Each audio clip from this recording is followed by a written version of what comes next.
we should expect something from all Nigerians very soon. Very soon, all Nigerians are going to protest against Tinubu. I'm telling you the truth. And in less than 6 months, it's going to happen. We are going to protest against Tinubu government, against bad government, that everybody will troop out the street, and we are going to wipe Tinubu away. And there will not be any Tinubu government. You're going to eject him, not wiping away. Wipe anyone going to eject him out of office. We are going to eject him, even wipe. If it's possible, wiping away is part of it. Wipe it completely. That's the truth. We don't want to see him in that presidential office. You have supporters. I said this is what is going to happen in less than 6 months' time. Why don't you wait before that 6 months to see if it's going to happen? So why do you want to wipe the president away? Because he's not performing. Because a man who doesn't have a brain to be a president, who doesn't have the thinking faculty of a president, who doesn't reason like a president, who reasons like a baby, is not fit enough to be Nigerian president. Tinubu has received, let me tell you, the insult Tinubu has received, he has not even received no insult. The president that received most insult is Jonathan. So we have not started with Tinubu. Insult is yet to come to Tinubu. That's the truth.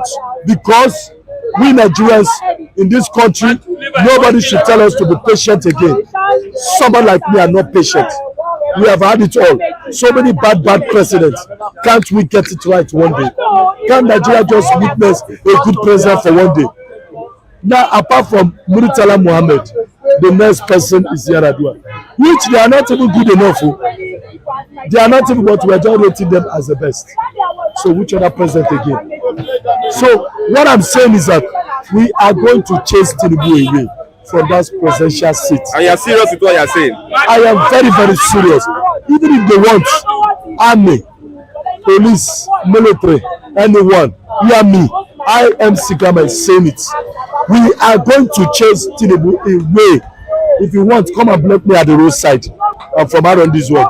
So we don't fear any human being. That's how we are. So we use anything. Can you fight the federal government? See, if federal government is a human being, I can fight federal government. Unfortunately, it's just a government. It's just a government. And let me tell you, supposing I have supporters, you know what I keep telling Biafrans? I said they are agitating for Biafrans. I used to tell people, saying they are supporting Nnamdi Kanu. They are not. If you want to support Nnamdi Kanu, let Igbos in this Nigeria, let them strike for 5 days. Nobody should go to shop. Nobody should do business. We are fighting for Nnamdi Kanu to be released. 5 days. If they don't want Tinubu, Papa, make it release them. But we cannot do that. Igbos cannot do that. The only one that can tell you this is nothing but the man that knows how to say the truth, MC Grama. That is it. It seems from the north, revolution is springing up from the north. Of course, that's where it's going to start. From north, you go to west. From west to east. That's the truth. I will chase this government away. Mumu government. I said the name they are supposed to be calling Tinubu government is Mumu government. Because they are Mumu government. He doesn't even know his left from right. That is the truth. Who is your president? Who made him president? Who is his father? Somebody doesn't know his father and mother. We are calling president. What are you saying? I mean, this is Nigerians what is always I know. Which Nigeria voted for? Somebody who is a nation. Somebody who is Wayo means but every court to everybody, by everybody is your president, and everybody say Nigerians are angry. Come and fix our nation for us. What are you doing there? You are just there balancing and doing this thing. Buying motor 160 million for people. Is that what Nigeria sent you to go and do there? That's my anger. I don't care the army. Block me at the road. I will hit you and beat all of you. I know why I'm so confident. I'm from out of this road. I'm too confident in my place.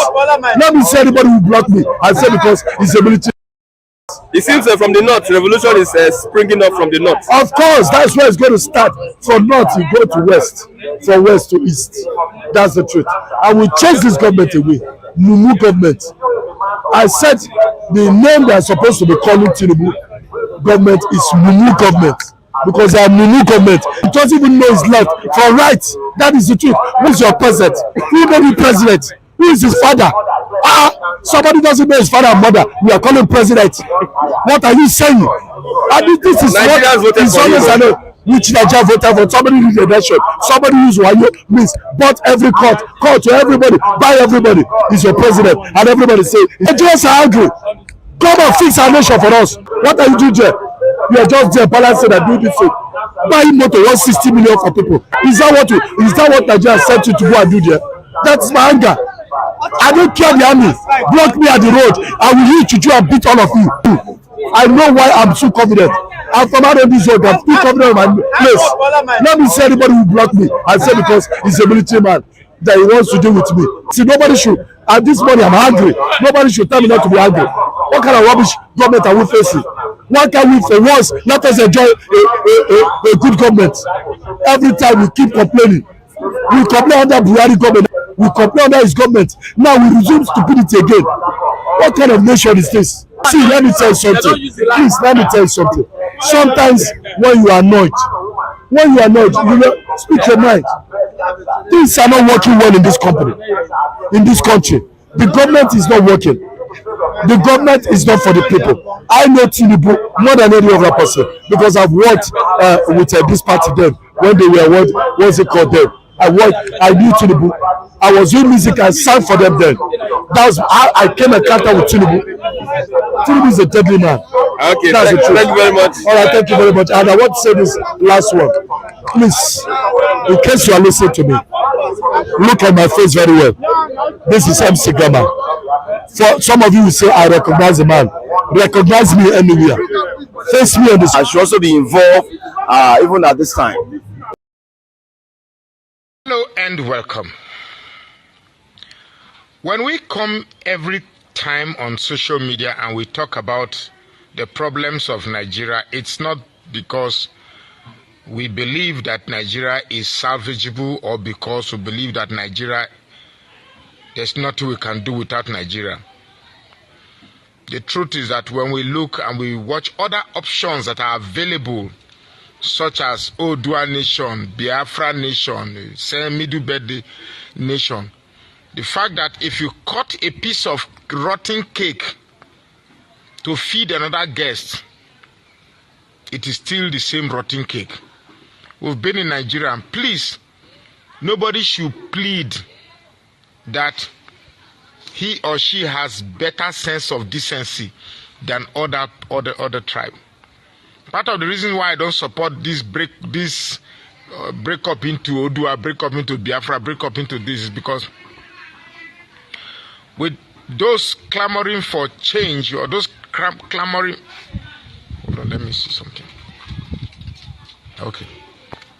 Those clamoring for change, they believe that when they have that sector, that division that they have, voila, things will be different from what we have in Nigeria. That's not true. Absolutely not true.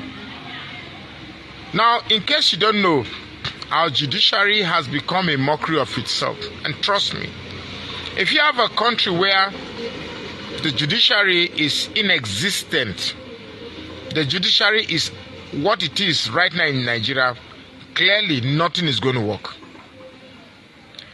Well, I do understand that there's been a grand plan to translate Nigeria into a one-party state.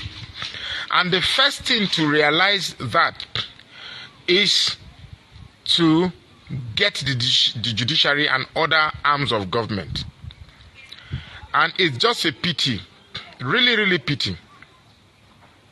Well, what has happened in Kano shouldn't be anything new. It's just that when you cry wolf, there's a time the joke will be upon you. That's what is happening in Kano. APC have been using the judiciary to get away with its nefarious activity.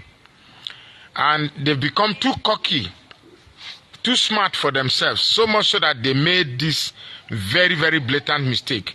Now, imagine a judiciary, a whole judiciary, reading a judgment different from what was originally written. Up to this moment, I don't know why this country is not on fire yet. And for the youth, if you're expecting old men like us to start doing aluta continua, Victoria, etc., it's just a pity. Well, I do know that maybe something has to trigger it. But these thieves, these clowns, these irredentists, these idiots, this whatever name you can call them, that have hijacked the very essence of Nigeria, must be taught a lesson, must be dealt with. But it's not from people like us. I'm too old to drag myself on the street. Imagine. Well, in some way, I'm beginning to think that, well, it could be a blessing in disguise. It just may be a blessing in disguise. Because before now, it would have been, if this thing had started in the South, it would have been termed a Christian agenda. But thank God, it is happening in places like Kano.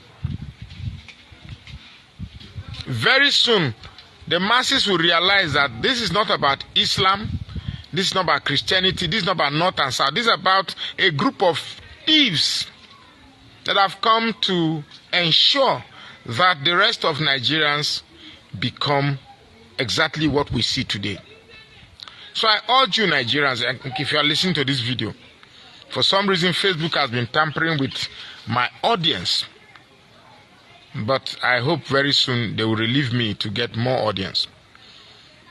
But if you are a Nigerian and you are still clinged to your tribal sentiment or retrogression or proclivity, then your treatment is not even abroad. Somewhere maybe in Mars or Jupiter, you should go and get treatment. And thank God, when Tinubu came and was doing what he did, he never separated filling station for APC, filling station for Labour Party. He never separated filling station for Muslims and filling station for Christians. Everybody will go to the same filling station to buy fuel. Everybody will go to the same market to buy foodstuff. And whatever suffering the Labour Party man is suffering, the APC man too is suffering. The Agbadorian is suffering. The Tinubu supporter is also suffering. The fact that these politicians are able to sow the seed of hate and unnecessary bias amongst ourselves while they budget billions of naira to buy presidential yacht, billions of naira to buy SUVs for themselves, billions of naira to pay for meal. We stay here at the bottom of the food chain, fighting for nothing that benefits us. That makes us the biggest idiots.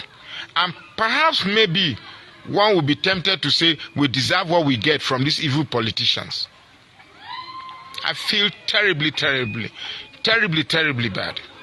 Please, if you are watching me right now, ensure to follow this page. Facebook has been reducing my followership. And the fact that I've been battling, for close to 3 weeks now, I've been telling my audience that I've been battling with my arm, this right arm, this one. Anyway, truth is this.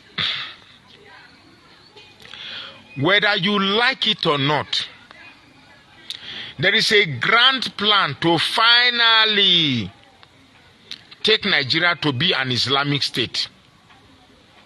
Whether you like it or not.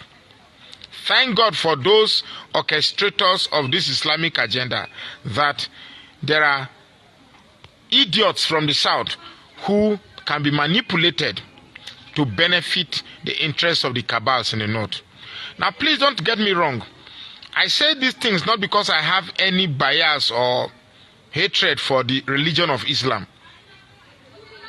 But there are some very evil politicians that have used the instrument of religion, instrument of tribalism to divide us. And until we liberate ourselves from these tribal proclivities and religious extremism, we will continue to become slaves of these evil politicians.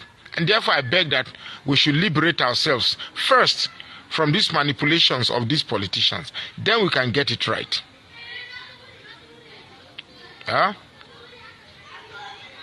Let me type my number. 56547. Okay. all honesty, take Nigeria back now, or else it will just be too late.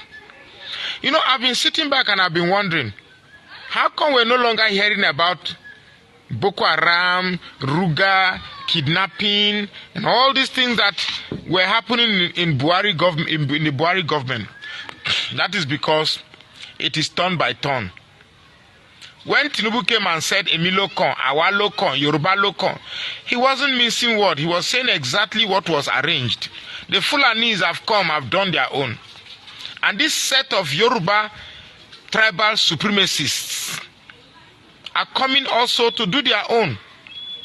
In case you don't know, about almost everywhere in our political spectrum, Yorubas are heading it. The rest of us, there are 375 ethnic nationalities in Nigeria. 375. The rest 373 ethnic nationalities cannot sit back and become subservients for these tribal supremacists to think that because they belong to Yoruba or Fulani and for some reasons they become better than us. We will not accept that, and I have told my children that you cannot accept that. But my children are still young. They cannot hold stick and go to the road. Are we going to sit back and watch Nigeria crumble because we are too scared, because we are too afraid to go to the street and tell these people that, look, power belongs to the people and the people decides who rule them?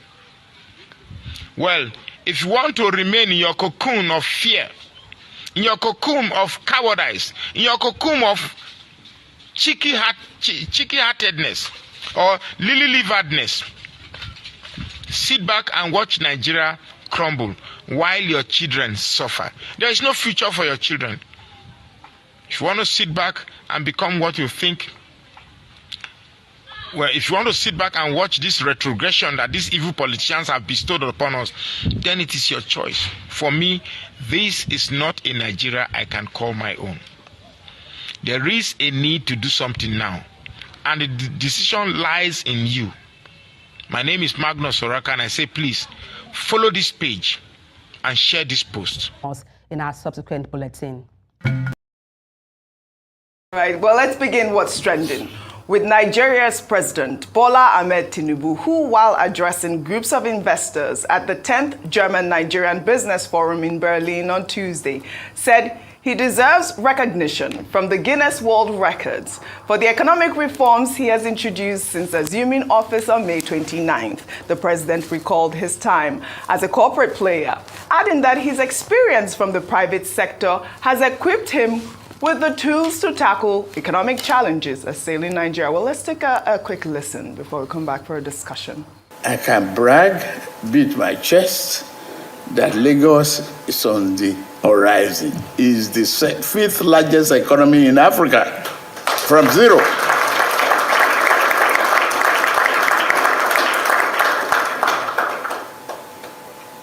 Look, that's a track record that I can use to assure you. And that's the track record that got me into this office as the President of the Federal Republic of Nigeria.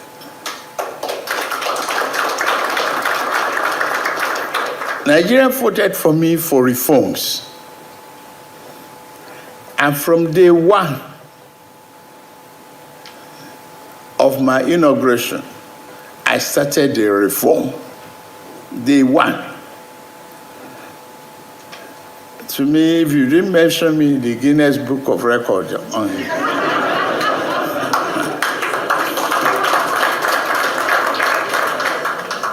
I will try to find a way to insert myself.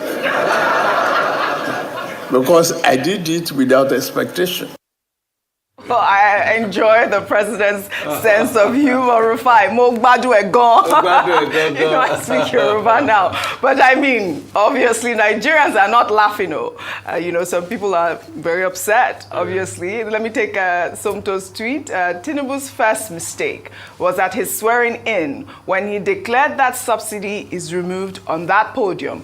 I thought that was performative without due diligence. He created problems for everyone because he was trying to impress Guinness Book of World Records. Rufai, I know you can't wait to talk. Just go ahead. I can't wait to say something about this. Yeah. So a couple of things. I think he was just joking when he was talking about Guinness Book of World Record. But let me tell you, those that really deserve to be on Guinness Book of World Record are the suffering Nigerian people. Because this level of suffering has never been this same. This suffering Nigerians are going through deserves to be in the Guinness Book of World Record. It's unprecedented. And it's caused largely by President Tinubu's policy that he claims should put him in Guinness Book of World Records. That first day. He himself came out to confirm to us that his advisor said he shouldn't remove subsidy. There should not allow subsidy going in the speech, but he went ahead and he shocked them. You see, when you pass a policy, that's not funny. That will hurt the people so much like it's hurting us. You know what happened the next day after I said subsidy gone? There was a scarcity. Even the NMPC did not know what was going on. And the prices jacked up, and Nigerian life never remained the same since then. Also, the policy on the forex. You can see where we are. We argued. You remember Rotus and I having our arguments. And I understand, the market forces. They were saying, oh yeah, so that investors will come. Where are the investors today? Where are the investors today, I ask? My arguments then, and I will still argue now, is that you can't float where you don't have productivity in a highly dollarized economy and you don't have a means of making dollars.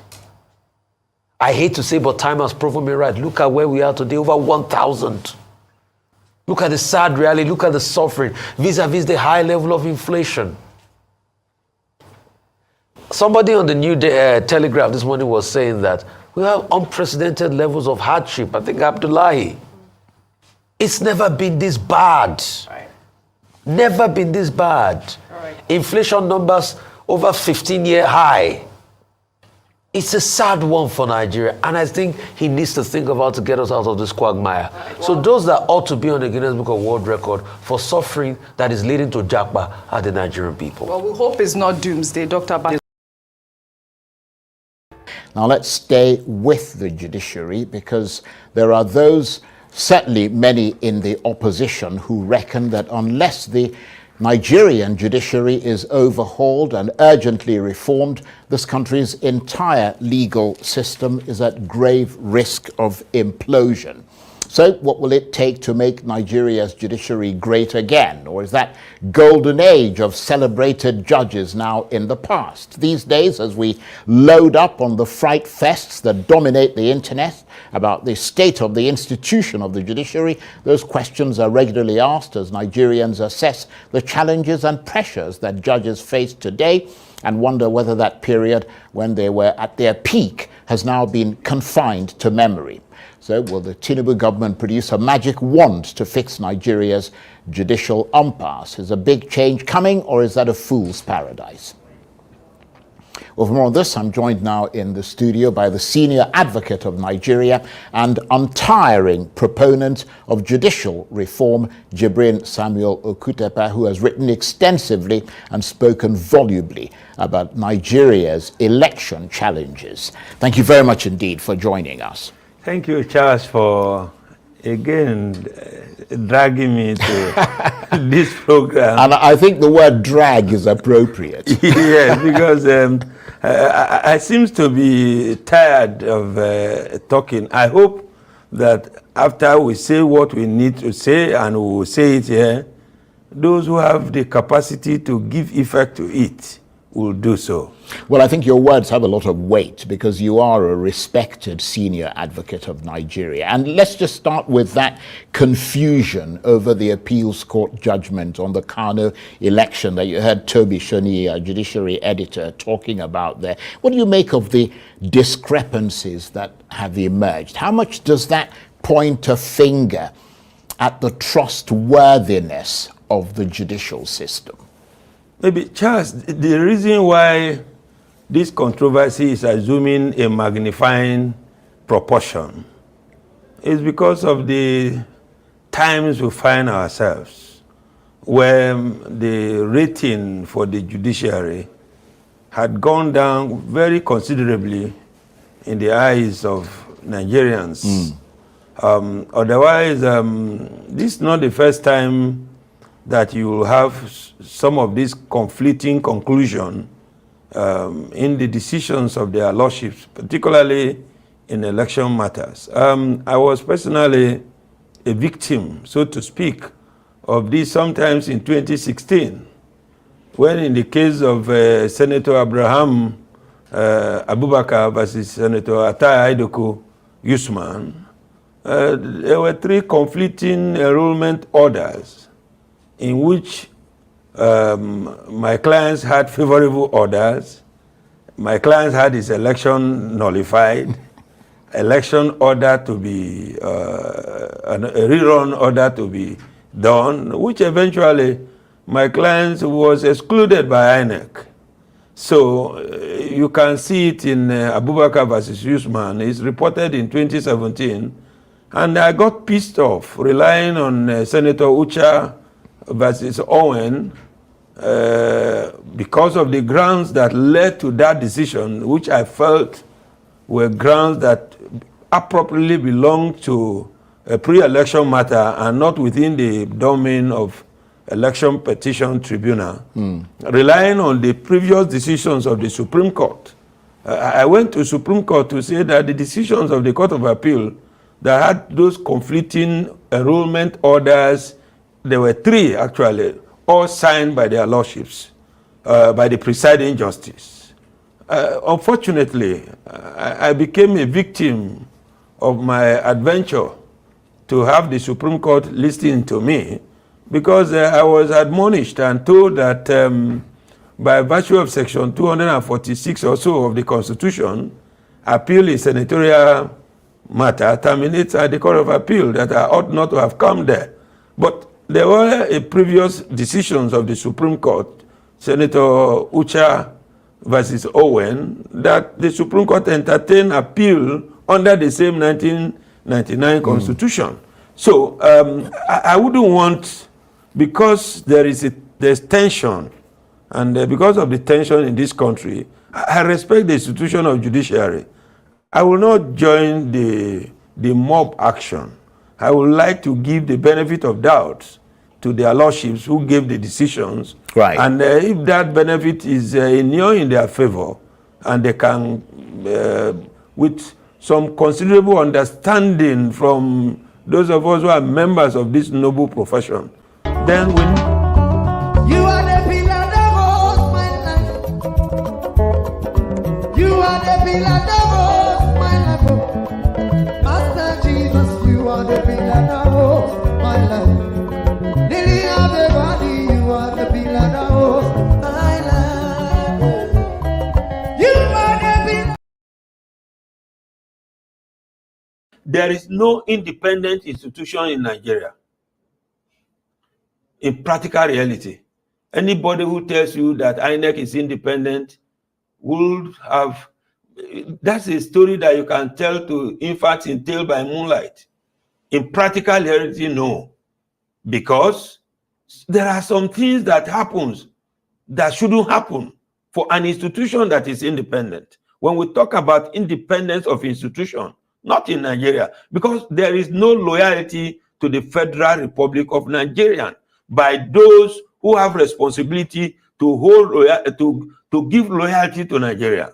The loyalty is either those in power or those who have the capacity to detect the tune of what you are supposed to do, popularly come to be regarded in Nigeria now as the cabals.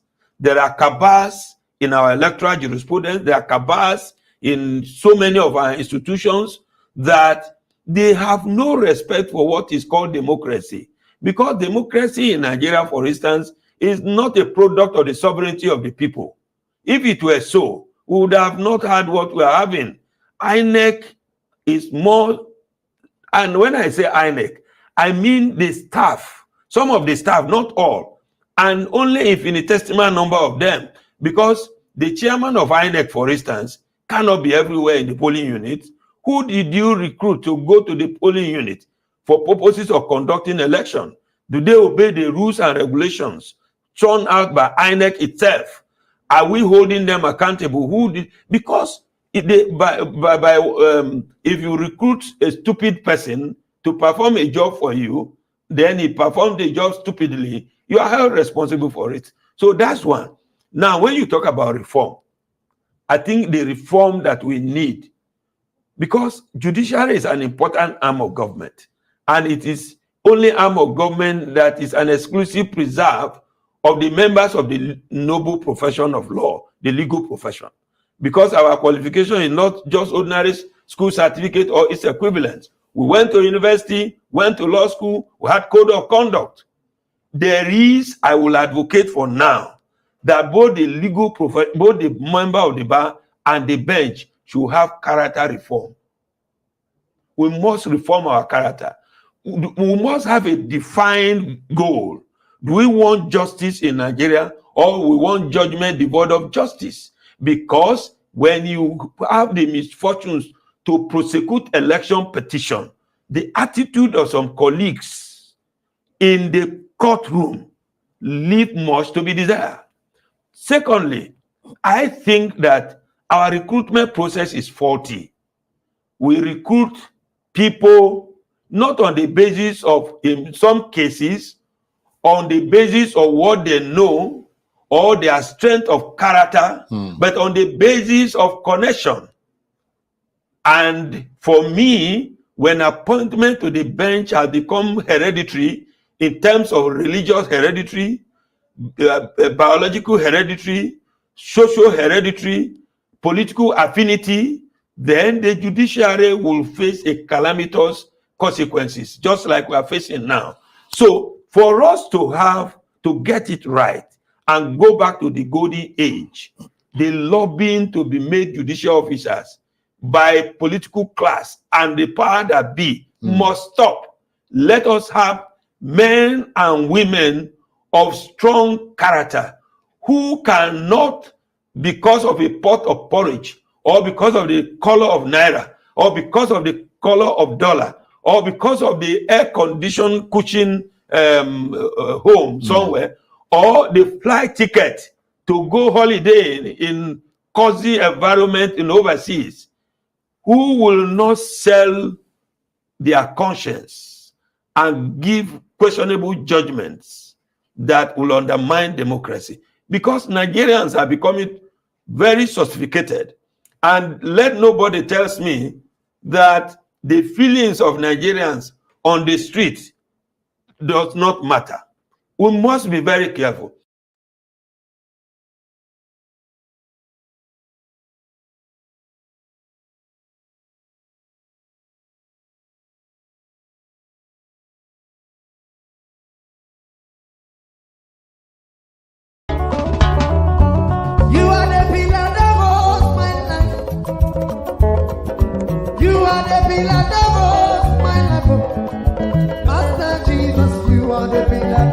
There is no independent institution in Nigeria.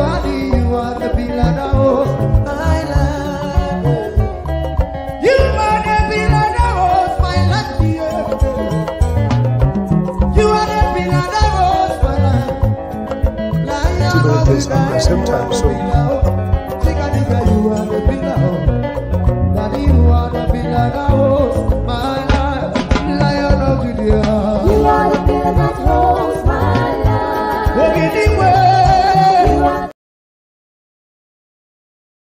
first, it's a terrible time to be a lawyer, terrible time for the judiciary. I mean, too many things happen at the same time. So the image is not good, the perception is not good. I'm sure when we're going to chronicle this period, we'll say we've seen this kind of anomaly.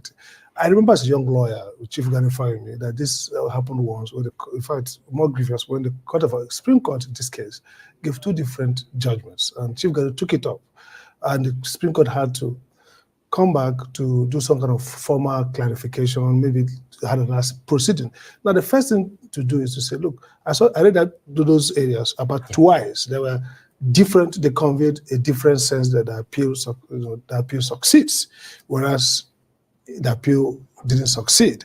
Clerical error typically would be things like what happened in the case of ABGA and Njoko and ABGA chairman, where instead of saying maybe the name of somebody, you put a different name. But when you, in two sentences, seem to suggest clearly that an appeal succeeds, which you had said didn't succeed, you don't blame NNPP when they argue that maybe this was a rewrite. So the first point is it that the original decision was to allow the appeal, in which case the judgment was written to allow the appeal, and subsequently it was written, and then you left some of this smoking gun. That's one perspective. Now, the Court of Appeals perspective is that this is slip rule. I want to call it a slip rule, meaning error, clerical error. The court will have the right to rectify the records. So for me, I see three problems here. First, the tardiness. I mean, if you look at the whole process in which the Nigerian judiciary is not suffering only from corruption, which is now patent. Everyone knows that we are corrupt, unfortunately. Also, we see a high level of generalized incompetence to the point of irresponsibility. We saw a bit of that with the tribunal or the presidential tribunal, where there were earlier communication about, we didn't get, the judgment had the imprint of APC legal team. Yeah. I mean, the tardiness is extremely frustrating and annoying, and has no dignity. This shouldn't have to the Court of Appeal. And don't forget that this is 14 days or more after the judgment. Nobody went back to read this, make the corrections. First, if you look at other jurisdictions, when this case happened, in less than a few minutes, hour, it's uploaded on the electronic portal. So here, people have to complain. And when they not complain, it's discovered that even after 14 days of editing and looking at something, you still see this kind of terrible. So for me, the first takeaway is, look, probably we have too many recruitment error. In human resource, we call it pure, previously unidentified recruitment error. We've put many people on the bench, really, perhaps, who don't have the qualification, the integrity, the competence, and even the presence of mind to do this job. This is really, whether it's error, intentional, or malicious, this is really a statement around generalizing competence of a union's type. So that's the first. The second will not be, people will go home and say, well, this is about perception, not reality. People can go home and say, well, they actually wanted to allow this appeal. Last minute, they came back to write it and then couldn't do it, very well. So anyhow you do it, this has damaged reputation, and it's a serious issue to worry about. All right. Good morning, good afternoon, good evening to every one of you, my people. We are back here again. Thank you for your time with us. Always, always, always. Happy Thursday to you all. Today is 23rd November 2023. So, yes, we are back again. We're going to continue from where we stopped yesterday. The same thing, the same situation. Nothing has changed. In fact, it's even getting worse. That is the situation of Nigeria right now. It's getting worse. It's not getting better in any way. Today, Tinubu is asking for him to get Guinness World of Record, for winning the election and so on and so on, and how he developed Lagos economy. One thing that you all must understand is this. Tinubu is already putting in the structure to become the godfather even after he leaves office. I don't know if I talked this thing the other time. Lagos system of rule. Now I'm going to see for Nigeria. Yes, I believe that was last week I mentioned this, right? Yes. Tinubu is already putting in the structure to become the godfather. Even after he don't come out for office, Tinubu will still be ruling Nigeria, maybe for the next 30 or 50 years. If I'm not mistaken, Tinubu is still the one ruling Lagos now for the past 30 years, right? Yes. So if I'm not mistaken, because I'm not sure with the number, but you're going to see more in Nigeria from Tinubu. When I never see anything. So let's continue to waste our precious time on other irrelevant and inconsequential things You know, why some of us continue to put in our best to do what we can, you know, do our part. Good morning, good afternoon, good evening to you all. I appreciate every one of you right there. My mommy, mother of all mommy diaspora, good evening to you, mommy. Thank you very much for you all you do. I appreciate you always, always, always. Thank you so much. I want to appreciate love of God is my strength. I got your super chat. May God bless you. Thank you very much. May your pocket never run dry. Thanks for your encouragement. Always, always, always. So I've already acknowledged so many people already right there on the comment section. I'd like to start with Mr. Ike Jude again. Thank you very much for all you do. I appreciate you so much. Thank you very much, Charity Kuku, Rosie Ayosh. Thank you so much, Dixon Idagbo, and many, many others. So some girl met there, can see right there as well. Olabikpe Soyemi. Thank you very much. Patience Demo, dear. Thank you, my wonderful people. Grace, I can see you as well. This who else I get there. Thank you, Mother Rita. Thank you so much. Wisdom Lucky, thank you, thank you, thank you. Evie Jack, thank you. Constant Biajulu, and many, many others right there, even though I've showcased almost everybody already. I can see Asamota Bright just coming in right now. Thank you. Odibo Festus, thanks for coming in. Thank you. Good evening to you all, my people. I appreciate you all. You know, thank you so much. Somebody is saying that Tinubu did not build Lagos. We are not talking about Tinubu build Lagos here. Maybe you didn't hear what I'm saying. In case you didn't hear what I was saying, let me repeat it. Tinubu is already putting in the structure to become the godfather even after he leaves office as the president of Nigeria. Lagos system of rule. From beginning to the end, my statement, you see where the talk say build. You know, don't you understand what structure means?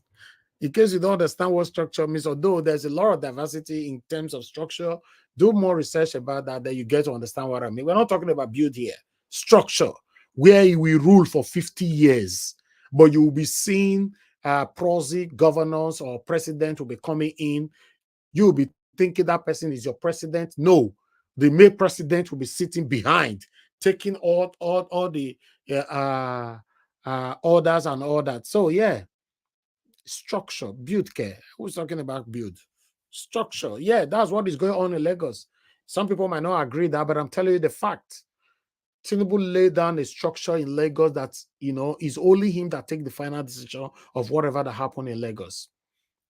In case you're not aware, if he summoned Sanwo-Olu today to come to Abuja to come see him today, Sanwo-Olu don't have any reason to say, sir, I'm busy, or I was changing oil on top of my wife, I don't come. No, you must be there. Now they talk so now. So that is the same structure he's putting together now to become the godfather, you know, in the whole Nigeria. Even though una remove one after 4 years, you people will still be in trouble. You know why they say you people? Because me, myself, I choose not to enter Nigeria in the next 50, if not the same 50 years he want a rule. May God give us every one of us life. I choose not to go there. That's just the truth. I choose say, okay, it's not my problem. Even though I even go, the problem where they not feel affect someone like me. And many of you listening to me right now, we feel you go for a week, 2 weeks. I do it to one do. If a bag of rice now 1 million naira on the seller at that time, you know, go affect some of us. It's the truth. If they carry bag of rice, go 1 million naira today, you know, go affect me, not be bragging. You know, go affect many Nigerians in the diaspora. Yes, they take bag of rice. Or what do you call them? Granite oil. Maybe they carry and go 1 million naira for bottle. In person will not go affect, it not go feel affect again. As things rough rich, so now people they build mansion. As the rough rich, even the time say bag of cement now 50,000 naira, go say bring 2 trailer. You don't know. So we are talking for the people, the less privileged ones, people that doesn't have voice for themselves. That's who we are talking to. So not people like us. You know, it's too late to fail. You get some people will not feel hungry again forever. God, don't do that one. You know. So yes. So even though Tinubu succeeded in building that structure, the same structure that he laid down in Lagos, that is still going on right now, if he succeeded in doing that in Nigeria, people will go suffer and I go still suffer. Yes. Now people will go suffer, go still suffer. You know, I remember when I don't know how they talk about my pastor, Pastor Chris, you know, said it years ago. I feel not give this statement properly, that when there's some are saying there's a casting down, I always say there's a lifting up, you know. So yes, people will not go affect, you know, go affect. So I just want a better Nigeria. I want the replication of what I'm seeing in the UK in my own country. And I don't think anything wrong about that. I just want a better country, a country that I can be proud of. I'm a Nigerian and I'm proud of where I'm from. But the way it's going, I never see anything. I'm not hearing saying that 100 or something million naira. Now the Senate and reps want share for this Christmas. Why the rest will take to 200 million naira home to buy better bag of rice for their family? You know, better one. I not say fake one, better one, better cow, better everything. You know, why the senators will take 300 million naira home? Why the poor remain poor? That's how it is, my people. I can't really do much about it. I'm just doing my part, you know, play my part, and that's it.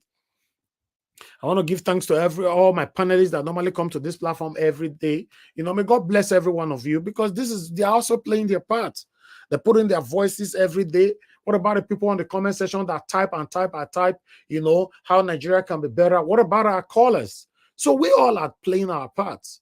So if you're one of the people listening to us today and you think that, oh, we are the play, we the joke, but you are not even doing anything. You are not doing anything at all. So at the end, God will judge all of us. Thank you very much, my people. I appreciate you all. Press on the like button and help us to share. I would like us to listen to Omoyele Sowore, because Omoyele Sowore have something to say here. As you can see, the title is already there. How would the Senate serve the interest of the people when criminals have dominated the Senate? Omoyele Sowore. Now he talked that one. You know, thank you very much, my people. I posted that a link. You know, I'll repost again in case you want to join us right now. It's the best time for you to come in. Let's talk about the things that is affecting you and I. Guys, please help us to press on the like button. It's very, very important for us. And let's take it from here. So I'd like us to listen to more and see what he have to say here. Let me post the link again. Okay, I'll do that now. That is it right there. I just did. So we only have two video, short video to go.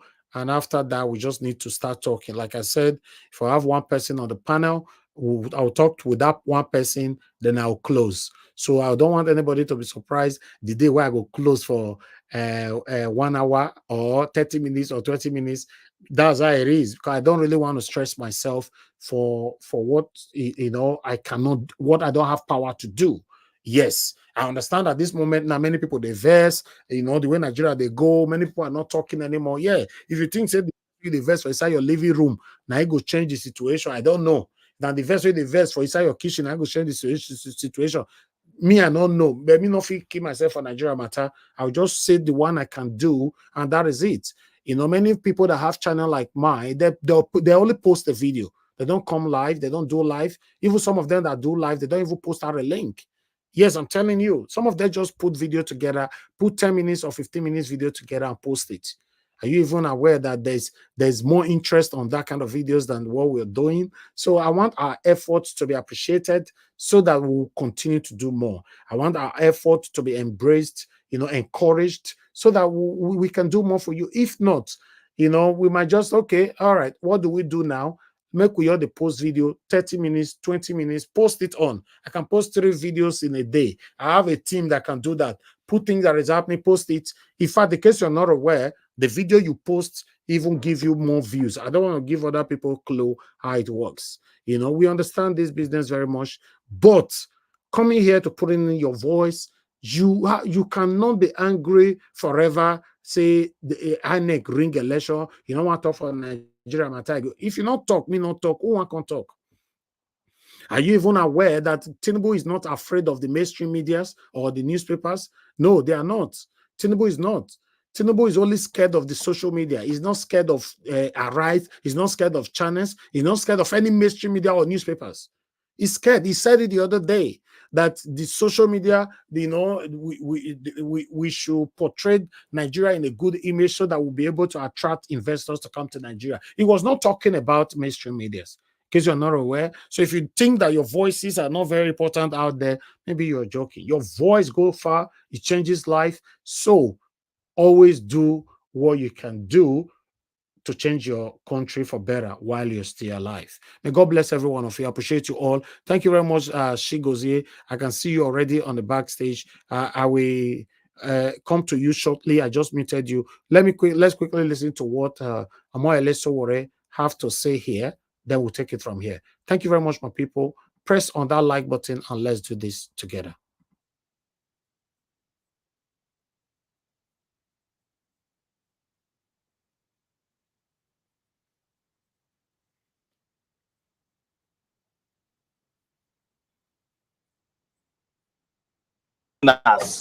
Have dominated the Nigerian Senate. So how do you expect the Senate to expunge cyber stalking when Eduwoko, who abuses the police, who uses the police to oppress people? Not me alone, a lot of people from his village. How would the Senate serve the interests of people when criminals have dominated the Nigerian Senate? Provision of 477 of Maya. The police have to do with the of a corporation. Not for a corporation to properly be arranged and be charged before the court. A representative of that corporation must be appointed. And that issue goes to the issue of jurisdiction. That the issue that the person to represent the corporation has to be appointed. Has to be appointed, sir. So this is a co-defendant. Okay. And there's no intention in criminal law. Since he's standing a trial, but no, he was up in the door here. He was in the door here. When he was out, but when he was in the door, he should be already submitted to this court. So we are defending many cases in several courts that politicians, public office holders who are afraid of questions of their character, they are using that law against the citizens. If you have a reputation, the court is there. What is very, very important about this law and about this kind of charge is that people without character, it's very easy for them to hide under the law. In a civil suit, if you say you have a reputation that has been defamed, you must prove it. You must prove it. And the defendant will come out with what you have done when you are in primary school, or the secondary school, or the university, to tell the court that what you don't have, you cannot tell. But under this law, they are using this law to oppress innocent citizens, to suppress the media, to suppress freedom of speech. And we must rise up against it. We must. That is the business we are doing in court. This court ruled that my cell phones will return to me by DSS. My cell phones that they took from me when they raided my hotel and arrested me in 2019. There is a ruling of this court that they should be returned to me and I will be paid 2 million naira as damages. The DSS has not, that's the federal authority, because they are the police, has till today not honored the ruling of this court. As a matter of fact, I think these people should not be allowed to be coming before this federal court to violate the integrity of the court when they do not respect rulings of this court. This is a judgment by Justice Chike, yes, before she retired. Yes, and I raised that before you in this court as part of my own evidence that I have no contact whatsoever because my devices were seized, and the court of law, this federal high court, ruled that these devices be returned to me because some of this evidence that they are asking for are also in these devices. Well, really, why you were for that? Yes, I just wanted you to take judicial notice of that. Reminded the judge that the DSS has refused to return my devices, 2 phones. I think it's an iPhone 13 and another phone that they took illegally from me when I was kidnapped in Lagos. The judge was surprised and he said it will be part of the conversation in the future. But what our lawyer has said about this is very important. You can imagine the role the media has been playing in recent days, revealing the looting of states by state governors, including my own state, Ondo State, where the governor has become an apparitional governor, only seen by spirits. But he has also spent 7.6 billion naira on contingency expenses. I don't know the meaning of that. We have Lagos State, where 2 billion was spent to buy perfume And now they have adjusted the number to 2 million naira. Even 2 million naira is too much to buy deodorants for the whole of Lagos State. And you have Osun State, you have Abia State, where they spend almost 1 billion naira on meals, feeding alone, and only spend 25 million naira on education. What we are saying here is that nothing stopped the governors from also using cyber stalking to arrest all the candidates, all the journalists and commentators online who have been championing transparency across the country. That's exactly what it's all about, and this is the reason why we do this. We could have decided to do what other people do, which he requested. I mean, Ned Wokoda, we should come and plead with him to drop the charges. No, we are not going to plead with anybody. He is the one who came to court to disgrace himself, and he must be disgraced. But funnily enough, those are the kind of characters you have in the Senate.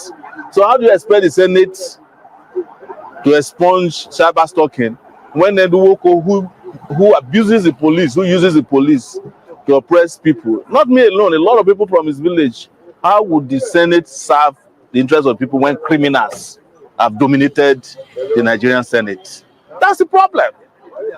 When you have lawbreakers appointed to be or elected to be lawmakers, you say elected, quote and unquote, because most of them did not win elections, and you want them to go and make laws that will serve your own purpose, you are wasting your time. So that is the reason why we are pushing this in court as lawfully as possible. But where necessary, we will also take other actions necessary. By all means necessary, we must liberate this country from the claws of criminals who have hijacked our country. Thank you very much again for listening to us. We'll be back in court on December 5 for my treason trial. Sorry, this guy is so bold. He's not interested. Any kind of trial, he always say it how it is. That's another thing about Sowore that I liked. So the only area that I disagree with Sowore that I don't know why he refused to work with Mr. Peter Obi. That's all. You know, apart from that, every government, every good government that means well for Nigeria needs someone like Sowore. Yes, you might agree or disagree. He's the only man that will stand in front of camera, in front of police, in the court, everywhere. He will be saying it how it is. You might not agree, but I know what I'm saying. You know, some will disagree, some will agree. You know, so but what do we know? The way we are going right now, the division and all that, so we already refuse to work with Peter Obi. You know, he's fighting for, I don't know, to be honest, there's just confusion everywhere. We don't know what anybody's working for. So, but nevertheless, I would like us to also listen to this video right here quickly. Then we'll take it from here. So God bless you all. Like I said, I have a couple of smaller videos to play for you. Then we'll take it from here. Thank you.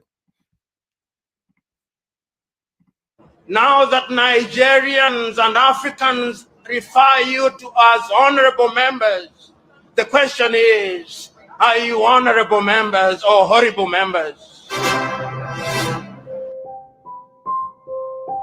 We live in a continent where legislators are measured by the number of funerals that they attend, where the efficacy of legislators is measured by the number of weddings they attend, where their significance is measured by the number of men and women that they support on the day of their weddings. And therefore, we live in a continent where the legislator is misunderstood. We live in a continent where legislators are not called and expected to perform their traditional functions. We were told then that you, honorable members of the House of Representatives, represented us. We were told then that you are our servants. And for a long time, we believed that you are our servants. But over the years, things did change. And we started believing that you are no longer our servants and that you had become our masters. and that therefore, even when you claim to represent us in many African countries, and you remind us that you are our servants, we do not believe you, because it is the newspapers that are left to say what you say. The question that you must ask yourself, and this is a personal question, now that you have been given the honor and privilege of serving Nigeria, now that Nigerians and Africans refer you to as honorable members, the question is, are you honorable members or horrible members? Because the question as to whether you are honorable is determined by the service that you render to the people. Now that Nigerians have given you the opportunity to think for them, to imagine for them, when it is reported in the Green Chamber magazine and we talk of Nigeria as being a great country, the question is, and we will be asking you, are you midwives for the good things of Nigeria? Are you midwives that deliver bouncing baby boys and girls? Or you are midwives that kill the children in the cradle? Nigerians will be asking those painful questions which are necessary but uncomfortable. Even as I am congratulating you, ask yourself, do you deserve to be congratulated? Because my congratulations are only useful if you are servants of Nigeria. Nigeria is a great country, but I hold the view that Nigeria should be in the same space economically as Germany is. Nigeria should be in the same space politically as the United States is. I look forward to the day when Nigeria will have reawakened her agriculture, and that legislation will be produced and publicized in the magazine which speaks to agriculture. I know Nigeria can be great. I know Nigeria will be great, but Nigeria can be great and will only be great if you men and women seated here choose that Nigeria will be great. Wow. That is a very, very strong message read by Patrice Lumumba. Yeah, thank you very much, my people. I appreciate you all. I think I still have one more video to go from Mr. Tony. So I would like us to listen to what Mr. Tony has to say here. Then we'll take it from here. Please press on the like button, my people. Press on that like button. We're going to start talking soon, but let's take all these videos together quickly. Then we'll start talking. Let's listen to this. It is inconceivable. It is a bloody scandal. And I'm actually scandalized that any lawyer, irrespective of the side they take in the case, cannot see that this scandalizes the judicial system. And you tweeted today, you said, you were quoted rather to say Nigerian judiciary is crooked. Did you mean it, so? Or they misquoted or misquoted? I was not misquoted. I absolutely said so, and I own it with my full chest. But wouldn't that be a white brush to paint the entire judiciary black? Look, I said. Let me repeat myself. I said so, and I claim it with my full chest. Even with the consequences that may thereafter abound. Let me repeat myself. I said so. What makes you think or say, believe so? It's not a belief. No judiciary that is credible will produce this kind of judgment and certify it. And this is not coming from a customary court. It's not coming from an area court. It's not coming from a magistrate's court. It's not even coming from a high court. It's not coming from a customary court of appeal, nor a Sharia court of appeal. This is the Court of Appeal of Nigeria, the second highest court in the country. Any lawyer worth their onions should be scandalized by it, irrespective of whatever side you take. Because the country relies on credible adjudication in order to make progress, in order to sanitize society, in order to retain balance in our country. All right? Now, if we are producing judgments like this, and then asking the lawyers to come back so that they can be tipexed and corrected, how do you trust the judicial system? That is crookery. If a judge gives a disposition and comes to change it, and you're telling me not to say that they are crooked, you are not serious.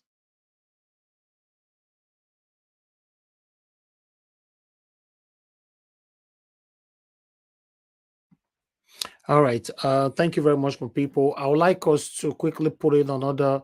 I think this is the last video, so that we can move on. I appreciate you all, my people. Press on the like button. I will be doing this one shortly. Bear with me. Let me quickly just, okay. There you go. Owners of Lagos tell every other person to leave Lagos State for them. I don't usually blame them. I just laugh and blame the government, because the government are the architects of that problem. Why is it that despite the fact that Lagos State is the smallest state in Nigeria in terms of landmass, 3,345 kilometers square, 12% of that square is made of lagoons, yet it is the most populated state in Nigeria? Why is it that despite the fact that Lagos State, in a manner of speaking, is not the richest state in Nigeria in terms of natural resources, generates the highest revenue in the country per annum? Why? I will tell you. It is because the government of the day, through Machiavellian manipulation and gumbo diplomacy, handicapped every other region in the country in order to favor Lagos State. They handicapped every other region to make Lagos State attractive at the detriment of every other region. The government is aware that a particular ethnic group in the country are predominantly known to be businessmen, and business is useless without import and export. So at the end of the day, they shut down all the seaports closer to them, so that at the end of the day, you will go down to Lagos State and do account. It is like walking in another region and going in another region to submit. That is it. Because in elementary economics, we were taught that nearest to seaport facilitate nearest to companies and industries, so that you can generate revenue for the people. Because closeness to the seaports will lead to export of what has already been produced and import of raw materials needed for production. That is why Lagos State is overcrowded, despite the fact that it is the most smallest state in the country. The government of the day shut down all the seaports in the country so that they can make Lagos State attractive. Who are you deceiving?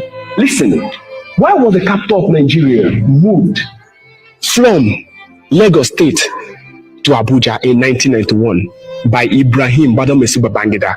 Because Babangida was scared of his life.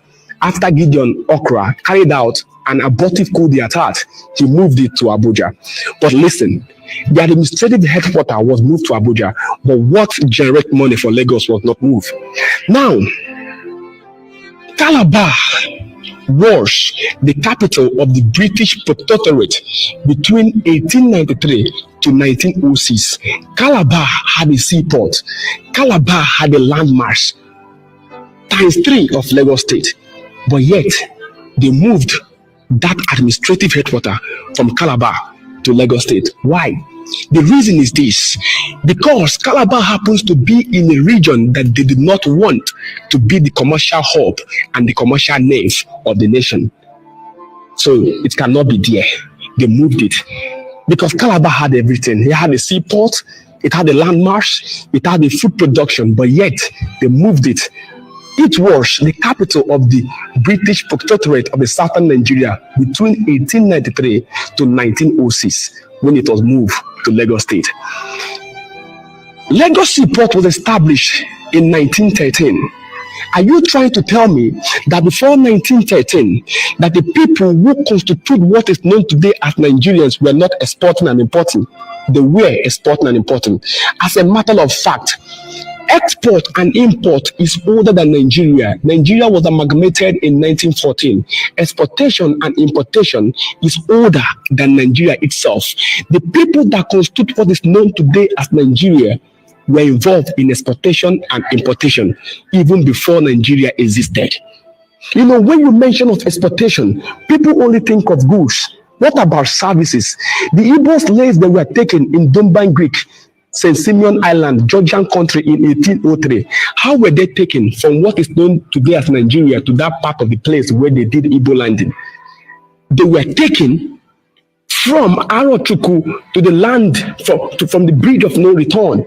It was not in Lagos State. Lagos State was the one that was just yesterday. The place that was predominantly occupied by the people known as Iworis, fishermen. It was never attractive. Never attractive. When they moved the capital of the British Protectorate from Calabar to Lagos, Calabar failed. They shut down the seaport in Calabar. Calabar was no longer productive. Today, when you ask a Cross-Riverian, what is Cross River known for? They tell you tourism. Tourism. Nonsense. They tell you that they have the highest street party. What is tourism compared to a region that had a seaport that was shut down? Take the seaport away from Lagos State. Take the international airport from Lagos State, and it will be nothing but a tourist center, and it will not even be as attractive as the cattle ranch. It will not, because there were seaports in Calabar, there were seaports in Warri, there were seaports in Port Harcourt. That is why it is called Port Harcourt. The Southeasterners who go there to do business called it Iwacha, and then they will say, let us go to the port that belongs to Harcourt, because Harcourt was the British colonial governor who was in charge of that port. That is why it's called Port Harcourt. That is why I frown at people when they call it PH. You call it Port Harcourt to remind the people that it is a port that is there. People were transporting goods and services from Boni. People were exporting and importing from Okrika and the rest of it. But they shut down all those seaports in order to make one particular region attractive. Where do you think that Mace Lesser came to stop the clean of the twins in Calabar? Hope Waddell, where do you think they came from? You think they came from Lagos Seaport? Lagos Seaport was not established in 1913. The people has been moving. Slave trade is a means of transportation, export and import. When you move human beings from a particular region to another region, it is export and import. Because during the slave trade, human beings were regarded as goods and services. So do not deceive yourself. We know what the problem is. We know. And that is why Lagos State, they make officially the place that you have the international airport, because as long as I'm concerned, Abuja is not a state, it's the federal capital territory. Why not give other states the right to have an international airport? Why? Because before you travel, they want to see you. They want to know who leaves the country and who comes into the country, so that you will not have what they do not want you to have. So when you are told that you are landlocked, do not listen to them. It is a political statement. It is a statement that is born out of the fact that they want to keep you enveloped. They want to keep you bewildered. They want to keep you believing that you cannot leave your geographical location except you come to their own geographical location. It is a map that has been set out even before you were born, Africa. Use your head, Nigerians. Use your head. Open the seaport in Calabar. Open the seaport in Port Harcourt. Drain the seaport in Onitsha. Open the one in Warri. Let the people in Boni bring goods and services from their place. Let the people in Okrika do the same in Sapele, and tell me what will be left of Lagos State. There is nothing there. People believe that it's the music industry that is making Lagos State to thrive. No, it is the business, the commercial nerve, the commercial hub. Because of the fact there's a seaport there, people come to buy and sell. That is the reason why the money goes in circulation. So every other institution around there will definitely thrive. It is mathematics. It is easy. It is visible to the blind and audible to the deaf that you are systematically landlocked like that. So if you want the country to be a better place, you must make it a free market of competitiveness where everyone can compete irrespective of where you come from. Yes, you cannot monopolize the entire economy to a particular region and want to expect the country to flourish. No, everybody's heading to Lagos. Everybody wants to go there because that is exactly what the government wants to do. Make it attractive. Let everyone go to that place. It is what we call rural urban migration. Use your head. Use your head. Use your head, Nigerians, because this is not how it has been. This is not how it has been. Before 1913, people have been exporting goods and services, but they shut down all those means in order to landlock you and make you believe that you are landlocked. This is a political statement. You have to start asking questions and start seeking for solutions also. For Wisdom Africa, Wisdom Nigeria is the principal thing.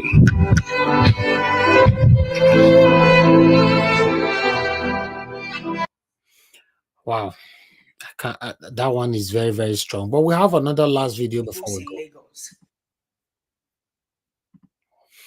Let's take this last one. This is the last one, I promise. This is for Igbos in Lagos. I mean, you guys really have to pick your fight. You have to pick your fight because at some point, this tribalistic governor of current governor of Lagos State is going to make you and your business very irrelevant. You have to join together because one thing Igbos in Lagos have to understand: you are the actor. You are the businessman that take the risk. You are the manufacturer or the importers or whatever you call yourself. Why not you people, the whole Alaba market or Jota market or whatever you call yourself, start to make the same way you have your shops there, know the size of your shop, know your warehouse and everything. Then make contribution, make a joint hand together, discuss, and talk to Anambra State government. Igbo state government is a puppet of the he's not even an Igbo man. He's a guy that was born and grew up in Hausa, so I think he's a Fulani or something. But he speaks Igbo. For that, APC put him as an Igbo, and that's Hope Uzodinma. So maybe brother man don't need you don't even need to talk to him. But at the state governor, Igbo land have a lot of land, like forest land, the bushes that nothing is there. It's about time we clean you up. Good at Alaba market or Jota market or whatever you call market, anywhere all the people coming to Lagos will buy market. We start coming to the east to buy market because you are the show. Whatever you're buying it, that thing you're selling in Lagos, bring it down. Then it's left for the government of all these governor we have and senators to do their job, because I think these guys are so, I don't know, they are so stupid when it comes to discussing about Igbo problem. Because there is no reason why this current governor is demolishing your houses, burning down your market, closing down your market. This is just an agboro. He's a man who never worked a damn day in his life. He doesn't know what it's like to have business, other than he committed fraud and for that become one of a Tinubu boy, and now he's the governor. But that's what you get from black men. That's what you will get from them. So as you as a businessman, it's about time you people sit together within your union or group, discuss, point a land in Igbo land. This land are incredibly cheap. This will be allocated as Igbo market. Igbos are business people, as an Igbo market, as well as warehouses. And break down your market there. Build it. You people should contribute. Same way you build Alaba market. Most of you close liver, build bridges there. You people did it back in the day. I know because my father told me. Most of you went to Lagos, a land that is not yours, but you believe in one Nigeria. I don't blame you because you strongly believe in one Nigeria. There is no one that believes in one Nigeria more than Igbo people. But yet, Nigeria does not believe in one Nigeria. Nigeria definitely does not believe in Igbo people to be one Nigeria. They don't want us to leave. They don't want us to stay. That's confused people that have nothing to offer themselves.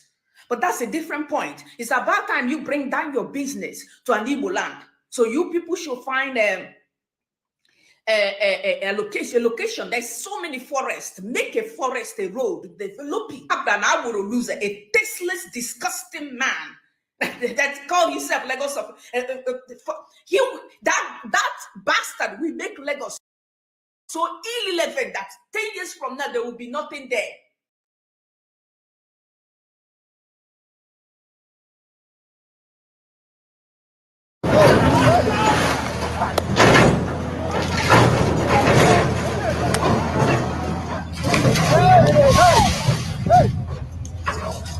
Go.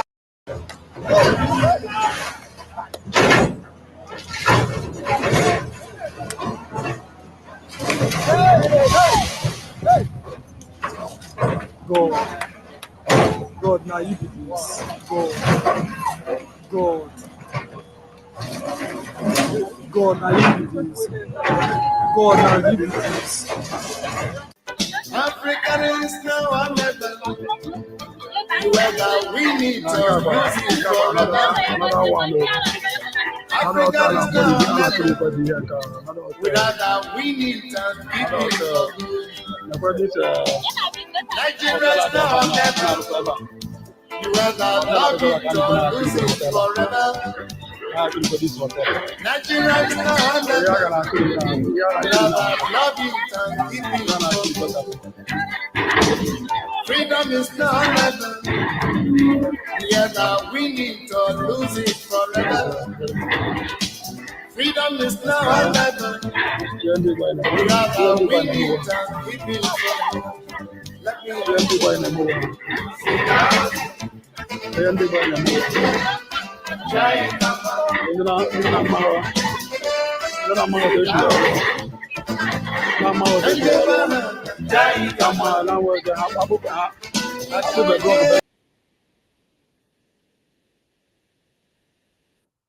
All right.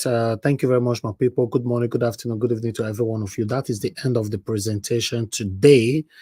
That last two videos that I play, got me so emotional. It's very sad. If you know how to make money, you will understand how painful it is for people to lose their houses just like that. Some people, it took them years, decades for them to manage to raise money to buy land, then start laying foundation and all that. But at the end of the day, demolishing all this without no compensation is really, really, really heartbreaking. But nevertheless, I want us to move on with this broadcast. Thank you very much, my people. I will allow my panelists to talk about this more rather than I saying anything.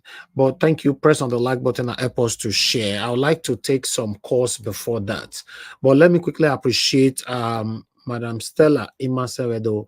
Thank you very much for the super chat earlier on. May God bless you. May pocket never run dry. I'm very, very grateful for the encouragement. Thank you so much. Thank you. Thank you. All right, let me take some calls before we come to the first person on the panel. I'll post a link again shortly. Thank you very much, my brother, Ginger Breadman. Thanks for calling in. Talk to us, sir. Good evening to you. Good afternoon, sir. How you doing? I'm here, my brother. Nigeria's situation will not allow you to say you're doing well, Yes, I understand. But you are doing well. If you no go praise yourself, we will go praise you from here. Thank you, Mr. my brother. Elvis, if you can, I know that you have it somewhere. Try and bring that audio recording by Shetima at some point where he was talking how they were going to chase Igbo, how they were going to destroy their property, send them back to the east. When you are playing all these videos that is happening now, you want to tie that together because you will see that what is happening is an agenda. Even the Lagos State governor is not working on his own. It is an agenda. It is a gang up against the Igbo because when you say something is premeditated, it has been planned. So when you have a conversation like that has been executed by the current vice president of the country, which was actually a selection, you have to tie it together to what is happening now so that it makes more sense, so that the narrative can be clear. Thank you, sir. Thank you. Thank you very much. God bless you. Okay, somebody else is calling in. Bear with me, my people. Let me pick more calls here. Thank you very much. Love of God is my strength. Good evening to you, madam. Please talk to us. Thank you, man. Thank you. Please talk to us. Good evening to you. Thank you very much. Thank you. I was rushing in so that I can be among maybe the first 3 people that will call. I'm really grateful that I'm in now. Now, thank you very much. And thank you for everyone on this panel and comment section, and for everyone who has been fighting for this country, our great country called Nigeria. It is not easy, even for you guys coming out every day. People think it's easy in this weather for you to live under your duvet and be sitting down continuously to do this. We should thank you for it. It's not easy. And I'm praying that God will continue to strengthen you. Amen. Even Thank you. our mother, diaspora, we should always even think about them. All of them, they are really trying. Thank you. Thank I don't want to take too much time. You see, I just watched, first of all, I want to look at this video about Igbo in Nigeria and in Lagos, what they are going through. I will want to say something, and I will beg everybody to please pardon me. You see, the problem I want to say that even with the Igbos is as the Igbos are thinking that they are the only one who is afraid, who this problem in Nigeria is affecting. I don't think so. We from the south, we are suffering also. We have our own, what's it called? Is it our place, our ship, the place where sheep will come? We have it now. We have it in Port Harcourt. We have it in Sapele. We have it in Warri.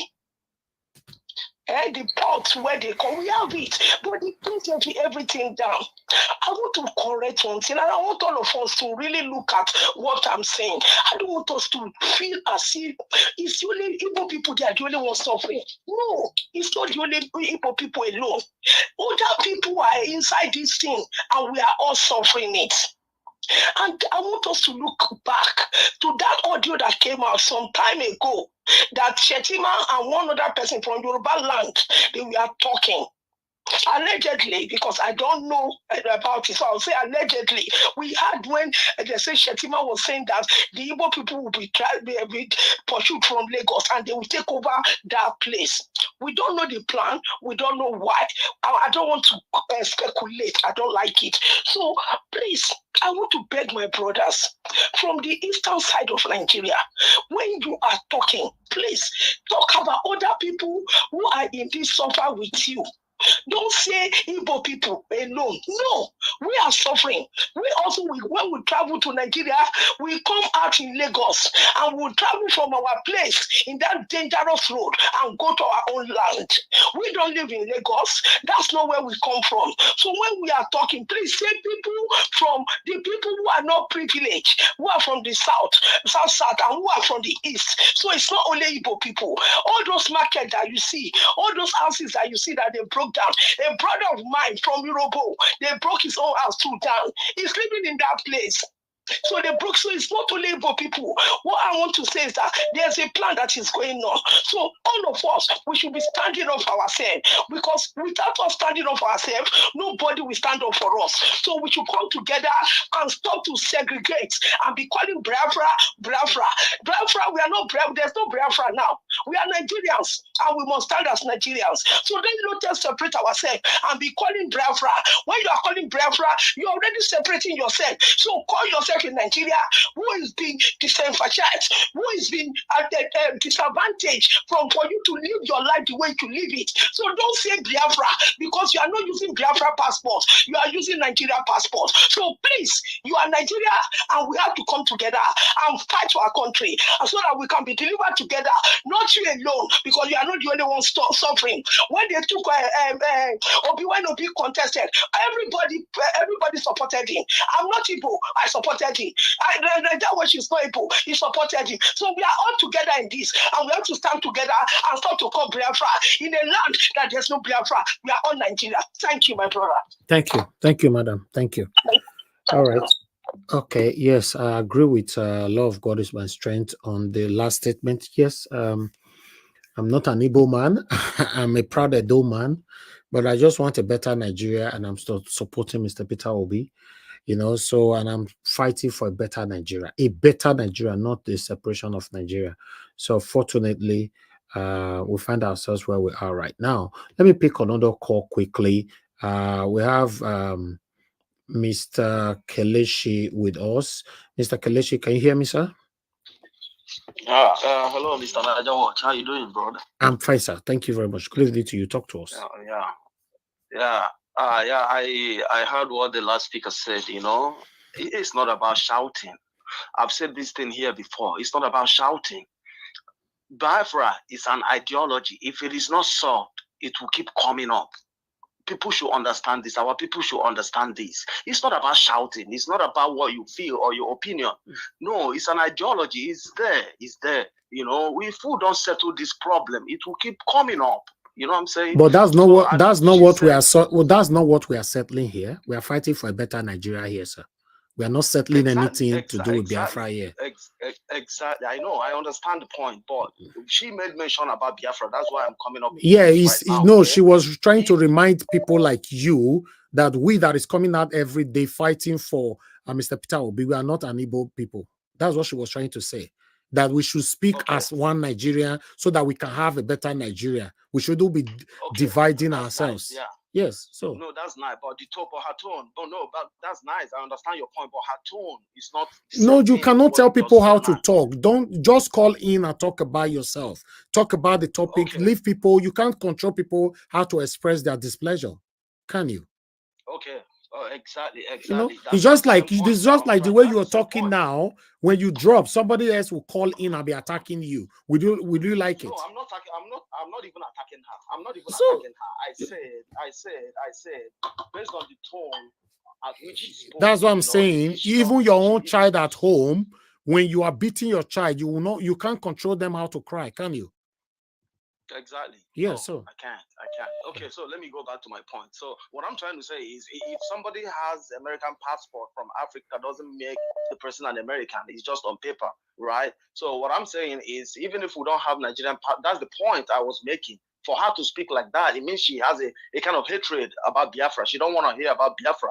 You know, so but it doesn't matter if she want to hear it or not, or anybody want to hear about Biafra or not. Let me tell you something that you must understand before I pick another call. The same way you just accuse her of hating Biafra, that's how so many people accuse me here of hating Tinubu. So we all have a long way to go, sir.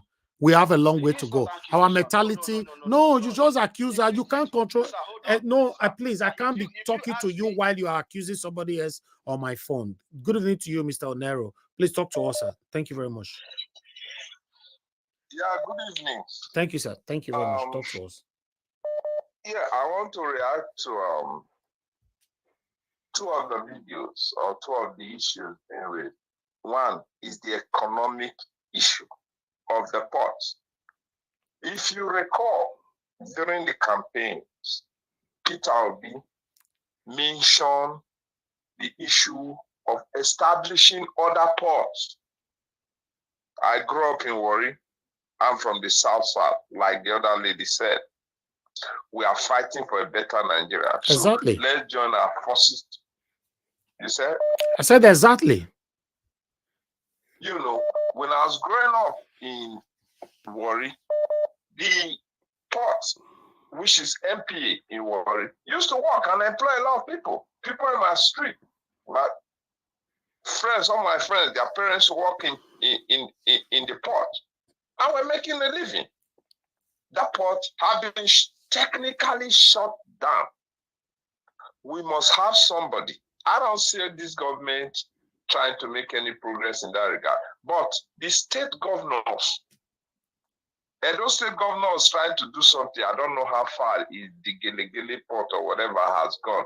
But the existing one, the state governors and the legislators from those states, whether they are from Tifi APC or Tifi PDP or now Labour Party who have gone docile, should come together and re-establish those ports so that economic development will come into other regions. But this, when you are calling for this kind of establishment, it looks like obviously you can never get it forever when you have the kind of satanic APC ruling.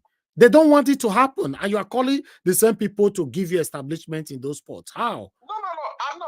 I'm not calling on the federal government. I don't have faith in them. You just mentioned APC and PDP. Governors. Yeah, of course. If we put pressure on them, it don't matter. I hate APC with all my heart. Yeah, but I know nothing good can ever come from APC, sir. Nothing good. No, I agree with you. In states like Edo, The governor there is not APC. In state like Delta, the governor there is not APC. In state like Akwa Ibom, the governor is not APC. They are opposition. So why can't they come together and fight for the... They will not. They will not, sir. They will not, because many of these governors you just mentioned, many of them are not APC, but they are working for APC. That's all. We should understand the situation we are facing in Nigeria. Wike was working with APC until tomorrow is still PDP. I agree with you. So I agree with you on that point. So the other alternative, if we cannot pressure those in power currently to drive the economic development of other regions, especially the South and the Southeast, who are economically viable. Thank you, Mr. Onero. If we cannot use those in power, how do we change them? That should be the next strategy. That's on the issue of economic and the poor. Thank you. The last issue I want to address before you let me go is the issue of the SAN, Sam Okutekpa, that talked about no institution is independent in Nigeria. This present evil APC and some of the PDP have captured everything in that country. It's a disgrace. Thank you. Thank you. Thank you very much, sir.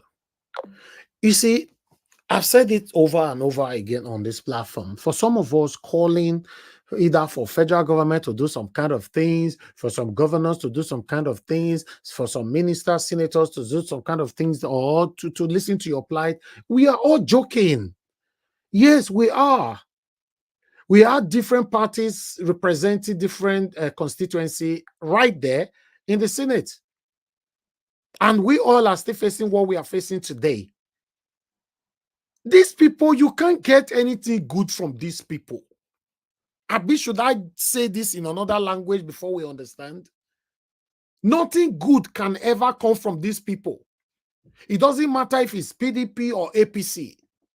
Even the way Labour Party is going, except other new Labour Party reps and senators are being recruited. The ones we have right now cannot be trusted. As of today, I have to say it how it is. We're in big trouble in Nigeria, my people, in case you're not aware. The situation we find ourselves right now in Nigeria is that many will remain in Labour Party and be working for APC, while many will remain PDP and be working for APC. That's what you guys will continue to see. You'll be thinking, oh, no, it'll not be APC. All are satanic. We have a long way to go. Even I want to make I talk, am I supposed to be? Anyway, let me pick this call. Hello, thank you very much, Mr. Chigozie. Thanks for calling in. Good evening to you, sir. Please talk to us. Yeah, good evening, Mr. Evans. How are you doing, sir? Yes, I'm very fine. Thank you very much, sir. Thanks for calling in. God bless you. Thank you. Really, I needed to speak up before my battery runs down. You know, these are one of the issues we're addressing here as Nigerians. Is here, I've listened to the videos you played in the course of time. And honestly, as you rightly submitted, that the demonic APC would not want the progress of Nigeria. And funny enough, most of us are still expecting, present impunity, present wickedness, shared hatred and wickedness for a particular region. As one of my sisters said, that it's not just the Igbos that are suffering. I quite agree with her, but everybody must speak up. It is time to speak up. It is not just the Igbos that are being marginalized, but unfortunately, the majority of the masses of this country, irrespective of where you are coming from, the North are being marginalized. The masses of the northern region are being marginalized. Most of them can't even go to farm. Most of them can't even, the societal and economic activities within the region have been disrupted by the incessant insecurity rocking this entire region. Most of the, of course, in the West, likewise, the masses, the impoverished masses are also marginalized. So it's high time we begin to rise against our common enemies. I bet you can quote me anywhere. Of course, you have rightly made this frantic submission that with this demonic APC leadership, Nigeria goes nowhere. Quote me anywhere. We are in for the worst. You might not agree with me, but that is the realities. Because they can't give what they don't have. They have laid a foundation and have consolidated foundation for impunity. Nigeria is where impunity has been enthroned. As slightly submitted by the Sowore, he said you can't expect them to serve the masses when you have criminals, within the Senate chambers. They will only be there to execute and perpetuate their evils. You see, and consolidate on that. So Nigeria is in for something unimaginable. But the reality is that the common masses, who are the common enemies of these people, they have pitched themselves against the masses. And it's high time the masses begin to realize that and live above ethnic sentiments, religious sentiments. They have used this weapon to destroy our common interests, our common existence and unity. The fabrics of existence have been fast eroded. It is high time we evolve beyond ethnic regions and know that these people are enemies of destinies. Millions of destinies are being wasted and destroyed in Nigeria. I don't know if you are aware of that. And to the extent that an average Nigerian youth will prefer to die in the Mediterranean Sea than staying here if he has the opportunity. We decide to die in the deserts, Sahara deserts, just to escape this destructive construction. It's a destructive construction, as one of the less leaders of thought of this country. I want to say is a mere geographical expression. And with this crop of politicians, or what would I call them, political gladiators, that is no future for this country. Look at the election. I was laughing at some people that said that Tinubu will, because I have understood, as you rightly said, the demonic system and that is operational in this system. The only thing that can save humanity, the masses, is revolution. Not until that revolution, whether it comes by negotiation or it comes by fiat, that is the only way that can restore the mandate of the people, that can restore dignity. To human society within this contraction. My brother, what I'm thinking next is to join you wherever you might be, because things are not working. People have been frustrated. Look at what Abdullahi said, that Nigeria is facing the worst economic crisis in history. Do you think that is a joke? Millions of Nigerians go home without a meal, not even waking up the next day, not knowing where the next meal comes from. We are suffering in this country. And I myself have been affected. I also need help. Look at my programs as a business kind. We go every day out to find out people's opinion and all that. Keeping it real. When you follow me in my, of course, platform, you understood what is happening in Wave TV. Yeah. You know the impulse of the people, how people are suffering. These are reality. It's not being faked, my brother. It's not faked. These are reality. People are dying because of hunger. People are dying because they could not afford 100 naira or 200 naira for PC and paracetamol. Look at nothing is working. The health system, the health sector is in shambles. What kind of hell is this? So with this crop of politicians, they are only there to enrich themselves and their cronies, and the masses is not in their agenda. You see, whatever budget they are rolling out is just for their cronies, for themselves and for their families and those who believe in their system. The poor masses are just left at their own, at the mercy of whatever happens to them. God for us, everybody to himself. God for us all. If you are weak, let the devil tax you. It's quite unfortunate. Things are not getting better, and we can't continue to watch this. In fact, for my sister who said that you're not waiting for Biafra, I am not. If a particular people understood that Biafra is the only hope for them to be emancipated, congratulations to them. Let them push it. Exactly. Because you cannot continue with this system that is distorted. Look at, I understood by strict regiment of university studies, I'm a physical scientist. I know how I've been trapped in this quagmire, in this distorted system. I know what my pedigree and what I should have achieved.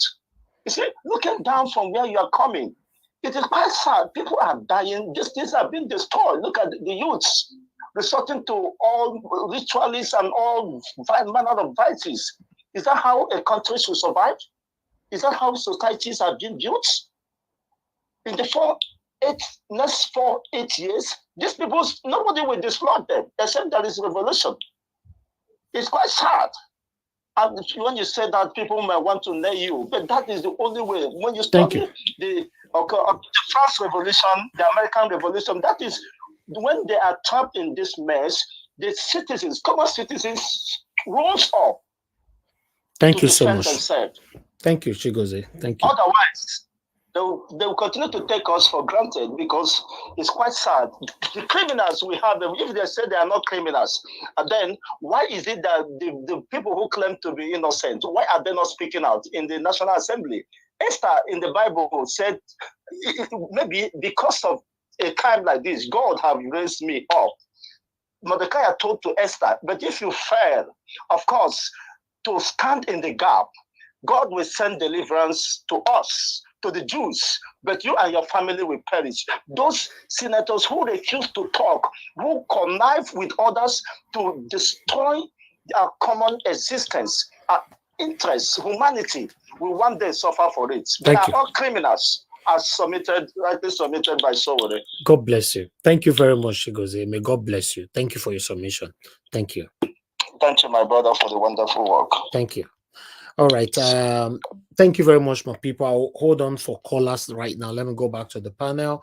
But I need to respond to one or two comments right there in the comment section. I saw somebody with the name Leonard telling me that, please, Mr. Najawash, Mr. Elvis, allow people to express themselves.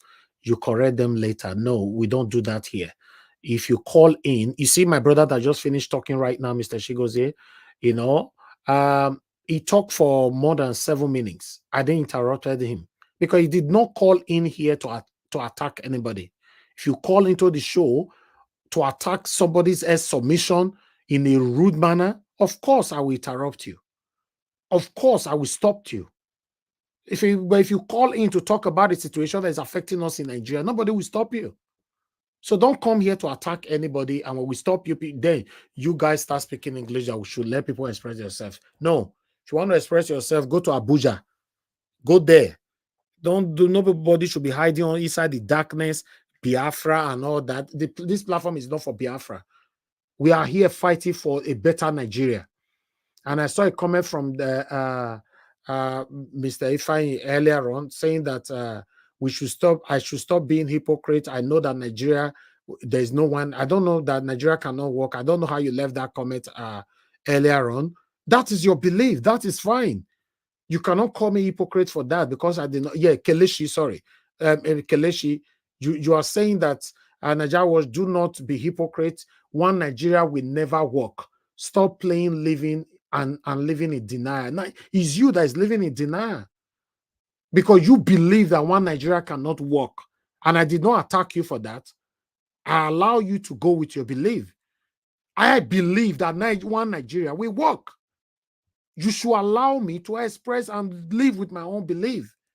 So if you are now forcing me that I must stick with your own belief, then you are the one that have a problem.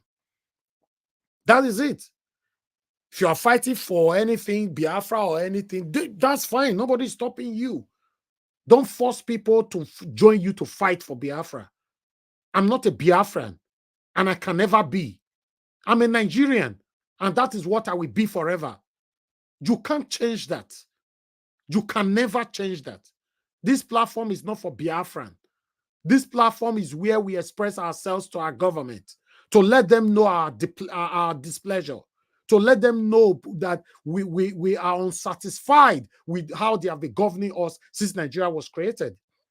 So if you call in, for example, you say, oh, I don't believe in one Nigeria, I will not attack you. I will let you finish your talking. You also go. Because that is your opinion. That is what you believe. That is your stand. I don't have any problem with that. But you call it in, like my brother Chigozie just finished talking right now, you start attacking him. He should have said it or say it this way. That is where I have problem with you. And the same way I will protect my brother Chigozie, the same way I also protect you. Because if you call into this show and give your own submission, someone else call in and start attacking you, I will also protect you. It's my job here. So don't force me. Don't call me hypocrite, because that's the last time I will allow that from you. You'll be blocked on earth and in heaven. Same way you'll be blocked on WhatsApp. Never to call into this show anymore. Don't force people to believe on what you believe. Believe on what you believe. If you are lucky enough, you have more people that believe on the same, that have the same ideology with you. That's fine. No problem with that, but don't force people into it. I've never believed on that.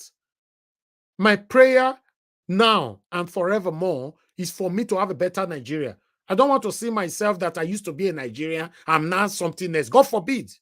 I'm a Nigerian. I'm a proud one for that. I'm a proud one. I want Nigeria to work. If not because so many of Nigerians are lazy and docile. If Peter Obi, they allow him to be sworn in as the president of the Federal Republic of Nigeria, many of you advocating for separation today will not be talking about separation or division anymore. Please, let's respect each other's opinion and submission. That is what we do here. No insult is allowed on this platform. And I will not allow you to attack any of my panelists, my callers, my commenters. Same way, I will not allow them to attack you as well. So respect yourself when you're calling to the show. Don't call into here to advocate that Biafra must work and all that. It will not be what they do here. There are so many YouTube channels that is doing these things. When they are on air, go there, express yourself. Why is it difficult for people to respect people's rules? You want to break it by fire, by force, and you say you want to move, even though you have the opportunity to have the Biafra today. Is it not people like you that will still be fighting your own principal there, your president, or your head over there? Yes, you will know now until you finally have it. Then you now get to know that there are some evil eggs that followed you to have a new Nigeria, a new country, because some of you will still be the bad egg or bad head. Please, is your last warning. If you come here and call anybody hypocrite because they are not choosing to follow whatever satanic expression you are expressing here, then you will be blocked on earth and heaven. Say your own, make I say my own. I want a better Nigeria. I'm fighting for a better Nigeria. I want a good leader that will give me a better Nigeria. That's all. Nothing else, nothing less. You can't add anything to it when it comes to my own opinion. And I will not add anything to yours or remove anything. You that is calling in to talk about Biafra, Biafra, Biafra, Biafra, show me your post. How many posts you have done for Nnamdi Kanu to be released. And I will show you how many I've done for Nnamdi Kanu to be released. Then that's where you get to know who is the real hypocrite. Yes. 2017 on this platform. Go to our old videos. I fought heavily for Nnamdi Kanu. 2018, 2019, 2000. Even when they went to capture in this African country, this platform. For those of you that have been following us for years, how many you don't do? Let's challenge. Let's put money in as a bet. Show me your article or a video where you don't do. Say Nnamdi Kanu must be out. If not that, you are hiding under the darkness to express your satanic expression. Thank you very much, my people. Good morning, good afternoon, good evening to you all. I would like to call on the next person on the panel, Mr. Ike Jude. Thank you very much, sir, for your patience. I know you've been here since with me. I really want to appreciate you for your patience, sir. Please talk to us. My brother, Mr. Elvis, thank you very much for this platform, this opportunity. Thank you, sir. Today is holidays here, so we're doing Thanksgiving, at least thanking God for sustaining our lives. I know there are many people we might not have many reasons, to say thank God, but at least that we are alive. We're saying thank God. And thank you too for all that you've been doing. Thank you, sir. Some years ago, when the Sheds led by El Zazaki were killed in Zaria, so many people felt, oh, that's good for them. That's good for them. And from there, it has moved to other places. It's moved to Plateau. It's moved to Benue. It's moved to Lagos. So there is no way we can achieve anything if we break ourselves up. The oppressor is different from the oppressed. If the oppressed are not united, there's no way we can make any move. There's no way we can move forward. Now, the things that are happening in Lagos are not just happening to Igbos. Anybody, sincerely speaking, the way the politicians think, especially those from down southwest, anybody from after Ore or even maybe from Bini down, they call all of them Igbos. That's how they do. Last month here, I was with the Commissioner of Health of Lagos State. Lagos State had a delegation here in an exhibition. And I met him and I said, "You're coming here to tell people to invest in Lagos, but you've not done anything to heal the land of what happened in the last election when people were asked to leave." And he said that but it was wrong for anybody to think that Lagos is a no man's land. That was his response to me. And I said, "Sir, these statements will not heal the wound. Lagos is seen as a home for all, not like they are saying it's no man's land, that it does not belong to some people, but they're saying because Lagos is an aggregation of everybody in Nigeria and even outside Nigeria. So when they say it's a no man's land, don't understand it as not respecting the culture of the people. But what they meant is only a place where anybody can come, survive, and so on." And so when you drive people that came legitimately to buy land, to build their stores, that build their business in your state, you make it so difficult for people to survive. There are so many people here in the US and on other places that have come to buy, to establish. You will never see the indigenes or those that are here coming to say that they are coming to take over their land. If the owners of the land in Lagos put their land for sale and people spend money to buy it, you don't come out and say they are taking over your land. You don't. You see, the political class has devised a means to make sure they keep us oppressed. And that's dividing us. You have the Yoruba man fighting against the Edo man fighting against the Igbo man, the Igbo man fighting against the Efik. So when we are divided like this, we cannot move forward. We can't fight them. You saw what happened in Kano.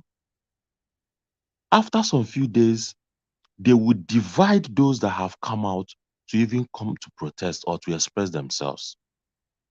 And that thing will go. We fizzle out. Have you not asked, why is it that it's only politicians that are not jackbarring? They are the only ones that they are enjoying the spoils.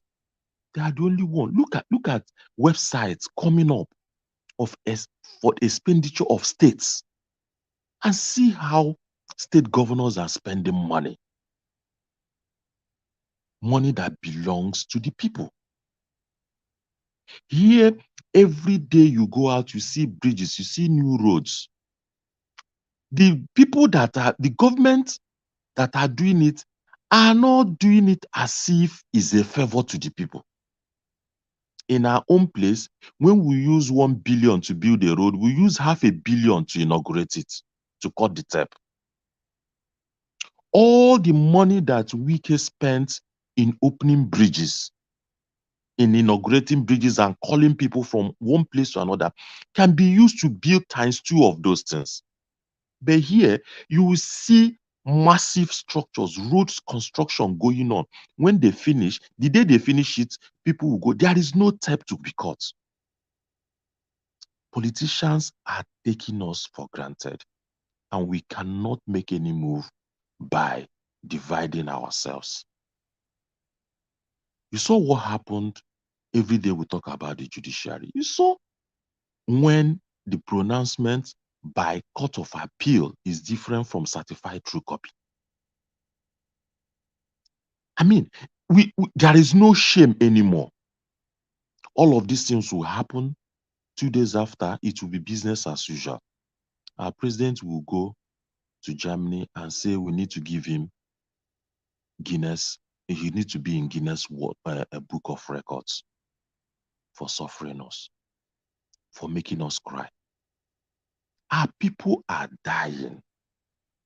There is a very big ridge between the politicians and the people. Just like in the biblical story where Abraham told the rich man that between us, that there is a big difference, that nobody can cross from where we are to your side. They don't know what we are going through. Sincerely speaking, people here are working and doing extra time to be able to carry the numerous and the myriads of issues back home. If you open your phone every morning when you wake up, what you see is how are you and the family, and you think that's where it ends. The moment you answer, oh, we are fine, then you will now see the real news coming. People are suffering. And if our leaders cannot see these sufferings, then there's no need electing. Of course, we didn't even elect them. We didn't even elect them. So how are they going to work for us? Do you go into a house from the window and start cleaning it? It's not going to work. So we have to, my advice is that this fragmentation of it is not me, it is this person, and so on, we'll have to stop. If we don't come together, we can move forward. I heard you saying you don't know why Showore won't come down and join forces with P2B and the obedience. That's it. Exactly. Atiku will be on one side. Labour Party will be on another side. Showore will be on one other side. We have one common enemy. We have one common enemy. So how come that the oppressed are not united by their oppressors? Your enemy's enemy should be your friend. But it is not happening. And they are happy. They are happy. They will so impoverish you that you will not even have the strength that whatever you are told, if you are given some little money to go and do things against your conscience, you go and do it. And they will sit in their homes and laugh at all of us. We are not happy staying here when we already have built businesses back home. We have built businesses. All our friends, schoolmates, all of them were back home. We don't have schoolmates here. All of a sudden, you come into a land that you don't know anything, that you now start learning your left from your right. Meanwhile, you have a country that has the potentials to be the best. When did Dubai start? This UAE, when did they start? Back in the years when I went to UAE, I saw arid land. But if you go back to UAE 1 year after, you will not believe what you see. What else do they have apart from the same oil that we have? What else? We even have more than they do. I once traveled with one of the Niger Delta activists to Dubai. And the man got to that place and refused to go anywhere. He kept screaming from the hotel rooms to say that what he is seeing here, and they said that we have deposit of natural resources more than Dubai, that he is going back to go and fight. But look at it now. People that we called activists have all collected money. See Asari Dokubo. Initially, he was fighting for the people. But now, he's fighting against the people. Anywhere Bele face, anywhere, anybody that gives them money, they will start singing the tune of that person. You said it also that forget about this person is a governor from PDP, this person is a governor from LP, and so on. They are all working from where the money is coming from.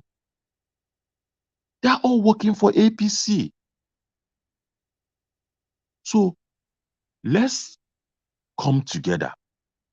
Let's throw away the things that divide us and work more on the things that unite us. Let there be no Biafra. Let there be no Urobo. Let there be no Efik. The more we do all of these things, the more they weaken us. Once again, thank you, Mr. Elvis, for giving us this platform. I rest my case. Thank you very much, Mr. Ike Jude. I appreciate you. Thank you very much, sir, for your wonderful submission. It's painful. It's very, very painful that everybody is fighting for themselves. That's the problem we have now. Not just the political parties, are doing this. Nigerians themselves, we all are fond of doing this. Everybody fighting for themselves. For example, on this platform, for some people to come to this platform, they prefer to go and open their own platform. This is the problem we have. For Sowore to work with Mr. Peter Obi, he wants to build his own political party. For Peter Obi and the other people to work. So this problem is always there. It's always there. Everybody want to, so it's a big problem. The competition, the challenge, the hatred, the jealousy amongst us. That is why we are where we are today. Whereas Oyibo people will support themselves to grow. On us, no. Everybody want to be a captain at the same time. That is why we are here. So for me, like I said before, I still don't know why Sowore, even with all the qualities that guy has, why he refused to work with Mr. Peter Obi. I don't know why. I've asked him privately, so I've also asked him publicly. He came to this platform, he spent about 2 hours, 48 minutes with us here. I asked him. So I don't know why, and it's very, very painful. We all have a long way to go. Before I come to the next person on the panel, let me pick this call quickly. Hello, thank you very much, sir. Please, I would like you to talk to us. Good evening to you. 2 minutes, evening, sir. Thank you, sir. Thank you. Please talk to us. 2 minutes. Yes. I've been trying to avoid saying this, but every time I look at Nigeria's situation, I just want to say this thing, frankly speaking. The major problem of Nigeria is the ideology. I mean, what is the ideology of the average Nigerian? Nigeria is the landmass. Nigerians are what makes Nigeria. Now, what is the ideology of the average Nigerian?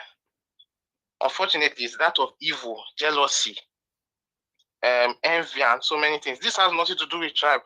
In fact, there's the gun and there's the bullet. The bullets are these tribal wars and everything, but the major gun there is our ideology, our character. How do we see our fellow human being? So what should be the ideology of the average Nigerian? And I'm not just talking about Nigerians in Nigeria. I'm talking about Nigerians too abroad. So what should be the major ideology? The major ideology should be that of growth and development. So let's say you are working as a doctor abroad. You should aim to build an enterprise in that country you're in and also in your own country, same as the other person. And if we're doing that one by one, we build a better life for ourselves and we build a better life for Nigeria. And in the long run, people would have jobs. People would have everything provided to them. So the major ideology we should have as Nigerians, individually, not as a tribe, not as a collective, should be growth and development with morality. And that's all it Thank you. all I have to say. Yes. Thank you very much, sir. God bless you. God bless you.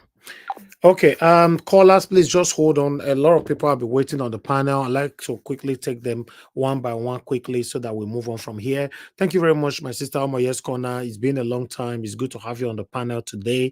I'd like you to talk to us. What's your take? You'll be silent. So, Abi, you are part of the people where these satanic people succeeded in making silent ever since the Supreme Court passed their judgment. I know that was intentional. I know you intentionally talk that one. if that one happened, that means say I forget her now. Exactly. I have been. That means I'm now free game. I know. Say they're not shot you down. Never. They waiting. They worry them. Wait, they shot the small platform when I get hey, but I shot and it concern I go to overload. They're not fit. You understand? And I just wanted to quickly say, there's enough space for everybody to fly in the sky, right? It's all about support for each other.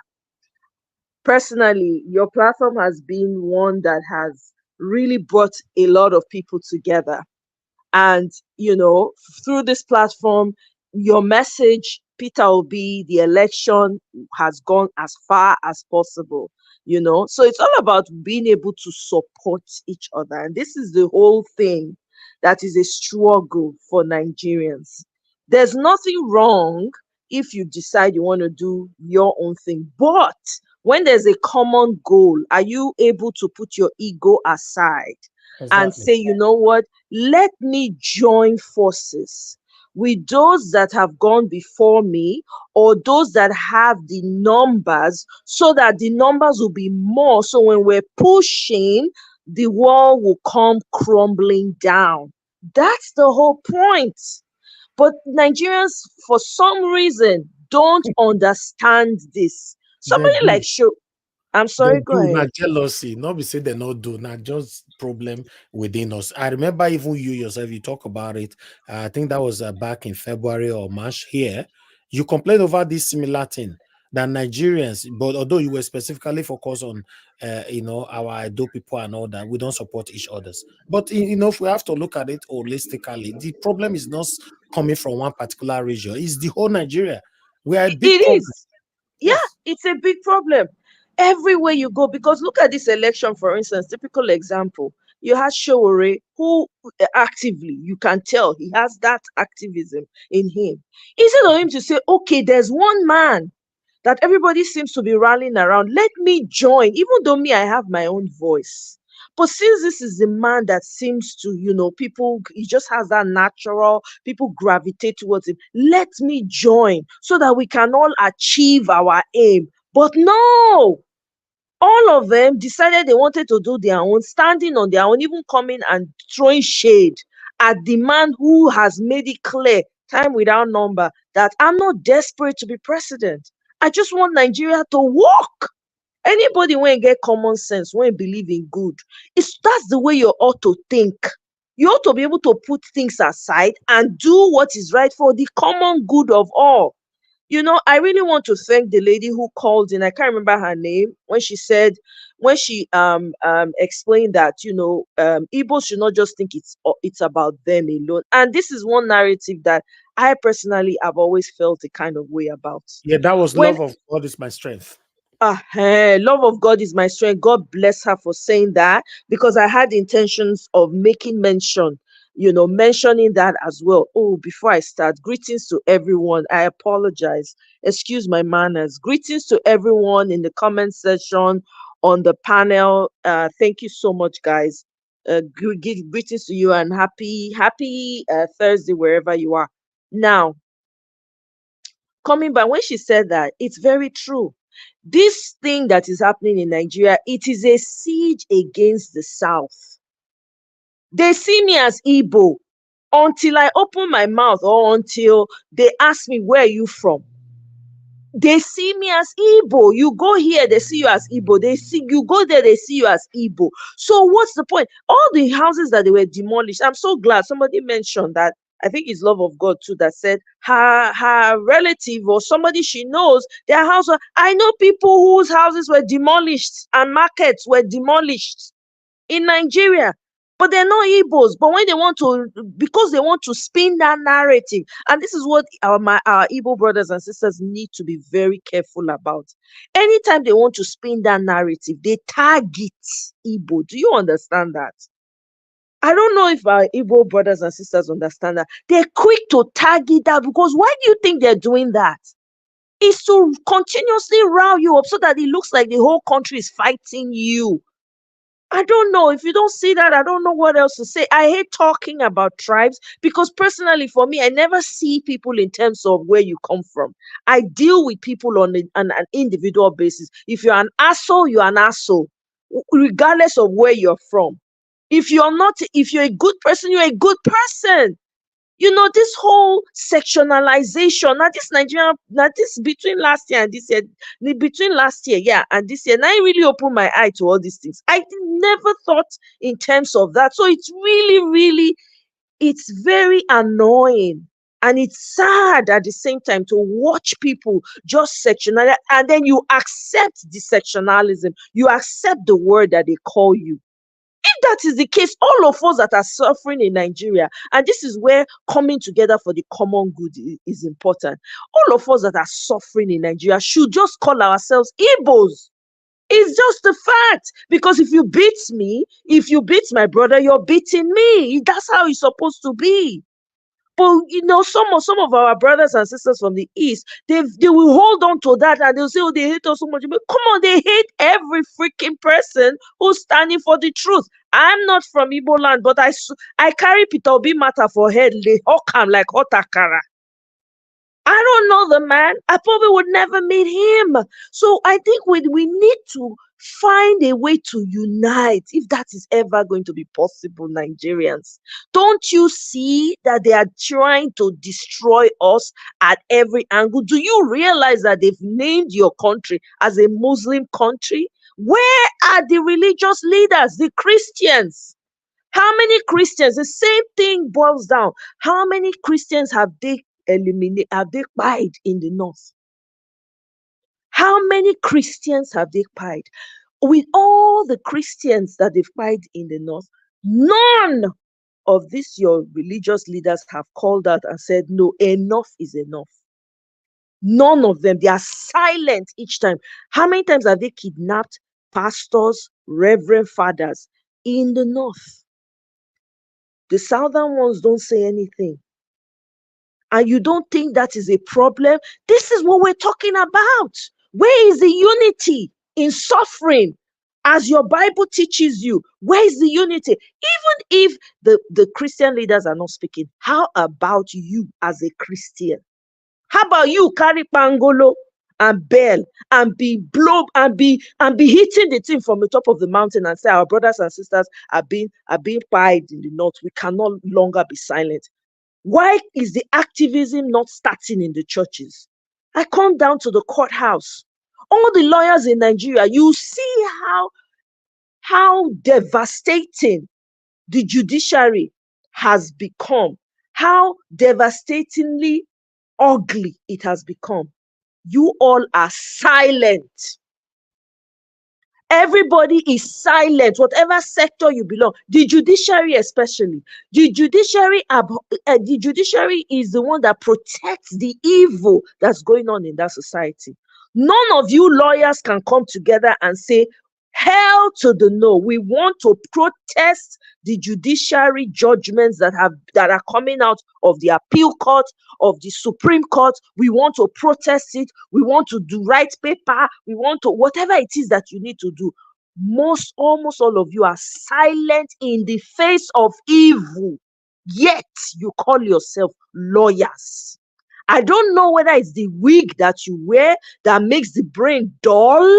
I don't get it, because it's not your hair in the first place. Everybody is minding their business because it does not concern you. Your judiciary, no matter how long you've practiced law, 15, 10 years, you cannot move up because somebody's girlfriend or son has been lined up that went to school 2 years, went to school in the UK or in the US or wherever, come and they put them above you and you don't see any problem. You are docile.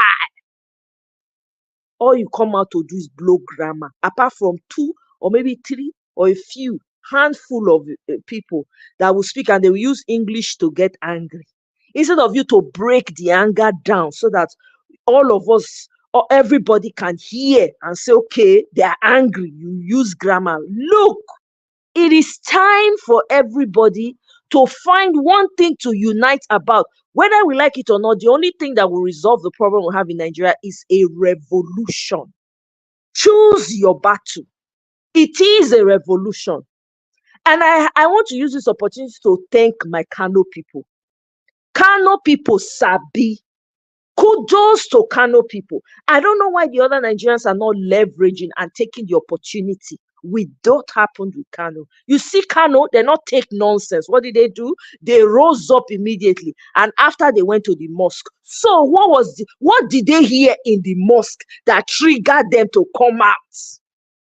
Your Christian leaders will tell you, go and pray for your leaders that they know is evil. That they are, the leaders they know are dining with the devil himself. They will tell you, go and pray for them. Go and fast for them. Pray for him to make the right decision. And you will still go to church, that same church on Sunday, for that same man that is in bed with the devil to pray over you. And you think that there's no problem.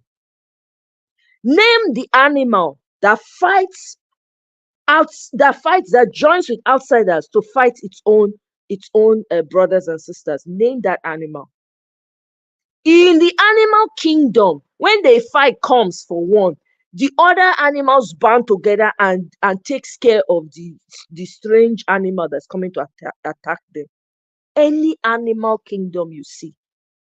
If you've ever had chickens before, you ever had a poultry before, there's a way you catch a chicken and other chickens are watching, they will attack you. They will attack you. Only in Nigeria, I don't want to speak for the entire Africa, only in Nigeria will you see people are fighting. Instead of us to come together and fight for the common good and say, you know what, we are all tired and sick of all of this. Let's speak with one voice. No, everybody is sectionalized. Everybody's thinking. I heard some people say, no, the Kano people, why didn't they come out when this whole charade was going on? We all know the propaganda that goes on in the north. Why are we pretending that we don't know the lies? We've not heard the lies that have been told this northerners. People that you have access to social media. You can listen, you can hear, you can make your own mind. The northerners don't have that. Now transistor radio that they carry to waka. Now what did they tell them that they listen to? Some of them, there's nothing. With the little they have, they manage. Omoye, please, can I just interject you for 2 seconds? House travel, they do them. They do them like they do us for South. I am not trying to sympathize with the North. Please don't get me wrong. We are all suffering. But if you want to say who really they suffer this multidimensional poverty? Now the North, 90 was passed. With all the leaders when they don't get, not one to tell you, not one of their leaders say, no, let me raise my people up so that they too can get to a certain level. None of their leaders do them. Do them like that for them. Instead, they go use them against each other. They use them, they wipe out each other. It is time. I'm sorry. Thank you so much. You finish work. Sorry for interjecting. Thank you. Yeah, busy brains. Greetings, specially. Long time. Let me interject you first now. Why I want do? Oh yeah, go on. Interject. Oh yeah, go on. What I wanted to say, because I actually came in to interject you so I can leave immediately because I'm in a particular place right now. Okay. What I wanted to say, that if there is war, right? If there is war, there's a collateral damage. Yes. And what is happening in the West right now is they are targeting a particular section. At the same time, other people are receiving that blow as a result of the collateral damage. And in the eyes of the Fulani, if you are not Yoruba, you are Igbo, regardless of whether you might be from Edo, Ijo, anywhere. So that is how we must look at it. Yes, I don't want everybody to, itemize it or personalize it, that it is one particular. We have to see it as a collective suffering. We have to see it as a collective this thing. But, at the same time, if I wear shoe, and my shoe they pay me, and you wear shoe and the shoe they pay you, I go they shout for the one where they pay me. I know go now you go they shout for the one where they pay you. You understand? So by the time when you they shout, me I they shout. Everything I shout. Thank you. Yes. I agree with you. I completely go ahead. Sorry for you just want to shed a light on your point that you raised. You raised something very vital, and I just want to amplify it. You see, the far north, they don't have the social media that the rest of the country have access to. So imagine if they are privy to the information that the rest of us have of the looting, of the degradation, of how they have enriched themselves, of how their children are the ones that are dancing buga. They don't cover their head. If they see things that we are seeing, they will not be sitting down. That is the reason why they want to impoverish them with lack of information. That is why they do whatever it is to keep them enslaved to the mosque. For whatever reason, in Kano, the mosque told them to go and do what they did. Kudos to them, because maybe the mosque was also supporting. It is their own anyway. So imagine if it was not their own, that will not even happen. Kwankwaso is one of them. So they did, the mosque told them a right to do what they needed to do. So you can imagine. So for those of us, it is a shame. Then we come here and be shouting, let them wake up, why are they not doing anything? This is the problem. They don't even know quarter of what you know. They don't have the access. So imagine with the little that they know, look at the mayhem they have done. But us, we have all this information. We are still sitting down, goom. We've seen what this man in Imo is doing. We are not doing anything. We have sat down with our mouths zipped up. Sorry. Exactly. Thank you very much, Madam Busy Brains, because and guess what? This election, when it happened, I remember when they were counting, I was like, can somebody just shut down that counting? First and foremost, I know it's water under the bridge, but I have to keep going back there because I was livid just watching it happen, and people sitting down and all they can do is stand up and walk out. How about standing up and jumping on top of the Mahmoud and sitting on top of him and carrying the paper and chewing it and ripping it apart? How about that? Now we've been talking since the election, back and forth, shouting, gingering. Kano people did not need gingering. All they did was go to the mosque. Next year, everybody don't enter streets. And guess what? They're afraid to use live ammunitions on them. They are afraid because they know say Kano people they craze. Say they try the whole place go scatter. They were using tear gas. I saw some of the videos. They don't use any nothing. You understand?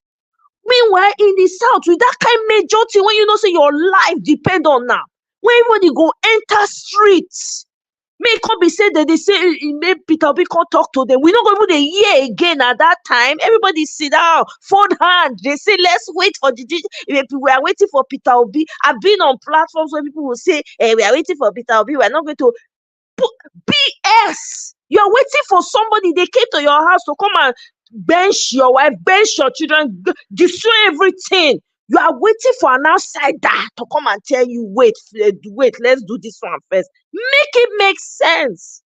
I've been tired. I don't talk anymore. I just keep quiet if I have to.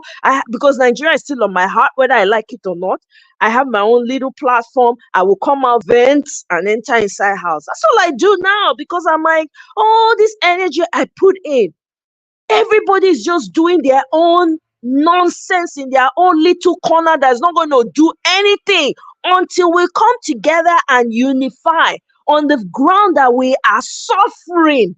on our common suffering. It doesn't matter where you come from. We feel get differences. I feel not agree with Mr. Elvis. I feel not agree with Madam Busy Brain. I feel not agree with give us a mandate. But the fact say we get one common enemy when we dey fight, we go first put that quarrel aside. We go attack that one first. When we attack and finish, we'll come look each other and go say, give us a mandate and not send your papa. Give Madam Busy Brace and not send you.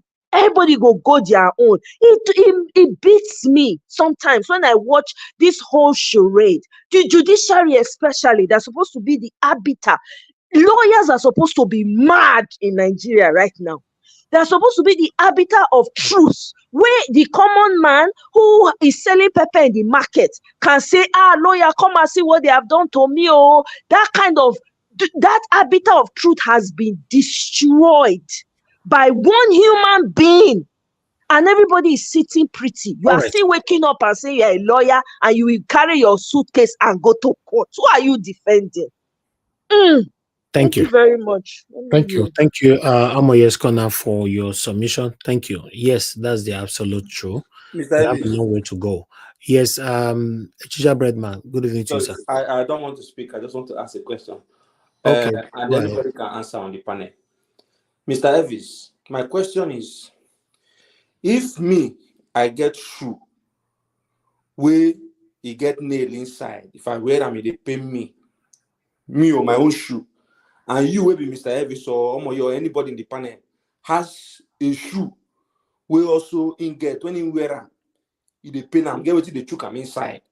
And these two shoes where we will get now, person give us. Is it right? Are you going to complain about your own pain where they pay you, or now me go complain about? Will I leave my own shoe after say, Mr. Elvis shoe they pay now for leg, or I go to say my shoe they pay now?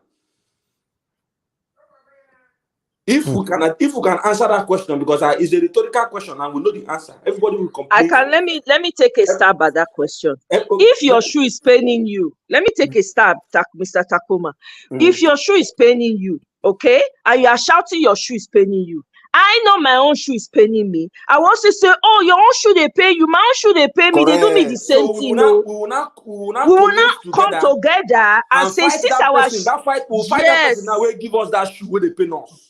There we go. But it is not with that being said, I don't think we should crucify anybody that is saying that my shoe they pay me, my shoe they pay me. Rather, we should amplify to say that as your shoe they pay you, my own shoe they pay me. Therefore, let us come together. That was exactly the point. That's exactly the point.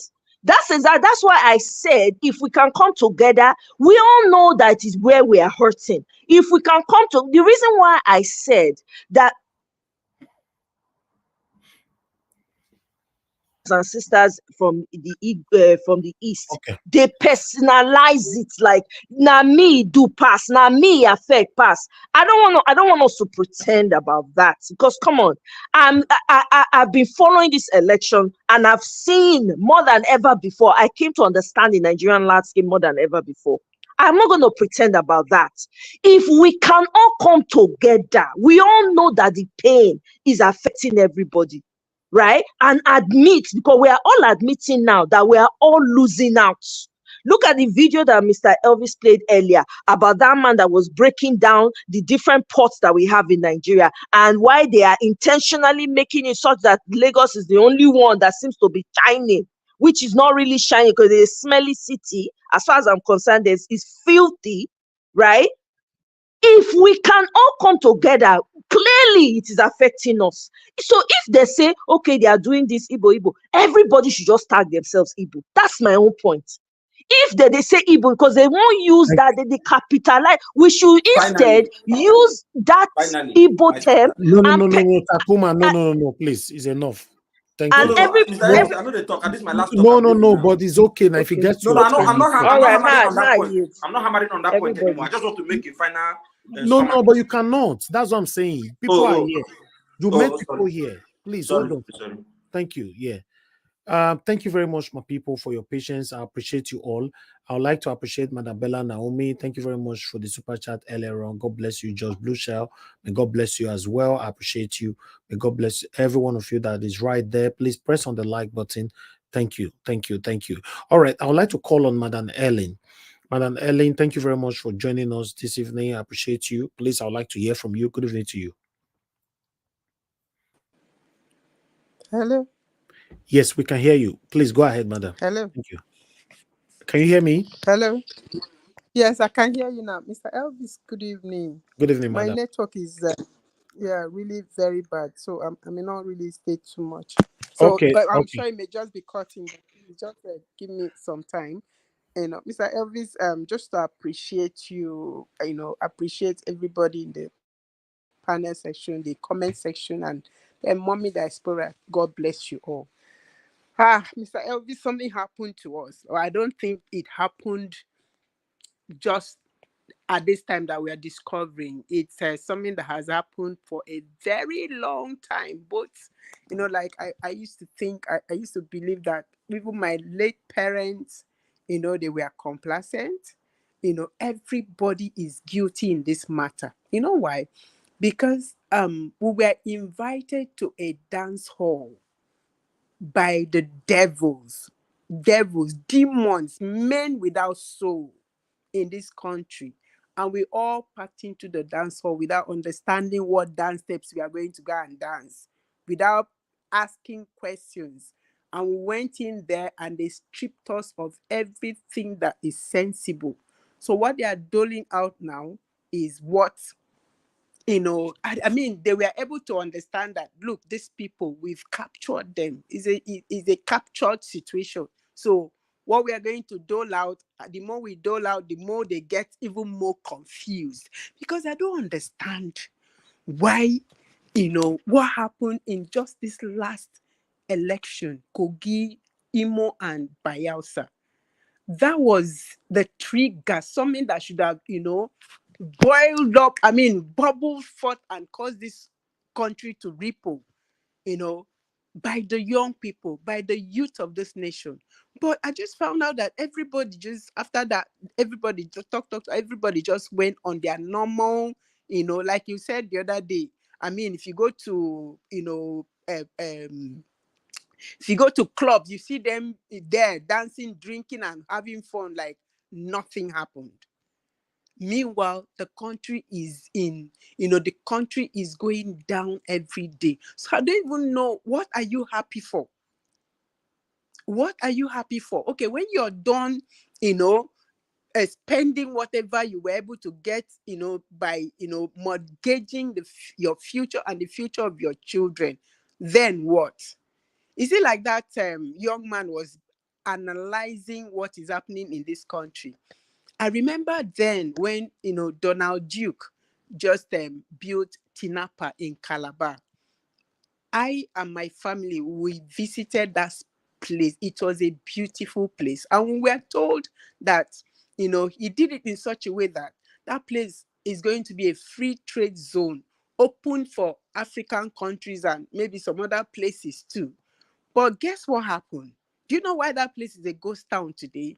Because the president then denied them the license to operate. Why did they do that? Still, so that Lagos can be the center of everything, center of the economy in this country. Obasanjo denied them the license. I don't care anymore. You understand? I don't care anymore. Enough is enough. Enough is enough of hiding in the shadows. He denied them the license and made sure that place never worked. Today, trust, the youth of Nigeria, idle youth who do not have sense. Do you know, at some point, they looted, they sold, they did everything and cleaned out that place. If you go to that place, it's a ghost town. But somebody spent somebody who had vision, somebody who had, an idea of how to make things happen so that the people, the future generation can benefit, came up with that vision. But today it's not working because somebody chose to kill it before it even was born. And so that's what they are doing. Right now in Akwa Ibom, I'm meant to understand that in Imbo, there is a seaport that the previous governor set up. What happened to the MPA in Port Harcourt? What happened to the one in Calabar? What happened to all the ports that were set up in Nigeria? Why is it that they are all dead, not functioning, apart from Lagos? Just so that you will keep going there and investing there, and at the end of the day, they will tell you you have nothing. You're nobody. Go back to your place. How do I go back to my place where all my investment is there? And you've made sure that I can't function in my place apart from there. So these men are without souls. I don't think these men, they have anything inside of them apart from that empty, sack of flesh that they are walking around with. So if you're expecting them to feel anything for you, you're just you've made up your mind to be lying to yourself every day, you youths of Nigeria. You've made up your mind to be lying to yourself, to be telling you, wake up every day and tell yourself lies, because this one is not about somebody lying to you. You are aware. This afternoon, I was listening to an interview. I think it was a voice note with, is it Chidi or Dinkalu? The man exposed so much. So you find out that this was a systematic, setup of criminality, and it didn't happen one day. It happened over the years. So how come nobody noticed? How come nobody bothered? How come, the people that even bothered to even, talk about it were, silent, and they remain silent till today? And then the ones that will refuse not to keep quiet were quiet at some point. And yet we didn't notice, yet we didn't ask questions. We kept quiet. So this talking has to continue, because if this, see, like Mr. P.O. normally says, it's a structure of criminality that needs to be brought down. So, but the question is, how are you going to bring something that has been set in place for over the years, and almost everybody is guilty of this matter? Because if you go to the ministries, you cannot have anything done except money exchange hands. Do you know, I was listening to some young boy, like 2 weeks ago. He said something to me, was telling me what they did to him when he had an opportunity to set up a business in Nigeria that would have, at least better, not just him, a lot of people in his community. The same people, his own people, killed that vision. Quiet that vision. They made sure that they frustrated him until, so that he does not lose his sanity. He had to run. And go back. So what do you do? You want to bring down the structure of criminality. What do you do? How are you going to do it if you do not unite? If we do not stop saying, this is Igbo, this is Yoruba, this is Hausa. Look, the problem is not the Hausa, the problem is not the Igbo, the problem is not the Yoruba. The problem is the people that have made sure that they, position themselves in such a way that they will keep, putting their legs on your neck and squeezing the life out of you. If you don't break out and say no more, no, and no. Okay, now they are beginning to set up, put in position what they are going to do in 2027. So do you think that in any way, if you go to that poll to cast your vote, do you think it's going to work? How is it going to work when by then they would have mastered, ways and means? Already they've captured the judiciary. See the shame, see the disgrace that you're trying to do something and you can't perfect it. Not even like, like somebody said, not even like it's from magistrate court, not even from maybe the lower court, from the second to the last. And yet, see the disgrace. These people are not, these people are not, they don't have shame and they don't have soul. Their souls are, their inside is empty. If you truly look into their eyes spiritually, you see that the sockets are just blank. That is why they can't feel anything. That is why they can't feel. Can you imagine somebody going to say, the reform I brought, I should be put in the Guinness Book of Record? Is it the suffering? Is it the crying every day? Is it the unborn that when the mother goes to the hospital to bring forth that child, there's no opportunity because the hospitals are in dilapidated form? So what is it that they are going to give you, put in Guinness Book of Record? I don't understand. Is it that we've not reached the point where we can just go crazy and just go crazy? What are the youths waiting for?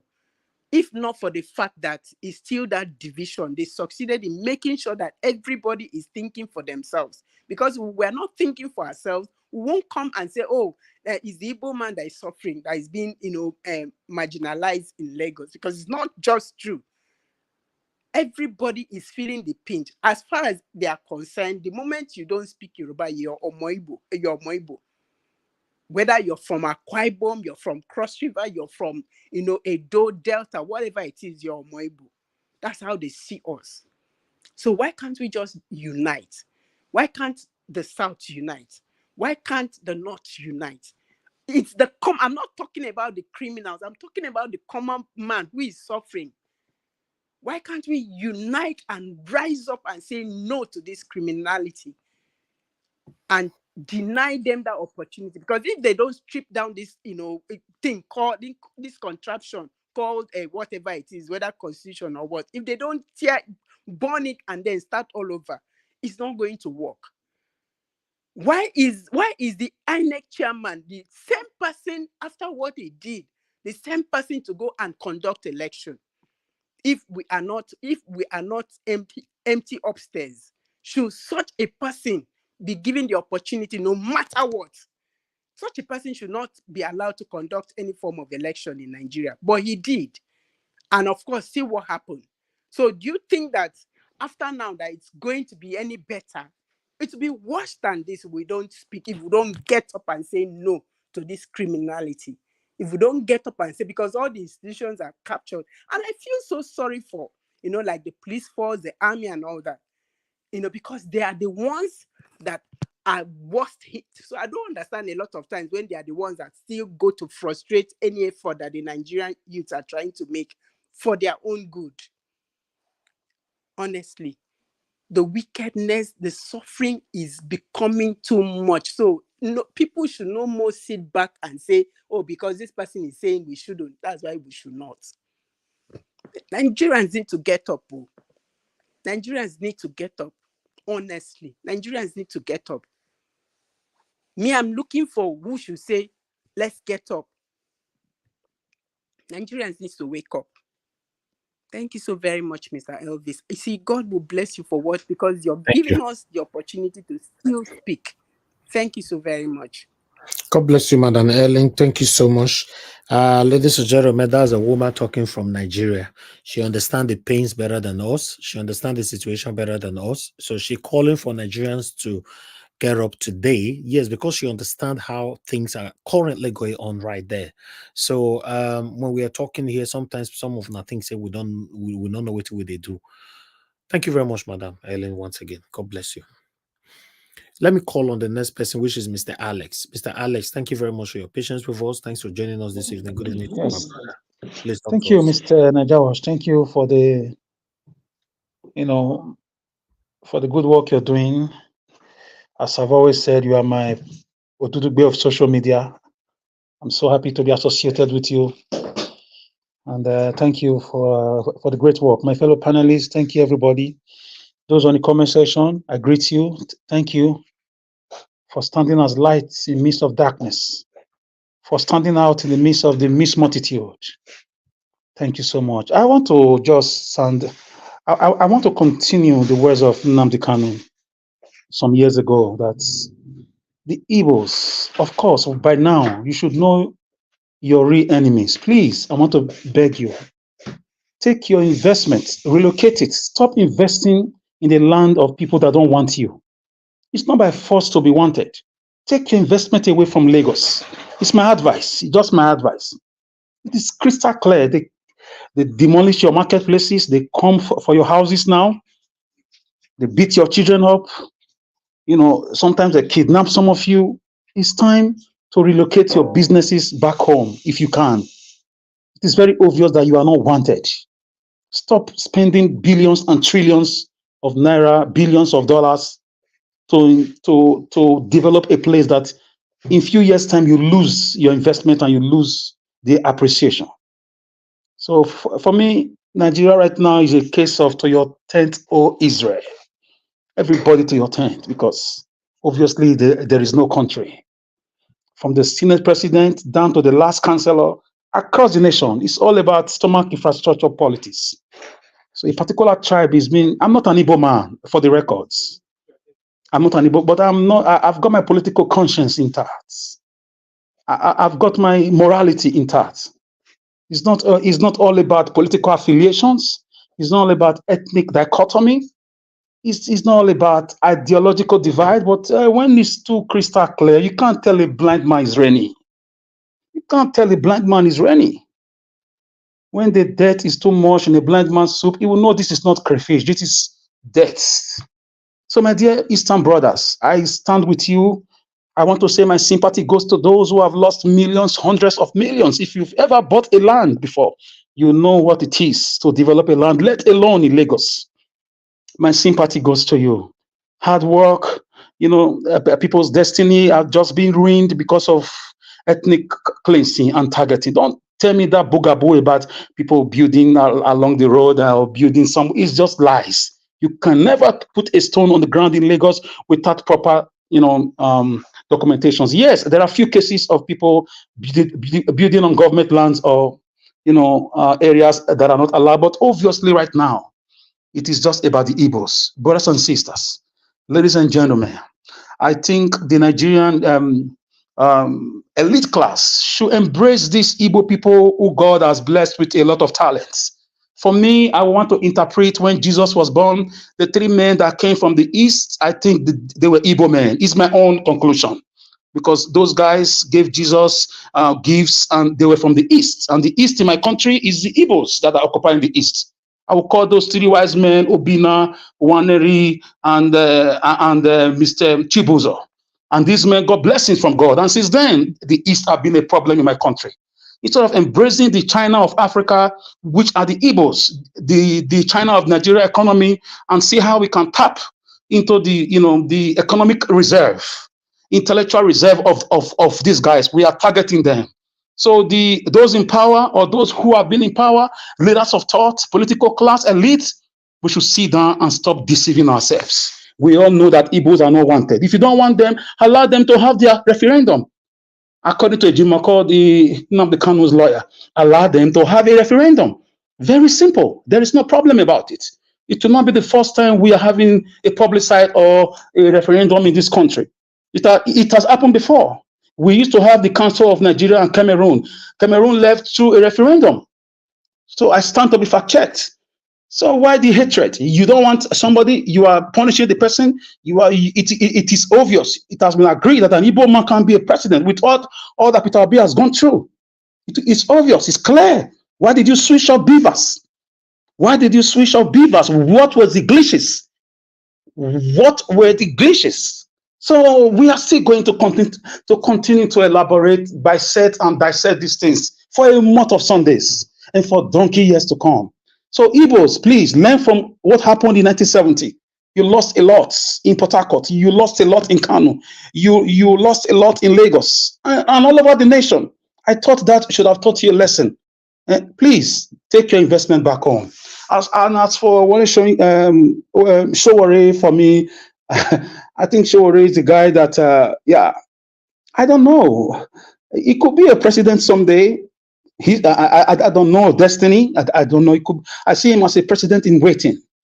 Probably if a right-thinking man comes to power, they could need him as an EFCC boss. For me, he deserves to be an EFCC boss. I know he can do a lot. Many people are going to be, brought back into the country to vomit all the looted funds. Many past governors are going to go to jail under him. Many people's money are going to be under scrutiny. How did you become a billionaire? You're going to explain to such a man. You keep explain. According to what's raining on social media, you go explain, and you go tired. There is no evidence. So I see Showore as a man, as a disciplinarian, although he's very egoistic. He has his pride, that political pride, that he cannot, collapse his structure to work with other parties in spite of their ideological affiliations. So I see him in that light, and I hope one day he will lower his ego and see things on a general note, not seeking to be on top every time. It's not about who's on top. Like somebody just said just now, our problem is, part of our problem, everybody wants to be a leader. It's a big problem. Everybody wants to be a leader. There are not many captains in a ship. People don't want to be selfless. People don't want to be at the base. Listen, Nigeria Watch is a team. The face of leadership here is just Mr. Elvis. But there are people behind that he calls. There are people that he can be busy, can just make a phone call and things will still go on. So even if you are at the basement or you are the middle, so long you are part of the success, I think that should give you joy. It's not all about being known. Everybody wants to be famous. Everybody wants to be, everybody wants to brag. It's a big problem with our Nigerian political system, and it has trickled down to our social life. You see a young man, you make your first 10 million naira in maybe in online businesses legally, or you go abroad. The first thing they think about is to buy a car of 9.5 million because you want to show people that you have arrived. You don't have anything yet. You want to buy a car with just 10 million. You want to buy a car of 8.5 million. For me, I'm not saying buying cars are bad, but for me, there are other things. If that's your first 10 million naira, it's not the right way to go. So we should have a way of having a rethink. Everybody cannot be Peter Obi. Everybody can't be Mr. Elvis. Everybody, but we all can join hands together and create a future that we want. As for the Senate president, of course, if it was Mr. Alex that said that our senators are criminals, our people will say I'm abusive, I talk too much, I imitate this and that. I see all those insults. It's part of our training. You must take the hits, otherwise you leave the kitchen. Listen to me. Our senators, our House of Rep, they are just a set of rubber stamp people. They are like toys. They don't exist in the mind of the executive. Democracy has 3 branches of government: executive, the legislature, and the judiciary. But right now, the legislature, which is the House of Rep and the Senate, they are non-existent because prayers are always being kept in their email, according to the Senate president. Prayers are always entering their email and their bank account. 300 million for Christmas, 200 million for this, 160 million for a car, for a bulletproof car. Why are you having a bulletproof car if you've not created insecurity? Why are you, seeking to take so much money from from the state for your Christmas celebration when people are hungry, if you've not created hunger in the land? So it's our time Nigerians will wake up. I want to thank our brothers in Kanu. I wanted to contribute on this yesterday. I was very busy. Yeah, I don't care how the revolution starts. I don't care. I don't want to care if it happens and it spreads. Of course, Edo State is going to join. Of course, once Edo joins, Delta will join, Rivers will join, Bayelsa will join. Everybody, it will sweep around the nook and cranny of the nation. I'm looking forward to a day that this will happen because senators, House of Rep, they don't mean well, or across all the parties, they don't. There is no sign of anything happening. It's going to be continuous looting, continuous raping of women, kidnapping, continuous, borrowing.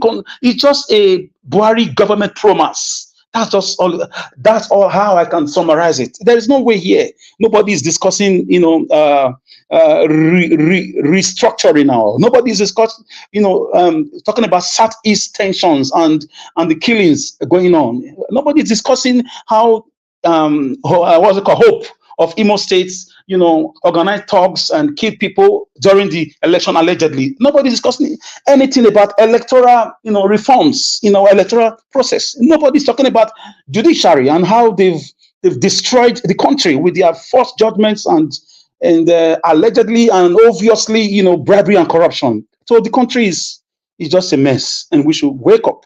All of us got a job to do. We must wake up. And the time is now. I joined Showore to say revolution now. I leave it there, Mr. Najawash. Thank you for the great work you're doing. Thank you, sir. Thank you, Mr. Alex. God bless you, sir. I appreciate you. And thanks for your submission. Can I ask Oga Alex the question? Please? Okay, go ahead. Thank you, Yeah. man. Oga Alex, you know, you made Mr. Showore, as in, I just want to get to an understanding. For someone, what is your take for someone who has put himself forward as a conscientious Nigerian, a leader who abhors corruption, who will bring insanity to the system? Why do you think that his love for Nigeria did not rise above whatever it is that is plaguing him? Why did he fall people's hand? Yes, if you can remember Showore very well, he has been a student union activist for donkey years while in the university. He's a man that has, yes, I condemn that. He should have gone with the flow of the moment. Maybe he saw what me and you did not see and he chose not to collapse his structure. But this man has his own personality. He has his decisions to make. He's a grown man. I was not there when he was forming his party. I cannot tell him how to run his party. So probably he's having regrets now. Probably he will do it better next time. But I can never rule out a potential leadership attribute I've seen in him. He may have his own flaws. He may have accusations here and there. If I come out tomorrow night for any position or the other, you are going to hear all sorts of accusations against me. It's normal. They're going to tell you I raped somebody last 3 years. They're going to tell you I'm proud. They're going to tell you I'm a 419. They're going to say all sorts of things. Even you, madam. They will say a lot of things about you. It's when you come out to be a governor, a senator, or anything in Nigeria, opposition are going to raise things against you. As for Showore, he knows why he didn't do what we all called him. I called him out also that he should have joined forces with Peter Obi. I don't know if they spoke or if the negotiation did not go well. I don't know. So for me, I think the guy got what it takes. Up till now, he still attacks our leadership. He still condemn what is going. Even if his brother Yoruba man that is in power, he still says Tinubu is fraudulent. He says it every time that APC is useless. He just said senators are all criminals has invaded the Senate. Those are his words. How many people can talk like that? So the guy has been to jail. Let me remind you, man. Let me refresh your memory why I round up. He has been to jail at the time his life was in danger. He took his wife, who is an American citizen in New Jersey, to use a senator in New Jersey to cry out through the White House and gave a press that if anything happens to Showore, Nigeria is going to be a problem. Less than 48 hours after that press release, he was released. He was banned from seeing his family. His passport was seized from him. He was restricted to Abuja for the sake of the Nigerian struggle. Even then, Obi has not even emerged. So before Obi emerged as a leading candidate, there was a man called Showore, and we should not just sweep everything away because he made one error of not joining Peter Obi. I'm not this kind of person. I cannot condemn Elvis one mistake and forget all his goodness of coming out every day because of one thing. Somebody will come and tell me he didn't do well. I will remember that person all the good works too. So Showore is a potential leader. That's my point. Thank you. I support you on that 100%, Mr. Alex. In fact, if I may say, Mr. Showore was the one that sent me the video that I played earlier on by himself. And sorry, sir. Do you think if it was Showore, sorry, sir, do you think if it is Showore that won this election the way Obi won it, Nigeria will remain like this? I leave that for you to answer. Okay, that was almost because the message that he sent to me, I wanted to show the last part of it for you to know what he stands for till tomorrow. You know, he sent that video that I played earlier on. Look at the message he sent to me. I'm screenshotting my WhatsApp now. It's not a private chat, so I can make it public. But I just wanted to look at the last part of what he said there. That was the video below, not down. But look at it right up. Look at down. What can somebody see on the down hashtag? What can you see on that hashtag? Can somebody respond on the panel, please? Revolution now. Okay, you can see that, right? Okay, what he said, he actually said to me that I was at the Federal High Court today and all that. They sent that video to me. Then, he asked me to play it. So I played that video today. So, but he's saying it in the court, in the police station, everywhere, revolution now. He has been saying that. Showore have never changed his mind on that. And I like what Mr. Alex said, that Showore was already there before everybody now decided to follow who they want to follow. For me, like I told you guys before that, I'm not an enemy of Sowore. He's my friend, and he will remain my friend. You know, I'm not against him, but I was supporting Mr. Peter Obi, and I will never regret supporting Mr. Peter Obi. You understand? My wish was to see Mr. Sowore and my principal works together. Right from time I've mentioned that, I even said it earlier on today, but I can never use my platform to insult him. I cannot do that because I know it stands for a better Nigeria, but for a reason I don't know, you don't want to work with Mr. Peter Obi, and that's a big problem that I have. If everybody, that's what me and Omoye was talking about earlier on, if everybody continue to fight for themselves, we are not going anywhere. That's it. Thank you. Exactly. So this is the reason why I asked this.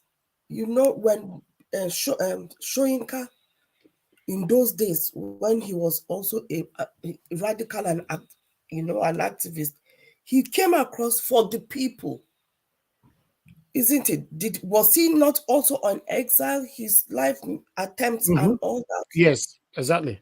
Yeah, but now what do we see? What are we hearing? He's an operative. I'm just going to put it out there. Madam Is Busy he Brace, is also your a turn? CIA operative? Is your turn, madam. Good evening to you. Please talk to us. Thank you very much. Okay. I've been interjecting without proper protocol. My regards to everyone. I greet everybody at the hill, most especially Sorry, you don't call me at all? Sorry? No, they ask our commander. You don't call me at all, commander. No. I have not called you, bros. After Mr. Busy, I'll call you. Thank you. Go ahead, madam. Thank you so much. Yeah. So what I'm just thinking, because these are times that we need to be asking questions. When something does not add up, I will be asking questions. Somebody is here saying that, remember, Sowore was instrumental. That's Nnamdi Ifekandu. He was instrumental in bringing this demonic APC to power in 2015 with Sahara Reports propaganda machine against Goodluck Jonathan's government. So what I have come to realize is that along the way, there are disruptors in the system, people that we look up to and think they are in one way, but they are not for any way. When the time comes, they prove themselves. And that is what, for me personally, when this Obi matter came, when the crowd is following Obi, as far as I'm concerned, it is not people, it's not Obi that chose the people. It was the people that chose Obi. And there must be a reason why that everybody gravitated, well, not everybody, most people gravitated towards him. Why? Ask yourself why. It is because God chose him. The people, the man of the people is the people that God have chosen. Whoever likes him, if a followership of people gravitate towards you, it means that God is picking you, is putting you up there. That is how I see it. And I understand that Sowore might not have the belief in the faith or in God, that the same God that I have. However, I am of the opinion that when he saw that, and he knows that the majority of the people, whatever it is that Peter Obi is, Peter Obi a criminal or whatever, then, but at least out of the other criminals, he's a better criminal. Why could he not just join forces? Push it. That is why I am looking at it till I see otherwise. When something does not make sense to me, the way the world has become, I am skeptical about anything and everything. With what I know, I can see him as a foreign agent. That is that one for now. Thank you. No disrespect to him. His drive, his radicalism, the qualities that he brings as a leader is what is needed to move Nigeria forward. But he is not the quality that needs to be at the top to rule Nigeria. If it is his pride that will not allow him, then we do not need a leader who is prideful. That is what we don't need. It is that pride that is going to get Werewike out of power. He's bloated, full of pride, like a frog. Regarding the the suffering that everybody is going through. It is not just one tribe. As our principal always says, we are all going to the same market. We all apply the same kind of roads. We are all buying from the same pumping gas stations. Is it any cheaper? Are people any better? The core things, the basic amenities that a government need to provide to its people, we are all united in the fact that we lack those things. So why can we not be united in purpose and face these people? I add my voice to Omoye and the earlier those that submitted earlier, and were harping on the unity.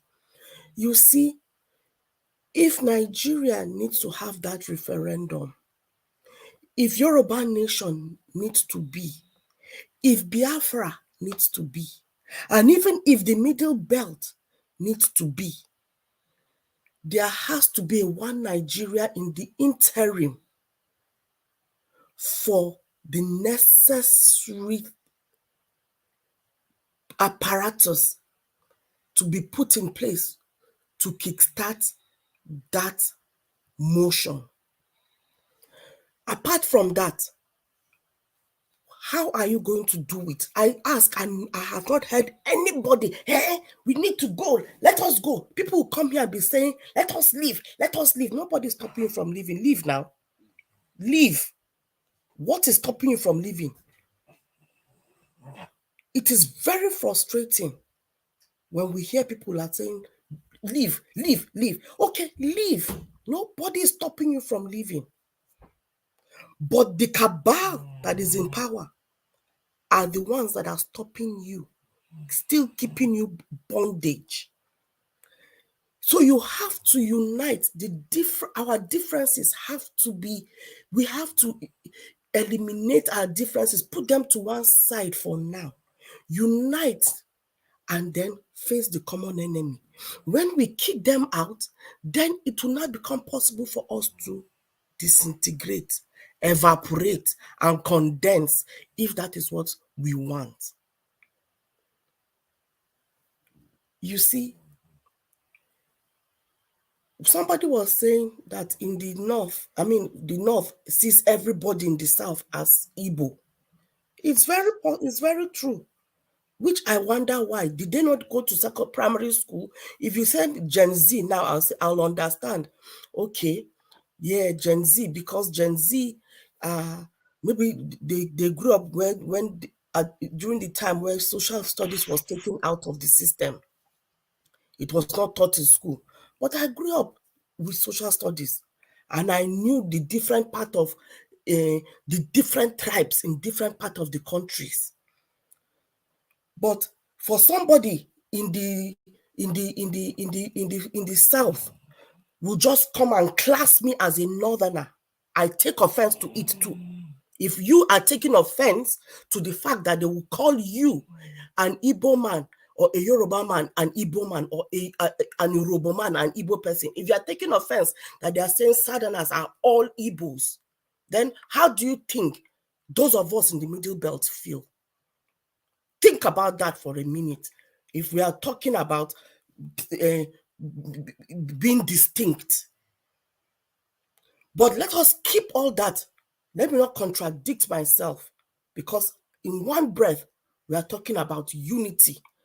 Then we should not see ourselves in regions for now, till we get our common goal.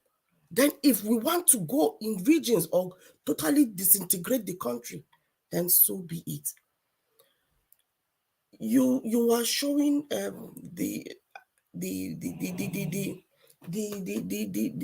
I really missed yesterday, but I was thinking I'll be able to catch up, but I never got to catch up, about how Kano was burning on fire, and I didn't really follow it that much, only to see some snippets of videos. You see, like I said, sorry. No, go ahead. Sorry, it's my Pekin that is snoring. If you can hear my daughter snoring. Sorry. That's fine. Go ahead.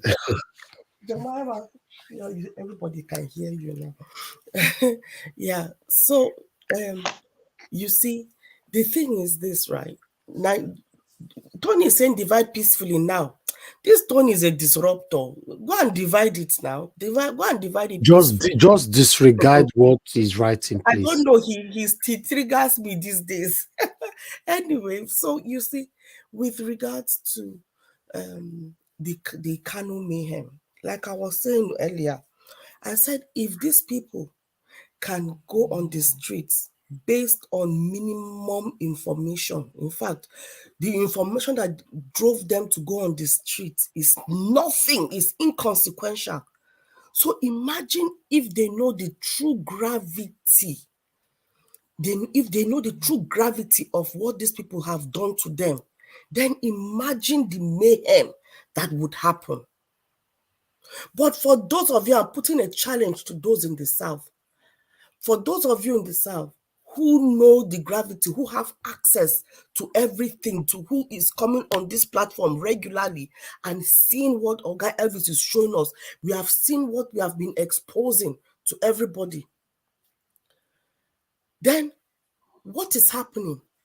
Nobody is saying you should go to Abuja because somebody said that they not have privilege. If the South should go out, they will wipe them. No.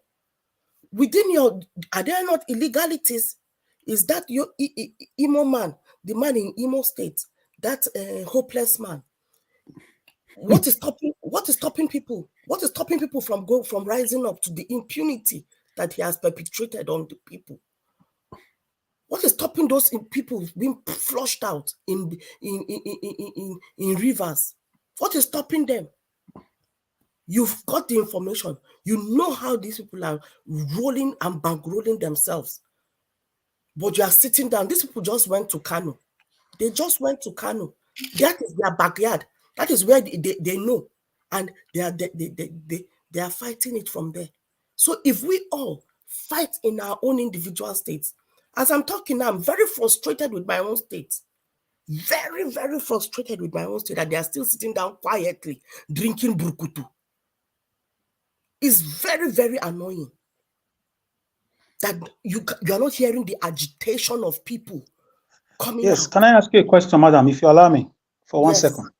Yes, sir. Do you think if the kind of crude oil they have in the South was in the North, just the oil alone, aside of other things, do you think Nigeria will still be one, or is just because of the selfish interests of some northern rulers or cabal, like they call them? Do you think if this oil was in the North, because they've been looking for oil since 10 years now, they brought all sorts of companies, Chinese, Germans, Switzerland, and the rest. At the time, they even said they found oil in Kano, but it was a lie. If this oil was in the North, you think we will still be one country? Thank you. That is a question that I will not be able to answer, in the sense of the fact that if the oil was in... And don't you think they are waiting for the oil to dry up before they break up the country? Because only the Northerners right now, as it stands, can break this country easily. The thing is, the resources are based nationwide. See, the truth of the issue, the breaking of the country right now, it is not even a Hausa man that is in power. It's a Southerner that is in power. Who made him a president? Professor Mahmoud. He's not a Benin man. Let us speak, please. Professor, do you really think it is Professor Mahmoud that put him there? Do you let me not even doubt. Let me see. Look at what is going on in the world right now. Madam Busy Grace, that question, if you cannot answer it, just skip it. You don't have to answer it. No, let me make an attempt. From what I see, yeah. If before petrol was found, the wealth was mostly in the North. In terms of agriculture, the granite pyramid. When you come to my own state, which I don't want to class it as the North, my state at one time was the mainstay of the nation, where we had tin. I don't know if anybody knows about tin now, but then that was the black gold back then. Go and see the topography of my land, of my state. Go and see that region. People are still mining. There are mining, a lot of mining still taking place there. But Nigeria was worse before petrol was found. Okay. Please round up in 1 minute, madam. Anyway, let me just round up with the Lagos destruction of properties again. I honestly do not understand how a human being with blood and water running in their veins and in their body can do that to another human being, which concludes the fact that we are not dealing with human beings. And if all this is happening, like the presenter said, what the lady said, if you think it is happening to Okafor, wait, it is going to come to you. And this is turn by turn. When I was watching that, I was thinking, this is even going to have its way to my own state. When the APC people in my own state, they've been doing it anyway. They've been victimizing my tribe.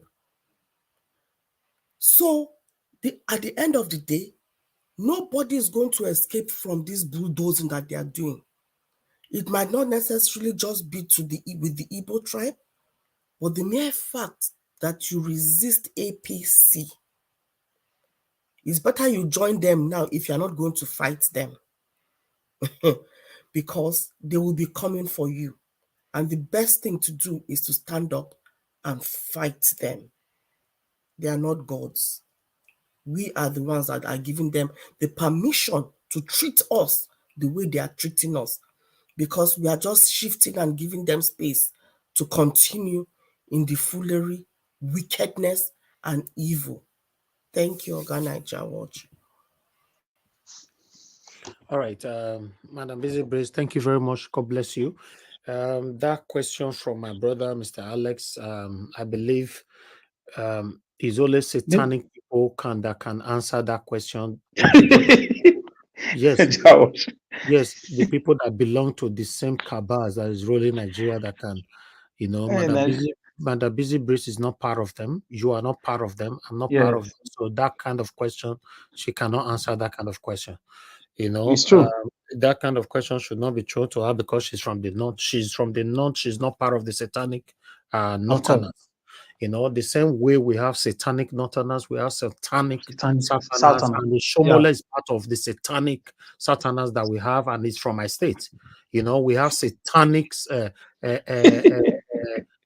easterners as well. We have the satanic easterners. We have one of them is Hope Uzodima is from there. We have westerners as well. We have all of them, Tinubu and co. So when we are focusing on any tribes, we should understand that we have satanic individualisms in every region in Nigeria. And all of them came together to combine together to put us in this excruciating where we are today. Today. Yes, all of them are working together. All of them. So thank you very much. My Madam Busy Brace, may God bless you. Thanks for your submission. Thank you very much, my brother, Mr. Alex, for your submission earlier on as well. But I have to quickly move on because we still have a couple of people here that need to speak. Give us a mandate. Thank you very much, my brother, for your patience. I would like you to talk to us. But before we give us a mandate, you can see what I put right there. Suspended Adamawa wreck that time, where they say they go break another person's head for that year. That this year, he don't run go Niger. The same Niger where they say Buhari still run go. Say no, sir. Now Niger, many of them come from. They say they be Nigerians. We're in big trouble in Nigeria. I'm telling you now. I'm telling you guys. Sam, they say don't run. Now Bati, I post this one, so I just don't want to read more because I don't have the time. Sam. But meanwhile, let me come to give us a mandate. Give us a mandate. Talk to us. Thank you. Thank you very much, Mr. Helvis. I appreciate all that you do and the good work for the nation. How would the Senate serve the interests of the people when crime when criminals have dominated the Senate. Omoyele Sowore. Well, greetings to the panel, all protocol observed. Comment section greetings, Mommy Diaspora greetings. Thank you, everyone. Well, valid question from Sowore, but the question is, if the criminals that we have in the Senate and the House of Rep are not going to do things for Nigerians, then what will Nigerians do to get their country back from these people?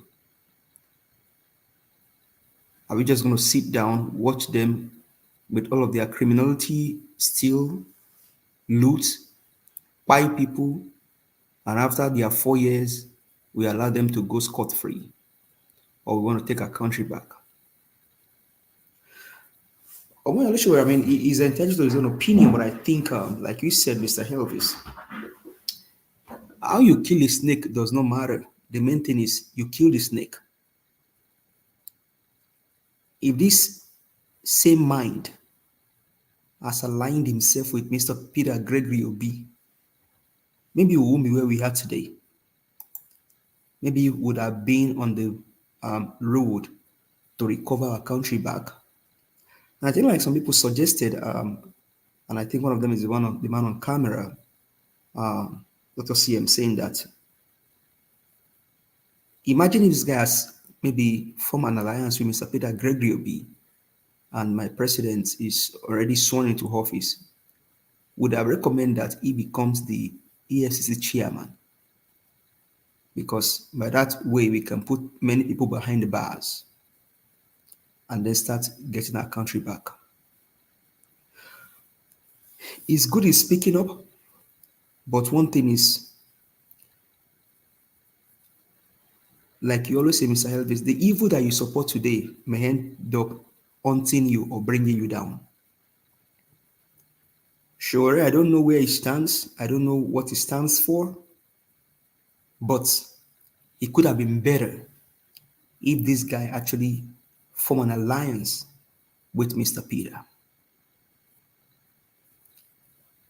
If you put everything side by side between Mr. Peter Gregory Obi and Omoyele Sowore, the one that has the leadership capacity and that is needed for Nigeria is made of Mr. Gregory Obi. People like Sowore will just be supporting to give advice on, okay, can we do this, can we do that?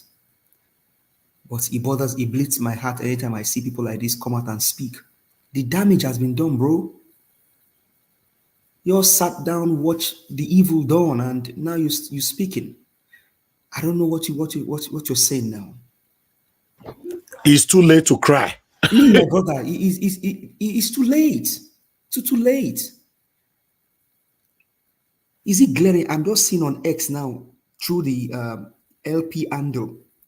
These people, these few men, the 109 senator will cash out 300 million each for doing absolutely nothing. The 360 House of Rep members will cash out 200 million naira each for doing absolutely nothing. And more 100 million Nigerians are below poverty line with mass hunger. Some don't even know what they will eat for Christmas, my brother. And by the way, if you live in America, happy Thanksgiving to you, because today is Thanksgiving in America. People don't know what they will eat for Christmas. And you see senators, you see members of the House of Rep, 300 million naira for Christmas. The question is, how many bag of rice they want to feed their family? That's my question. Are they entitled to such money? This is wastage of the highest order that Nigerians should be on the street for. Honestly, with what is happening in Kano, and this is what Nigerians should be on the street for. This is part of the things Nigerians should be on the street for. 300 million just for Christmas per one person. 200 million for a rep for just Christmas. The question is, how many bag of rice they won't buy to do Christmas for their various homes? How many goats they won't kill? How many chicken? Share their chicken, they order them for a different farm or for where? These guys are satanic. Like my leader on this platform will say, they are satanic, they are demonic, they are evil. Evil people, evil men. Over here in America, today is Thanksgiving, Christmas is down the line. You cannot tell me my governor is saying that you use my taxpayers' money to pay people for Thanksgiving or for Christmas. They no born you well. They never born you well. Nigerians, I mean, the country is bleeding. Like there's no money. People are suffering. Do you guys know how much they change dollar now? Say they are saying that between now and December it will go down to 750. Dollar is about 1,200 naira to $1. This government cannot do anything. This one is not a government. They don't have the infantry to do anything good. They don't know how to do anything good. It is too late, Showore. It is too late for you, bro. It is too late. You were needed. Nigerians needed you to form alliance with Mr. Peter Gregory Obi. But you were evil. You were blindfolded with your personal ambition. I'm not against your ambition. I'm not against your dreams or your vision. But when it comes to rescuing a nation, sometimes you let go of your vision and your dreams and align with the one that we believe can do it better. Mr. Peter Obi had the crowd. Dr. CM said here, they ask you, which local government do you think you will win, Showore? You cannot even say this is local government, I will win. Not even your word, Showore. Sometimes in life, you have to let go of your own personal ambition and dream and align with people of the same mind. Showore, you were blindfolded with your personal ambition. My president said it. He just said some days ago. Mr. Peter said, and I quote, I don't have to be the president if Nigeria is being governed well. I do not have to be I am not desperate to be the president of Nigeria. He said it. He has money. He just gave 20 million some days ago. How much have you given, Showore? And I'm not against you. How much have you given to people? Even the people in school, how much have you donated to people, Showore? How many people are you paying their school fee? How many? This man goes around to give money. He gives money willingly. 20 million naira. Just a few days ago. You have ambition, fine. But you should have just aligned with this man. Now you are crying. It is too late. The only thing we can do now is to cry for the R word. R-E-V-O. We can finish it, Nigerians. But it's bad, Showore. Oh, Kishomo Yoruba Gidi. You are not a true Yoruba person. You are not. Oh, Kishomo Yoruba Gidi. Ìmọ̀tara ẹnìkan ló jẹ́ kó pa ẹ́, ó fọ́ ojú ẹ̀. Ìwọ nìkan, Ṣòwòrẹ́ nìkan, tí bá dé ṣe Ṣòwòrẹ́ kì í ṣe ẹnikẹ́ni, ìwọ nìkan. Kí ló dé? Man. Àsìkò yìí ń sìn, ó jẹ́ kó jókòó, kó lọ ronú dáadáa pé kí la lè ṣe. Èmi àti Mr. Peter àtàwọn tó kù, kí la lè pawọ́pọ̀ ṣe fún ìlú wa, ìlú Nàìjíríà. Àwọn èèyàn ń jìyà, àwọn èèyàn ń kú, Ṣòwòrẹ́. Kí ni gbogbo a lè fọwọ́sowọ́pọ̀ láti ṣe, láti gbé ìlú wa lárugẹ? You have your wife in New York. You cannot even travel anymore because they seize your passport, bro. And this is one of the things that Mr. Peter was crying for. You should have just aligned with him. Nelson Mandela, it wasn't just Nelson Mandela that fought apartheid. He was a leader. But there were those that were behind Nelson Mandela. We even have somebody, Mr. Okonkwo. He's a Nigerian. He told us how they gave money for apartheid. to fight apartheid. A Nigerian donating for South Africa to fight apartheid. Showore, it doesn't have to be you in as much as we get our country right. Mr. Peter said it, I didn't say, he said it doesn't have to be him. It can be Dr. CM as a president in as much as we get our, it can be Mr. Elvis as a president in as much as we get our country right. That's all we need. We need to save the country. People are being pied every day. Selfish ambition. It must be you. If it's not you, and they ask you simple question, how many local government do you think you can win? You cannot even say any. Mr. Peter said, and I quote, he said, I am surprised I didn't have 100% vote in Southeast. Not because he's from Southeast. They voted him almost 99% in Lagos State because they trusted him. They voted him in River State only but for Wiri Wike that rigged the election. Mr. Peter said it.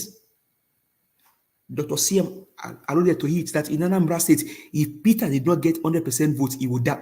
Dr. CM is here. He said it before the election, and it came so because they tested him, they trust him, and they can depend on him. And today, what we avoided that make Mr. Elvis gave his channel for 1 good year, it is what is happening in Nigeria. People are suffering. They are being pied. People are begging for food, my brother. That is what Mr. Elvis avoided and said, you know what? Even though I'm supporting Showore before, I'm going to collapse my structure. I have seen a man, a different man. He convinced Madam Rita. He convinced Mr. Harles that was going for Wiri Wike. He convinced many people. And some of us came here, we joined. Mr. Elvis collapsed his own structure for Mr. Peter. Now, the things that we avoided, bad governance, insecurity, stealing, that we avoided are the things happening today. Now Nigerians are biting their finger and say, oh, they even said it in Yoruba. That woman that was Eleja Jora, she said it in Yoruba language. Tinubu enipe leshe lo eka digbo fun yin. Ingba te mo pe leshe, why te egbe for Igbo? She said, Tinubu, you say you can do it. That's why we vote for you because of tribe. When you know you cannot do it, why don't you give it to the Igbo man that can do it? That was what that woman said in that video. If you can look for that video, Mr. Evans, I will appreciate it. That Elijah woman, that was what she said. She said, Tinubu, when you know you cannot do it, why don't you give it to the Igbo man? She said it in the video. Do you know some days ago I had on a space that woman was being threatened with the police. That Elijah woman, she was being threatened with the police because she spoke the truth. That it is an Igbo man that we need at this time. The Igbo man that has the character, competence, capacity, and compassion that can rescue us. My president, Mr. Peter Gregory Obi, the Igbo man said it. And I didn't vote for him because I'm an Igbo man, because he's an Igbo man. I am behind him because I was fortunate to ask him a question about our refinery. And he told me what he was going to do for our refineries. I was fortunate to ask him a question. And once I saw the light in this man, I followed him. So he said it. Don't vote for me because I'm an Igbo person, but vote for me because I'm an Igbo. Now, you, the Yoruba bigot, and you're Mali, now you are crying. You are crying. And we told you guys, vote for this man. Vote for him. Now the country is only God know how we will get out of this mess. Should these guys continue like this, the way they are spending, the way they are living, and this money they are spending, they are borrowed money. They borrowed this money. Thank you very much, my brother. I appreciate you. Thank you, my brother. Give us a mandate. If I allow you to talk the way you are feeling right now, we might talk to him tomorrow morning. Yes. Your last statement, now only God know how we'll come out for inside this situation we'll find ourselves. My answer to you is that we might probably not leave this situation. It might probably just be like this forever, to be honest, because I'm not seeing Nigerians doing this. Even the Northerners that is speaking right now on the street, they are even doing it based on selfish reasons. They are doing it for one particular area. So they are not doing it because what is happening across the whole country. No. So we have a long way to go. This is a hard truth, but we got to take it the way it is. We all have a long way to go to rescue Nigeria.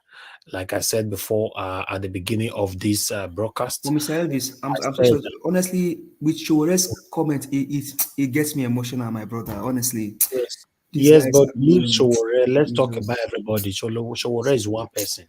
You know, we have a lot of things You see wrong one with of them, the SDP guy, the SDP guy. That one is he's just a baller. He went to school, but the school did not pass through him. My brother, you know, these are one people you are talking about. Nigeria is over 300 million, if we are not mistaken. So we are only deceiving ourselves. Yeah, but they have a platform. They have platform. They have power. But we also have a platform here. We have a platform here. You know, we still have people that listen to you every day. They are not interested. So what are you talking about? Make sure we kill yourself for Nigeria matter, or make that SDP my way they talk just make kill yourself. Now no one listen, not go listen. Are you telling me now that some Nigerians are supposed to stand up and do the right thing? They have not decided not to do the right thing because of so we not support them? Is that what you are telling me? So No, raise. that's not my. And That's so not what I'm driving. trying to say is that you know it's satanic. It's satanic. Can you guys still hear me? Yes, we can hear you. We Okay, can hear good. you. What I'm saying that who is satanic is satanic. Who doesn't care. That's just the truth. It's not about if Give Us Amade talk. Okay, because Give Us Amade did not talk, me not go talk again. That's what Nigerians are doing right now. Many people are not talking. Okay, CM not talk, you not come out. I not go do again. How does that not affect CM? You destroy yourself because CM not talk. You say you not go talk again. That's where we find ourselves right now. So it's not about so what is just one person. You know, what about Babangida? What about many of them? We have so many satanic people in Nigeria, but what about those of us that know that we are not satanic? What are you doing? It's a question. Since April, I've been coming out here every blessed day. Some people think, okay, it's what I love to do. If it's what I love to do, I'll come out, I'll post that. If I want to do live, I'll do a 5 minutes live and I'll end the show. Like I explained yesterday, you don't need to be here for 7 hours, 8 hours, or 10 hours. If you want to make money on YouTube before you make money, you don't have to. Go to channels, go to Arise. You see the post 30 seconds video. Have you ever asked yourself, why are they posting 30 seconds video? They post 1 minute video, 3 minutes video, 2 minutes video. You don't need to be here for 200 years or 200 minutes or hours. It's because I just want Nigeria to work and I like the interaction that we all are having here. But some people don't want to put in the effort to do their own parts. That's where we are. We shouldn't blame one particular person. Not be one particular person because where we did so. Even though they have voice or not. What about our celebrities? All of them have voices. Do you know how many celebrities that did not say anything on this? You hear say Davido talk for this matter throughout. Or you hear say Whiskey talk for this matter throughout. So will they get platform past those people? The truth of the matter is, you know, these people, you know, you do your part and leave others. That's the truth. Like you, Give Us Amade, you'll be doing your part. If I'm not mistaken, throughout this year, the time you never come here, never reach 10 times. In the whole throughout the January till now. So we should continue to do our part because we have to wait for some certain individuals to do their part, to take the lead before we do so. We are going nowhere. That's just the truth because some people, in fact, those people, in case you are not aware, when they hear say you call them more, now they go raise their ego more, say they're not going to do again. Say, oh, these guys, they can't do without me. That's just the truth. So for me, coming out every day is people like you, Oga CM, and many other people here, Madam Busy Brace and others, that is here with me 24/7 that makes me come out. When it's getting to 6 p.m., I think of the people that really want to see me. I'll come out. Not the people that don't want to see me, that want to hide somewhere. No. Let's have a better Nigeria. Don't you think I'm also tired? I'm tired. Yeah, we should say the truth. I am tired. I'm a human being. I'm not be robots. I'm tired. I can decide not to come on live for the next 7 days and just post a video throughout that 7 days. post 10 minutes video just to keep the channel running. But you don't need to see me. I can do that. That's what the platform is all about. But if I stay out, I bet you 40% of the people that comes out every day because of the situation we find ourselves in Nigeria right now, we also stay out because Nigeria was not command, so they will just be home. So the information will be lost. So you should be proud of yourself. Give us a mandate for you coming out every day to talk about the things that's affecting us, amongst others.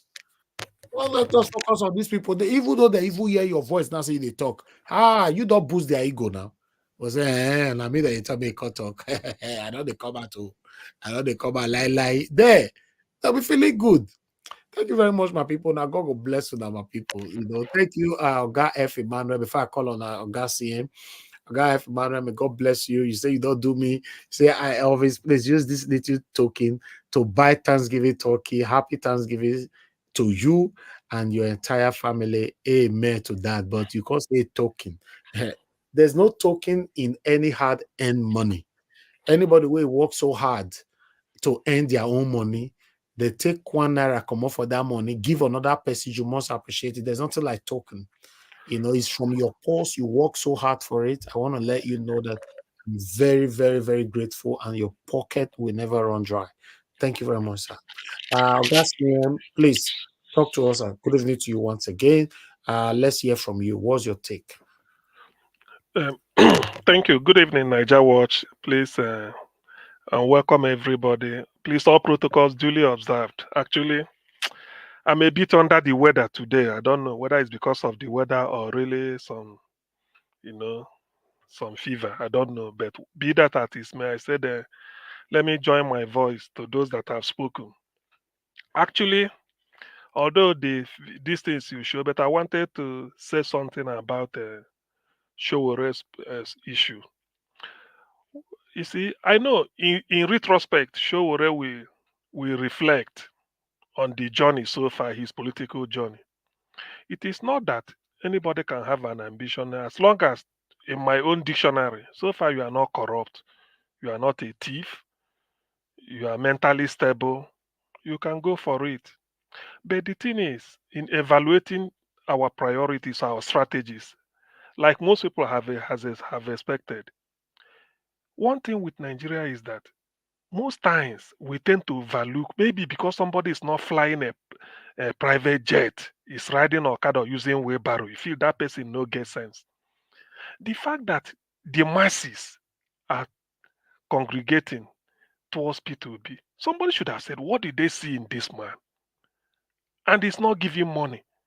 So that would make you think that, look, why is this man drawing crowd? Not that he bought them over. A lot of things. You should have sort of and then people ask you, why not join P2B? After all, you want Nigeria to be better. P2B, unlike a typical Igbo man, is not talking about a breakup of the country like you. Because some people may even say, he said it openly, he said, look, if people were even attacking him, my Igbo people were even attacking him, say, look, why are you saying this? Does it mean people that died during the war, all these things? He said, but look, let's make Nigeria better. So that alone should have been the selling point. But Showore wanted the purity because I remember him answering one question that P2B is with the corrupt people. After all, he was deputy to Atiku. He was shaking hand with IBB. All those things. Not Obasanjo. Obasanjo is promoting him. It's not like that. P2B has his own personal record, which is speaking for him. Go and verify. The thing based on that, so some people will look at Showore and say, okay, activism, okay. But what record have you got in public service? Showore, I don't think you have any. Public service. It could be US or it could be any, but let's say Nigeria. You haven't. So that alone, somebody can say, look, I've governed the state for 8 years and I had a record to show. I won awards, local and international. Above all, as a person, I'm clean. You can't find anything corrupt with to my name. I think that is what attracted most people to say, look, Nigeria is a case of when you are a local government chairman, you steal as much as you can. And again, Peter Obi, who said he'd left behind 75 billion. What if Peter Obi has taken 20 billion and left behind 55?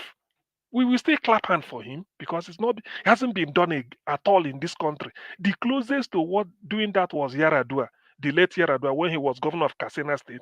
He left 5 billion, 5. But Peter left about 75 and wasn't owing anybody, even a single dime before he left. And again, he never borrowed shishi from anywhere. Rather, he saved and kept. It's not done anywhere. No governor can say he hasn't borrowed, even if it's 100 million. Peter didn't borrow. So these are some of the sterling qualities people see in him. And apart from his gospel of from consumption to production, and so many examples.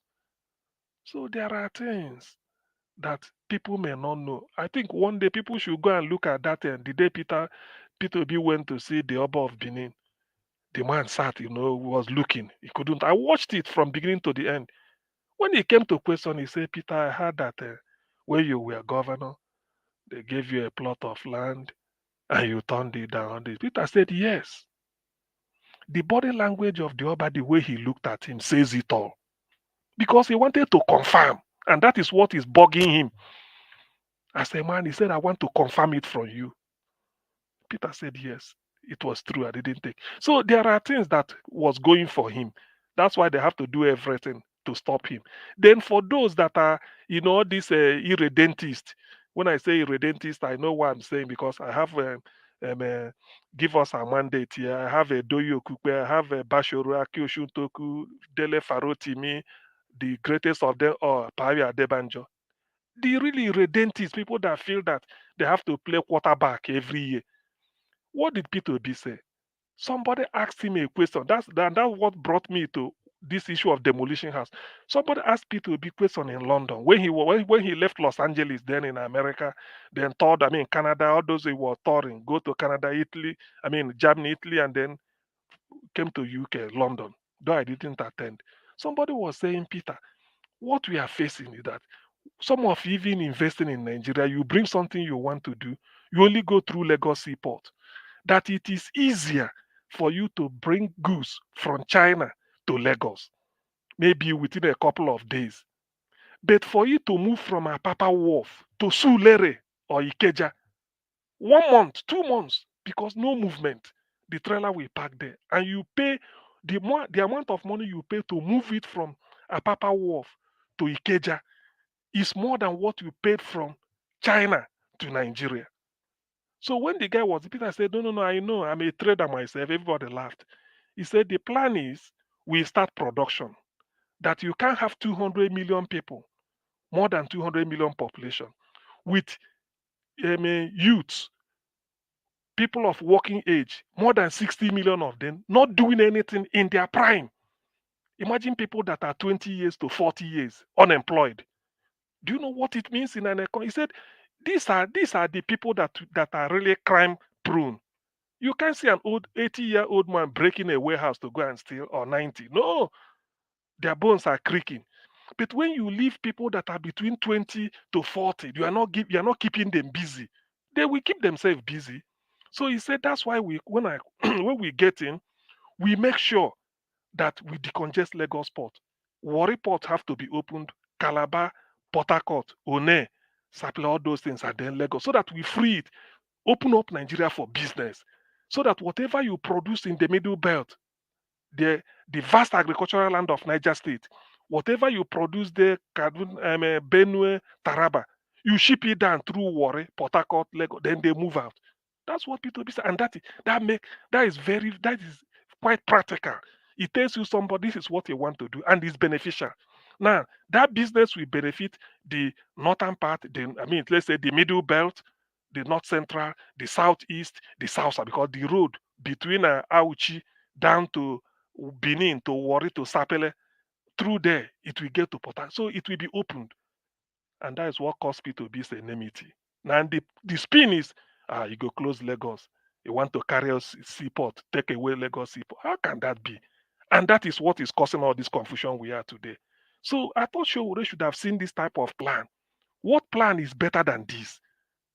There is no way, because they were asking Peter, how are you going to do on Naira, the dollar? He said, look, you don't need anything. You don't need to fix your exchange rate. The moment you start to produce and export, the demand for dollar will crash. Because if people are not demanding it, by force, it will be coming down. You don't import everything. You manufacture what you have to manufacture and then export the one you want to export and then earn the dollar. A farmer in Benue State cultivating yam will be earning dollar. Somebody in Plateau growing tomato and cash crops will be earning dollar.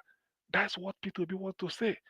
So, and that is what brought the enmity. That is when they twisted the thing. Oh, the man want, and then look at the enmity. Now look at where we are today. Look at, you see, myopia, how myopic people are. This is where we are. So, things show already you should consider it an opportunity missed. Yes, revolution, but this is another type of revolution. Remember, those people that want to vote for P2B are really not. Some are first time. Most of them are first time voters. They have to go and queue to get their PVC because of P2B. Some say, look, we've seen the type of president we have. We work hard. Haruna Goro said it here. And Indikato, the ladies, also said it. That's what motivated them. But Dati Baba Ahmed said, when an Igbo man tells you there is business, you better follow him. He said, that's why we now have to do it, to open up Nigeria. And that is how to fight unemployment. Because there is nothing you are doing in Nigeria because people don't have job. The person can't reason you don't have job. So whatever somebody is promising you, if you don't have anything doing, everything will just be like a folk tale. So this is the opportunity we expected Showore to key in. But he felt that P2B is dining with the devil in a saint. By the okay, let's look at it this way. Is El Rufai not a carbon copy of the Taliban? What happened? Is he not Showore with his Sahara reporters? He fly into the country with Sani Sulamido Sanusi and El Rufai. In those days, they were. Was he not shaking hand with El Rufai? Let him come out and deny. So is El Rufai a saint? If P2B should shake hand with Atiku, he will lose his integrity. But if El Rufai should shake hand with a murderer like El Rufai, so everything is still intact. You know, that's why sometimes when you want to try to be whiter than white and whiter than snow, you look at yourself. It doesn't mean P2B, even if you see P2B today shaking hand with Saddam Hussein, if he's alive, his personal record is what he's burnishing. He's not telling you I have connection. He said, go and check me if you have anything. So judge a man by his name or whatever he is, but that is an opportunity missed. So if Showore will reflect, let him reflect. Although the issue of under normal circumstances, what are your strong area? Where do you think is your, you know that you will win? I can Tinubu, even without his forgery, he can tell you that there are. I have Oluomo. If Oluomo is in charge of this room, Tinubu will win there. At least where can you say 774 local governments under normal circle? How many of those local governments are you sure that is under lock and key for you? You can say, but you just feel that you should be in the race and then be backbiting Peter. In the end, look at where we are. Anyway, that is by the way. So yesterday, I think let me seize the opportunity to thank the people of Kano State. At least injustice to one is injustice to all. I think I read somewhere, maybe I'm wrong, Niger Watch, correct me, that the judgment they wrote down, whether they wrote is, but they meant was, and they are calling it, they are calling it back. They should do some grammatical. I don't know. I think I read this somewhere. Whether it's true, I don't know. But somehow they are trying to say that not what the judgment they gave wasn't what they meant. Maybe they should change it. You see, Nigerian judiciary. You see it. See what we are saying. And these are people that should be an apostle of facts and figures. People like those judges sitting in judgment. They should be the best of it, the best of the best to sit in judgment over your fellow human being. And look at the mess. Now the people of Kano are not taking it now. They came out to demonstrate. I thank them, but they shouldn't give up because they've not achieved their aim yet. They should come out, make it peaceful. Don't go destroying properties. I wouldn't support that because in the end, you need money to replace them. Make it peaceful, grant the place, sit it out. You know, civil disobedience is part of it. You make the place, make sure that maybe offices didn't open or whatever. It will impact on the government, no doubt. But in the end, you are making your the point of view known. So it's terrible that Nigeria has come to this level. So even me, I felt that this type of Thank protest you. won't come. something that is. Okay, Tissy, you don't finish. No, I beg. So I feel that sorry. I feel that something like this wouldn't come out from that type of place. But so far, I mean, that is a one to me. That is a warning strike or warning something from them. The people, everybody, the rest of us should take the reframe. Let them call Nigerians. I mean, there's no time, no more pretending. The suffering is too much. Even if you don't want to protest or whatever, just because of the cost of living is enough. Most people use it. Let's forget about Mahmoud for now. Mahmoud did this. Hope Uzodinma cheated us. Let's just say the cost of living is so much that the people cannot endure it. So based on that, something must have to give. You can come out and say it. It's done everywhere. Where are you protesting? The cost of living is too much. Because if you start saying all this, hey, this PDP obedient to this, start no, forget. The man in Oyo is suffering the way the man in Ogun is suffering. It's the bag of rice. The man in Akwa Ibom and the man in Enugu or Bauchi, the same thing. So people should, buckle up and then do something. I thank the people of Kano State. What they did is commendable. We need more of them, but it's a shame. It's a very sad commentary on our judiciary that up till now we can't get simple thing right. We believe in cheating. Where has he led us over 60 years after independence? Nigeria is now a very dirty scar on the conscience of the black world. Wow, what Liberia did some days ago, and they are moved on from there smoothly. George Weah considered, and I said it here, what he did, the little he did for his country, he thanked everybody, and they move. And look at the way they are moving. It doesn't stop George Weah from coming back in future or if they need him for anything. But in Nigeria, everything is up for grabs. Everybody want to do what they want to do. So now let me end by advising. I know this thing you showed. It's not that I do not know that properties are being destroyed, and I'm happy with the lady who called earlier. You say it's Urubu, yet their own is also being destroyed. I know the bulldozer doesn't know anything, so that's why I'm always saying, because one chap said, Igbo say Yoruba, Igbo said Lagos is no man's land. We want to show that. What of Urubu follow say Lagos is no man's land? The Yoruba people, according to the lady, the Yoruba chap, you demolish that. Are they part of it? So you see, when you want to be evil, you don't have any reason. You don't have to justify it. So let me now summarize by saying, those involved, you have to look towards home. But one thing I know, because I did MBA, one thing I know about business is that, you see, Lagos, I've analyzed it. Without the international airport and the seaport, Lagos will be an ordinary state. As simple as that. It will be an ordinary state. There are a few industries that can give the locals job, I understand. There are roads that can lead to, after all, it's not at the center of the city, it's at the corner. So it's only going there, it's like you are going, purposely you are going there. You are not passing, so to say, I pass through Lagos like maybe Edo State East. You are coming from Abuja, you pass through Edo, you are going to Delta or Bayelsa, or you are going to Benue State, you are coming from Kano, you pass through Benue to get to the southeast. No, it's like a cul-de-sac. Without that seaport, it wouldn't have been like that. And if this is the commentary they are going to be passing, it's a shame. But what I know is that for everything, we may not know what they call the principle of unintended consequences. Yes, relocate your business. The cost of relocating, you have to bear it overhead cost. Yes, and then what is it again? Even to resettle everything, after all, as long as there is life, there is hope. You lost in Port Harcourt. The queries are they better off? You built a Face Me and Face You that was in vogue in the 50s and 60s, and people seized it. Before then, in the 50s, you dare not be a three-story building because where is the money? It's Face Me and Face You, bungalow everywhere. They seized it. Today, are the queries better? They are not. In Kano, the one they seized, are they better? Not everywhere. So you have to know that, like Abiola said, I keep remembering MKO, he said the hand of the giver will always be on top of the receiver, and it means a lot. So leave them. It doesn't mean.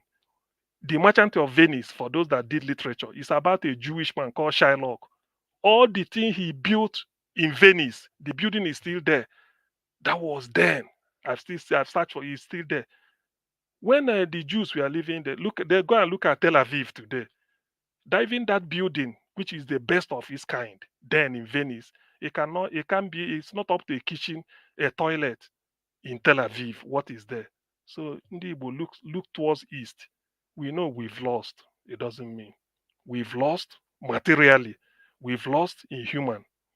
We've lost in blood too, and we join because of guilty by association. The other part of South, the people they class as Igbos too, we've all lost collectively. Let's hate whom.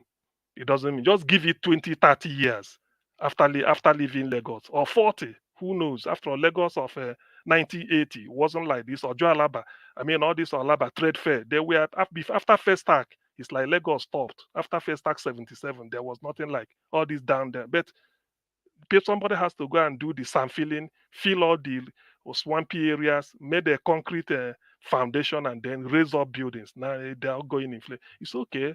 As long as there's life, there is hope. Hate towards whom? Give yourself 20, 30 years, maybe in this generation, then definitely you can't be repeating 2-story building or 3-story building. That one will now be skyscrapers, 10 story, 15, 20.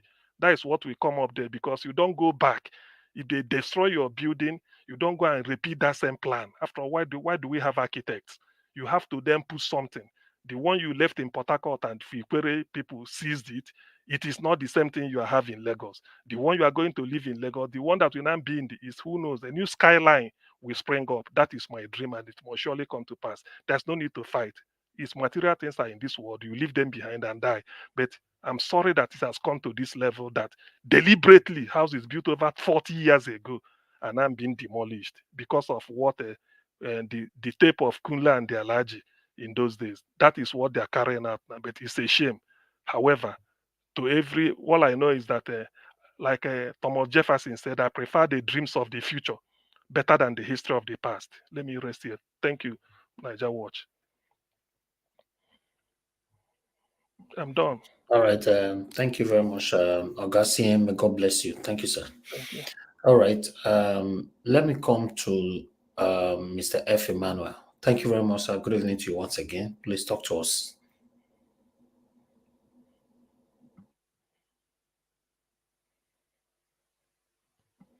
Okay, looks like F. Emmanuel is not there. Okay, they are doing what is it called? Thanksgiving Day. That's why Black Panther did. Black Panther did it. I'm here. That's why Black Panther did it. I'm trying to munch my turkey. You know, the thing is hanging on my, one part of my mouth. So I'm trying to adjust it before I come on board. Talk to us, sir. Thank you so much. All right. Happy Thanksgiving once again, Mr. CM. I greet you. Happy Thanksgiving. My brother gave us our mandate. This our mandate has been given in the realm of the spirit, but we are waiting for it to materialize. I greet you. Then, what I'm busy brain, I agree to Nageswa. So no, the who again? Okay, Mr. Ike. Yo, what? Mr. Ike, I'm making a. God bless you, sir. All right, let me quickly do 1, 2, 3 submission because I need to go back to my turkey. Yeah, my concentration is basically on the decentralization of Nigeria.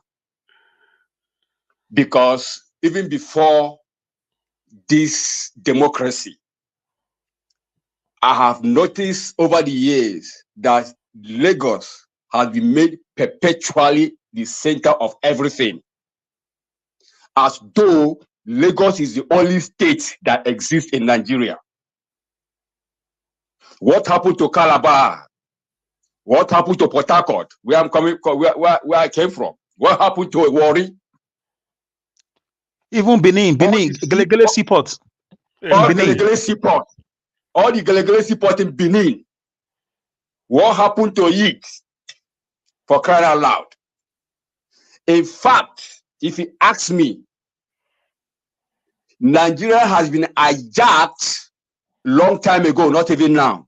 That is why everything is centered up to today in Lagos.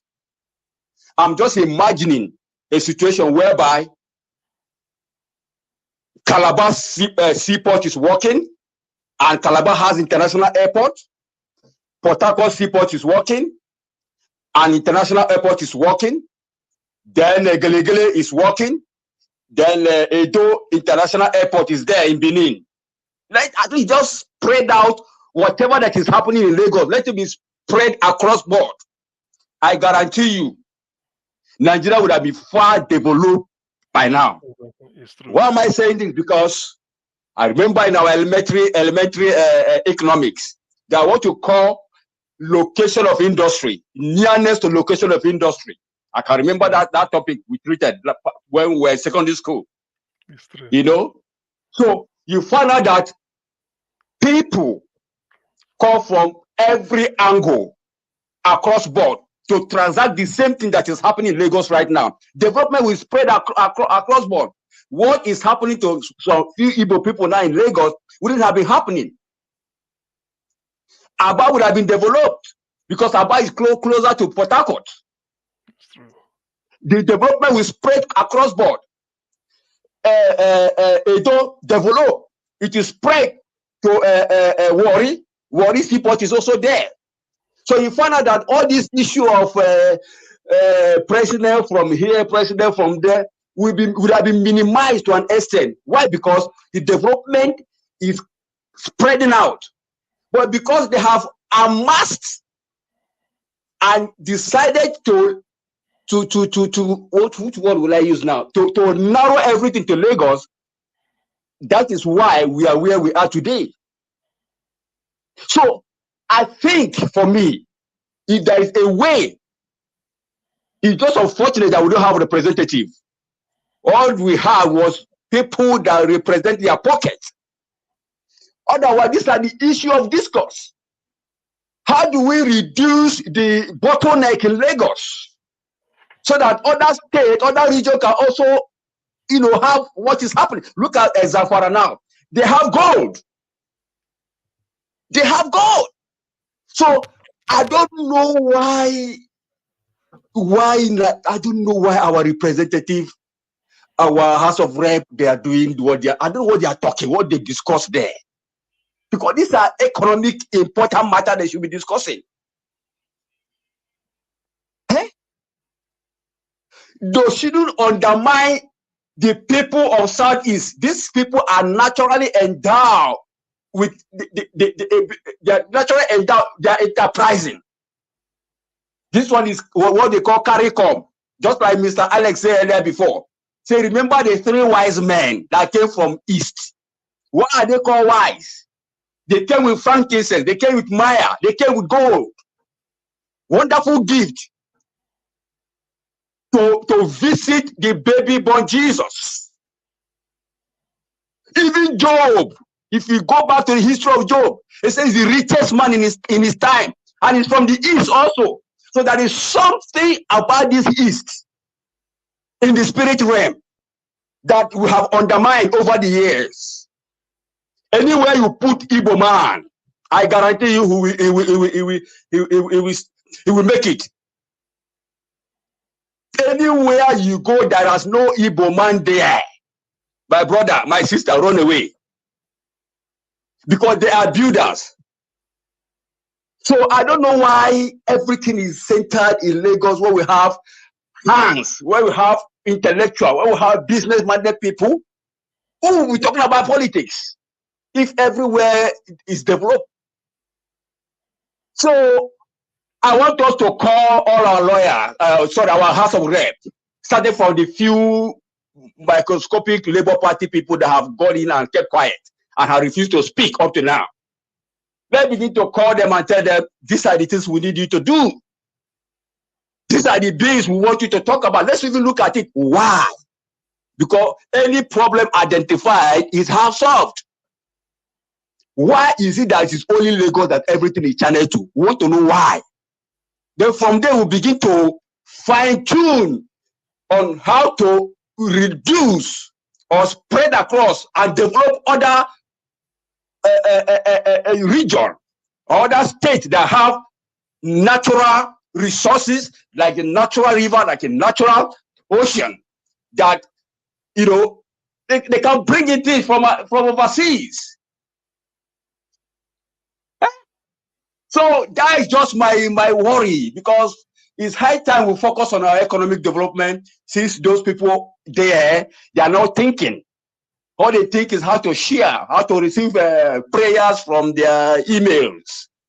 You know, so I want us to really look at it. Let's find a way. If it's something that we need to dialogue, let the people in diaspora push that part. Let's push it. Just like here in the US, every state has its own development. California has its own development. Texas has its own has its own oil. Nobody is saying, come because we are. No. Wherever you have unique resources. Develop, spread across. That's how development will be. And employment will blossom. Nobody will come in over here and be looking for jackpot syndrome. You know, so Mr. Ivis, please, I want us to look at this thing critically. As few of us in diaspora, let's push it, because right now we don't have nobody's representing anybody. APC have hijacked the will of the people. The judiciary has, stamped it. Our security agency, they are just there.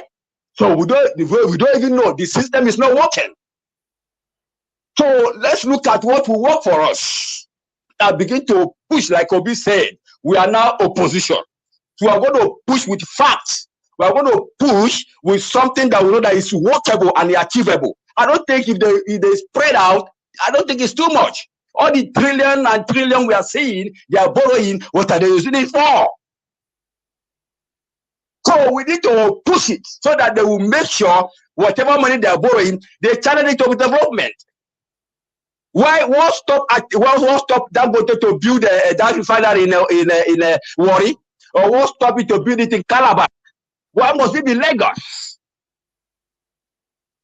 So there is something we need to find out. Why must everything be centered in Lagos? It's a shame. That is one major thing that has kept our development truncated.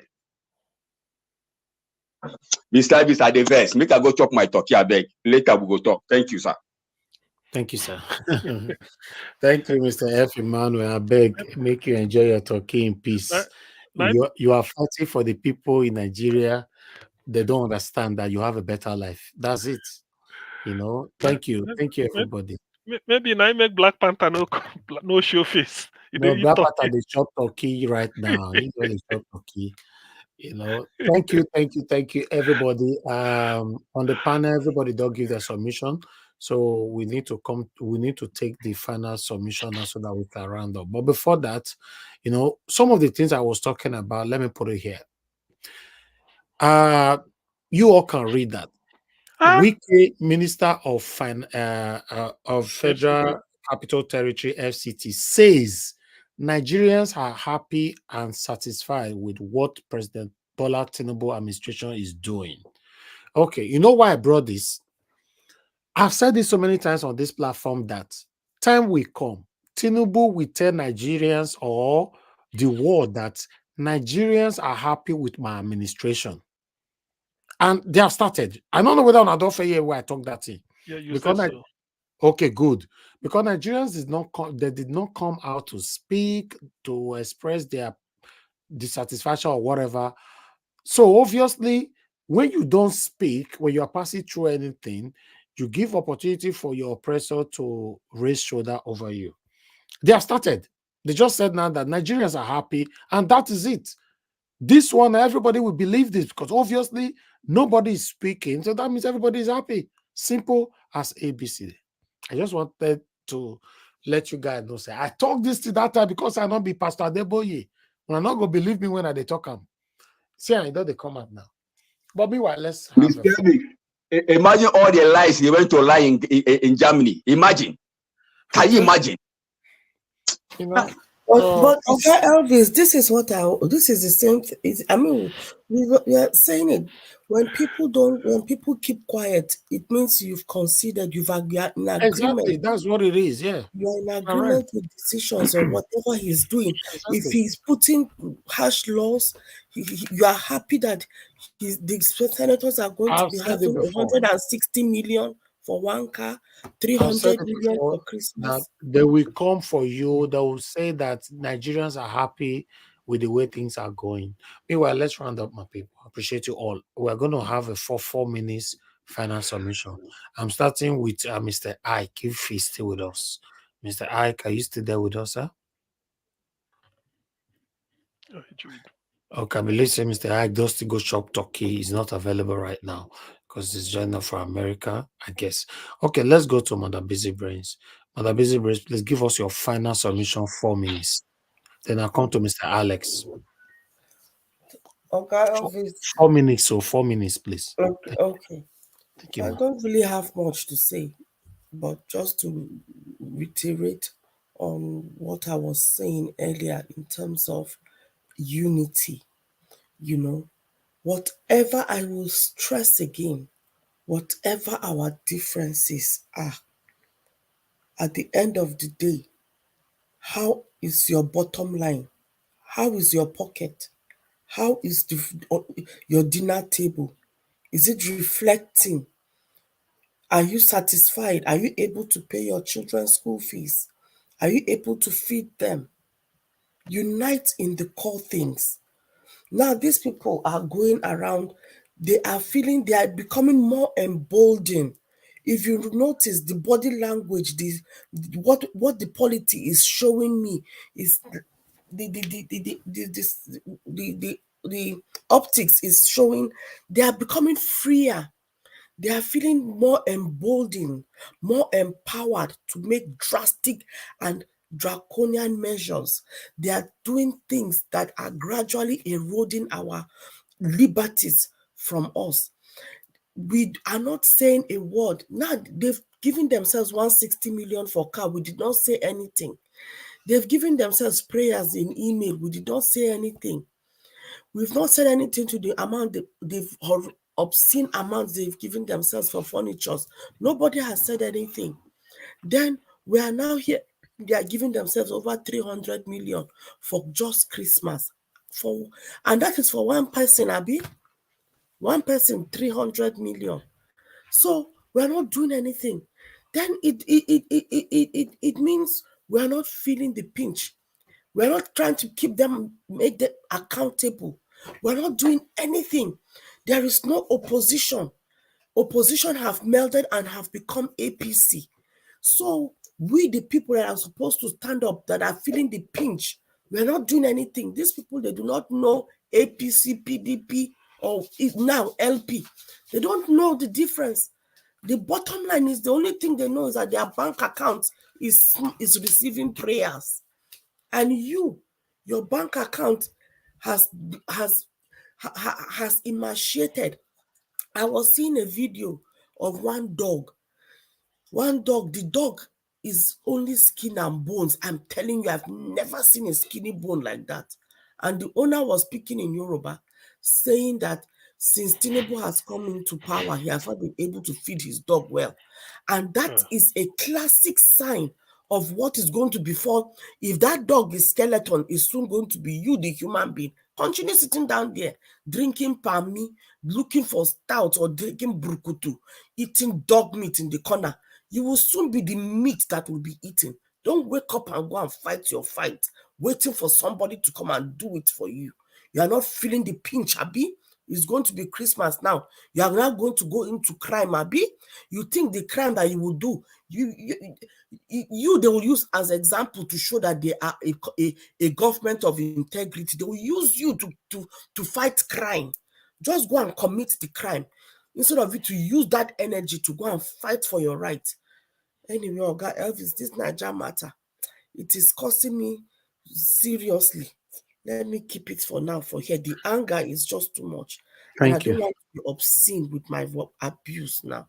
No, but you don't have to because you just recovered. Please, we need you. We need you more than all this problem that they share for that Nigeria. Please, Thank you so much, Madam Busy Brace. May God bless you. Nigeria matter is giving headache. It's not easy, to be honest. Nigeria matter is anything. When you think of Nigeria, you think of the stress that is following it. It's not nice now. It's not nice. So the stress is just too much. Anything to do with Nigeria is stress. At least for example, now we were there America today at Thanksgiving for the enjoy our turkey. We still there. I said today for America at Thanksgiving. We still there to talk about Nigeria. Why for there as you enjoy my turkey? It's wow. crazy. What really is special? What really is special about this American turkey? They have a day for turkey. So exactly. You know everybody turkey. Let's say now they use on the pepper or gas CM now. I just talk about us. No, that's no worry. We go shop our own turkey for Christmas or UK. Their turkey no sweet self. They know they do the turkey really well. No sweet jealous. No vex. Their turkey is saltless. It's tasteless. You know how do they do the turkey? Is it pepper? How you take no? She test them. How you take no? Madam, easy blend. It depends on the hand that prepares it. That's say how you tell no. They say the Hausa man say makaho ya rasa ido ya ce ido da wari. That is a blind man. Say he does not have sight. He says eye they smell. After all, eyes they smell. So it is a case of jealousy. Now jealousy, no, but no. Me personally, no say our turkey better pass America. You know, by Christmas, make una come visit us for UK. You know, say na get turkey. What did they talk about turkey again? Within that one, na three where then give us a mandate. Which kind of turkey na get? Give us a mandate and F Emmanuel. Make I just tell you now. Turkey is pumped with exactly. That's why I hear. Chemicals. No, it's true. They say then they admit the turkey for hospital. Then they admit and inject them with drip. All those IV fluid. F Emmanuel come they threaten us for here with turkey. There are systems that they grew up organically, Sha. F Emmanuel, if you need better turkey, na Madarita na UK can they buy those turkey which they fry. Really? For you? All those turkey which they fry. Ask Madarita, she'll tell you na UK she can they buy. Madarita go leave Canada, call UK for turkey. That's interesting. What do they talk? After all, he no leave Benin, go Canada. Go Canada.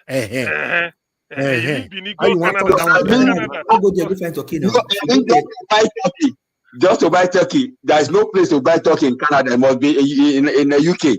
Because Canada, America are not strong. You know, understand. If Emmanuel, not see that money we give me just now. Better turkey way better pass the one way they use so me one use and go buy. Really?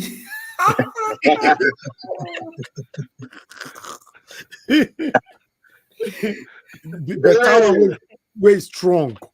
That's the one way they use water tape pump for America. Mona not they use America the 30% for year. America where they do forgery. Whether they forge the turkey self, you know. Whether they forge the turkey, I don't know. America when I do certificate for certificate forger, now they. But when I understand, see the person who forge certificate for America, now Nigerian, right? But in America, I can't forge now. In past UK, you know where they go. Now look what they do now. You do it from Nigeria, no do it from America. But no, but una back in fact, Mr. Evans, in fact, there is one guy I just met today, about let me say 4 or 5 hours ago. He said he came in here from Chicago to family friend also for this Thanksgiving. So we got talking. This guy revealed something about this Agbado man. He said he himself, he graduated from Chicago State University. That this thing about Bola Tinubu, and the guy is from Yoruba. He said something that struck my mind. He said, really, this guy applied as a student to study in Chicago State University. But within that period he's in that school, he was doing drugs. So he was kind of wanted and he ran away and he disappeared. So he has a case that he was really, that he didn't graduate at all. That's what the guy told me. I was shocked. Tinubu is a career criminal. Well, the guy is a drug person. Thank you. Let me come to Mr. Alex don't come out. He does go. Mr. Alex, bless him. This talk on a tape show, Mr. Alex. So, I don't know. We all talk about talkie. Person with there, Magba. You know, say anyway. If the talkie with there, Nigeria, nice strong pass, but Mr. Alex not go get light. They chop and wear. So Nigerian talkie say even strong pass UK home. It's strong pass on our own. You know, you're with me. The talk. You say Nigeria talking nice strong pass. So nice that means it's strong pass on UK our own. Nice strong pass US own. Now US own. You know, you're with me and the gas here. They talk. No, you say that. You say Nigeria talking nice strong pass on our own. On our own. Now US talkie with the talk now. Any comparison now with US talkie. See, do you know what you do to clear this argument? Let's do wrestling between US Turkey and UK Turkey. Let's bring two of them. Bring your Turkey, bring our Mecca. Let's bring our own. Let's do a wrestle. I'll be the referee. Then go show certificate first so that we go clear everybody before we start. Both of them go bring certificate of the school where they go for their country. We will look. And no look whether any forgery day. Now so it takes start now. So trace of forgery. You know, say with the look and where.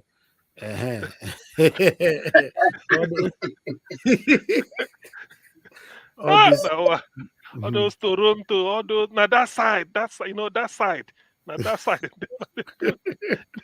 Then go plane, go do on that side. Anyway, we dey serious problem. Only say we the last. No, Nigeria dey serious problem. Very, very serious problem. A very serious problem.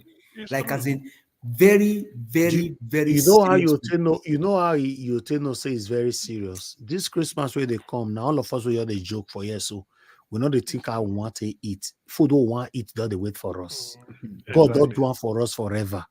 But I'm telling you right now, there are a lot of people in Nigeria right now that doesn't even have hope how they will feed their family this Christmas.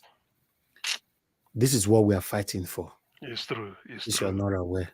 It's terrible. In fact, Mr. Evans, today I got about 6 missed calls from Nigeria. So, and one of them is one of my uncles. He always call me towards the end of the year. And once I see him missed call, I already know what it is. He doesn't call me from January to November. Imagine. Wow. It is well, man. Thank you so much, my people. Thank you. Give us give us your final submission. 4 minutes. Thank you.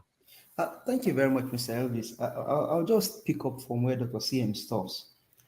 It's like Nigerians, they don't really know the trouble we are in. During Buhari, Nigeria was in a trouble. But with this current person, this imposter, Nigeria is in a very, very serious trouble. Investors are not coming anytime soon. Companies are going to shut down and leave. GlaxoSmithKline, an example. The reason, now, if you look at this channel called Naija Watch, people are coming here every day because of the owner, the kind of dominion, his character, how he continue to speak about himself and then throw himself out there, tell you how he live his life and all that. The number one man goes a very long way. Now, certificate forger, forfeited $460,000. Criminal case. We just had another expose again today. And what you said, F. Emmanuel, is not far-fetched. When Dele Parotimi said this guy is a career criminal, he knows what he knew what he was saying. Tinubu breeds criminality. The guy is a criminal. And it bothers me when Nigerians just sit like as if nothing is happening to them. No investor is coming. Now, they told you some weeks ago that Naira is going to be 750 Naira before December. Go and check how much Naira is to $1 now. nothing good is coming out of this government. And I'm not speaking from a place of hate. No. You can just oppose Lagos State, for example. This guy ruled Lagos State 30 years ago, right? Up until today, he's still ruling Lagos State in proxy. And you think this guy can do anything good for the country? Do you see how bad the roads in Lagos are, even though he didn't build them? Do you see what is happening to people? I saw something on X. Do you know people are now homeless people are homeless now. They live in tents in Lagos. They live in these camping tents. That's where people are. The last time I checked, I saw that thing in downtown Dallas because we have a bunch of them here. Not in Nigeria. People now live in tents on the streets because of what? Bad governance. Nigerians, I don't know, but Nigerians this is the worst ever. For FBI to even have a case file on you, that means that person is a criminal. FBI cannot just have a case on you. I mean, they have your fingerprint if you enter America. That's general. But having over 70,000 pages of documents, they have to shrink it to about 2,500 pages. That person must be a die-hard criminal. And that is what Tinubu is. Looting is going to skyrocket, lawlessness and everything going the roof. You see what is happening in the court? Thank you. People that they sit as governor, they now unseat them as governors. They will kill judiciary, they will rubbish everything. Thank you very much, Mr. Elvis. Appreciate Thank you. you. Thank you, my people. One thing that you must understand is that you're talking about the FBI have your file or whatever. The same FBI, did they come out to talk or tell us what they have? Please. All these things, they're tired of talking about it. Looks like illusion. Apart from the fact that they retract his name, if you read But that, what if you read those documents, I don't want to read anything, my brother. FBI, you and I were waiting for FBI to come and tell the world. So tell FBI can't say they don't mute, they don't cover some area, they don't go talk again. What is all this? Listen, our problem is not just in Nigeria, it's everywhere. I'm telling you. I'm just telling you. Now who get money now they talk for this world. Elvis, that is spot on. Our problem is everywhere. I'm telling you. We are being disabled from every angle. They have unleashed every form of ammunition against us. FBI that we all hoped on. We're waiting. FBI just suddenly just can say, we cannot disclose this anymore because say my wife get belle. I beg, let me move on to the next person. Make we round up my people. Now God bless you now. Augustine, give us your final submission. 4 minutes. Okay. Thank you, sir. Okay, and thank you, Niger Watch. I think I will say once again, well, thank you. I think I wasn't here yesterday. Thank you for coming out, and then particularly the type of videos you show now is like very pungent. It's quite topical. Whatever happens, you don't miss it. You bring it out either through Twitter or maybe the essay write-up or newspaper report, which is good. I mean, that is journalism, unbiased, no brand envelope, no pre-arranged interview, nothing like that. So at least I know people will be listening, but one thing I will And no turkey. Okay, well, yeah. That in fact, Black Panther will explain when he comes here tomorrow. He will tell us where he did. Anyway, the thing No mind Black Panther in the crack is turkey bone. No, he not even invite us. Anyway, the thing is, Nigerians, the thing is, there's nothing more. You fought the fight. You fought the fight by going to vote. You were denied. You ordered for maybe for Turkey, UK Turkey. They gave you American chicken. So that is another thing again. So you just have to wake up and do what others has to do because there's nothing really to change the situation. I don't see anything. Ordinarily, this government has no plan. Let's just get one thing. Let's leave partisanship or maybe criticisms. They have no plan. There is no plan whatsoever anywhere. There's no plan. A government that knows that Nigeria is broke. You came in, you are borrowing. And what do you borrow to do? Supposing all this money they borrowed, they said They've now decided that the power system will be on and running in the next 8 months since they came in, and they've borrowed so $1 billion, and it goes in there. Do you know that people will be clapping hand and Nigerians will be on their watch monitoring it? But this is not even in the agenda how to even give people electricity uninterrupted. What Egypt has been enjoying since over 80, 50 years. What even Zimbabwe, they've been enjoying it. Not talk of South Africa. So it's a shame, really. They have no plan. All they want, or like the man said, Miloko, it's my turn, just to pose as I used to be president. So Nigerians should wake up because things are getting worse. It's not improving. All they did the other time was to go and borrow. You know that dollar they borrowed, they put it into the system. The thing crashed the dollar. I mean, the exchange rate small. They say, hey, now that one don't go now. They don't spend that. You have to go and borrow another one. That is voodoo economics.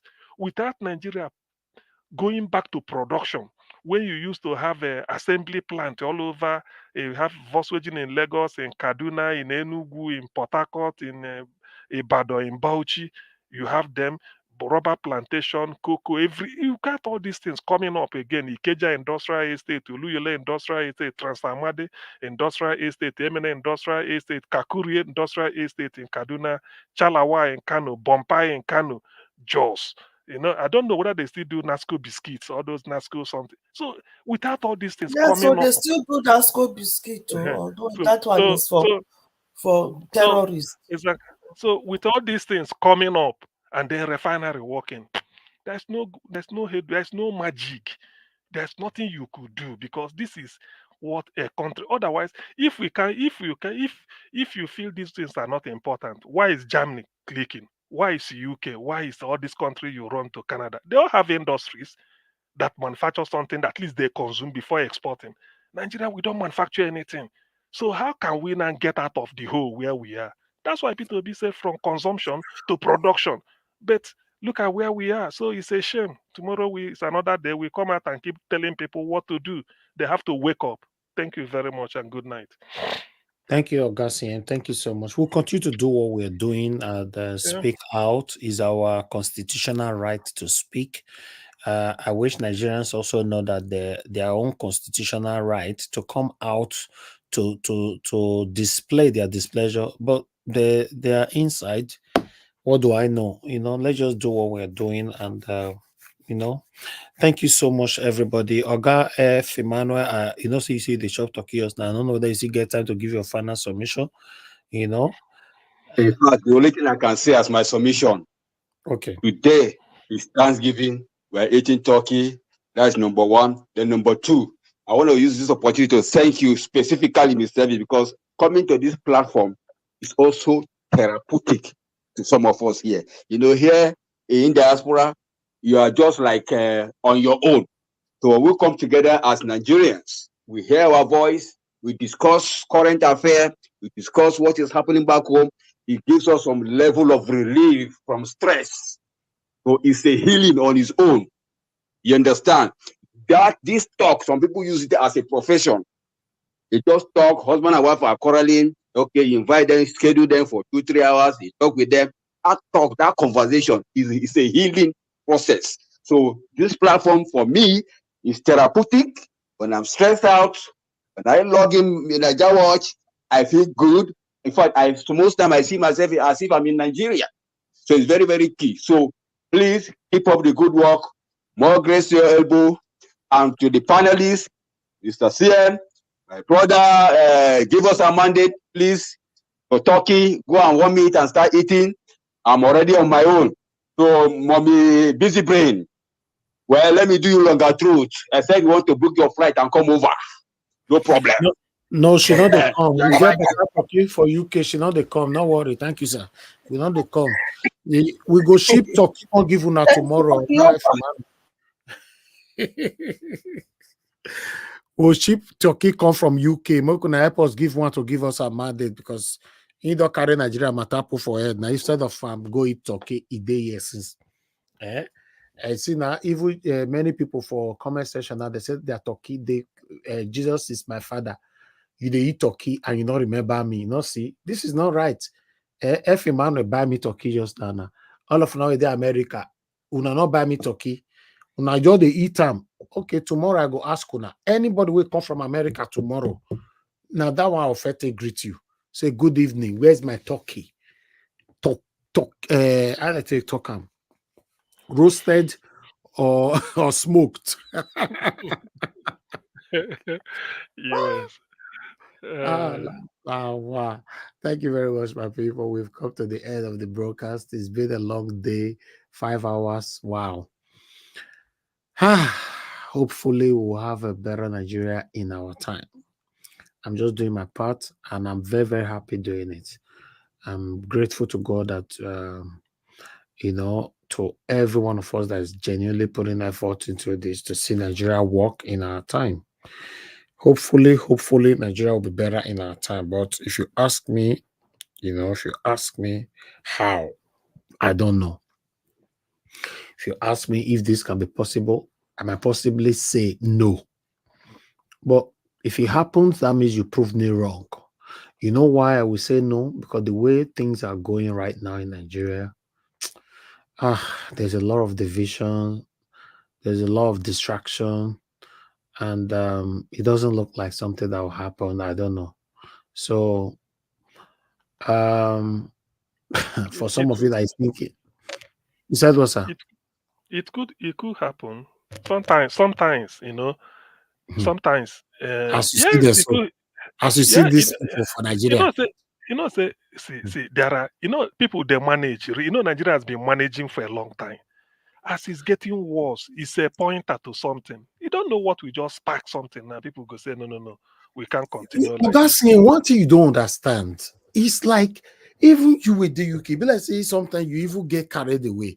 Augustine, when it's getting so worse, Tinubu go throw away corn for the middle. Everybody go rush the corn, start singing his praises again.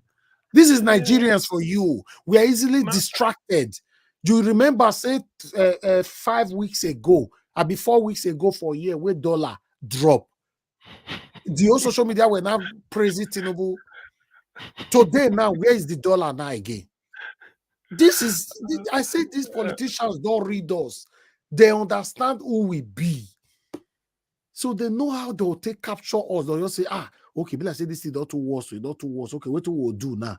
Okay, more you put this money for inside the economy, make the dollar drops more, or more you raise more help some pregnant women and all that. Make we publish them. Maybe people say we don't start to do well. You see, everybody will just get confused.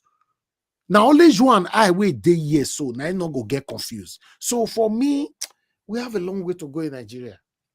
You'll see now the same people where they tell you, say, yes, we'll have a better Nigeria. Now they'll come, they insult you for year. They'll come, they insult you, say, forget it. Tinubu, see dollar now, say the dollar now, say don't drop. $1 now is now 600 naira. What are you saying? So we react to what we see right now. That's all. That's what Nigerians are doing.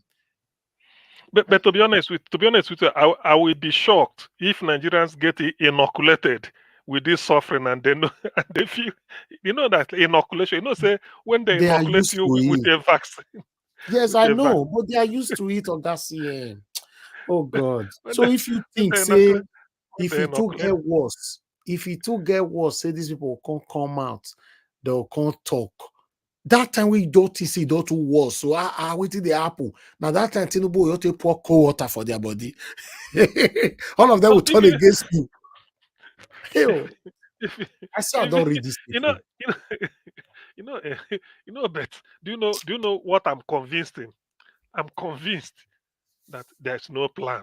But just to wake up, there's no plan of where to take the country to. Okay, at least I believe say they see crude oil they go, or it don't stop. No accountability. I'm not sure of anything. To be honest, Nigerians are not interested how much we are owing.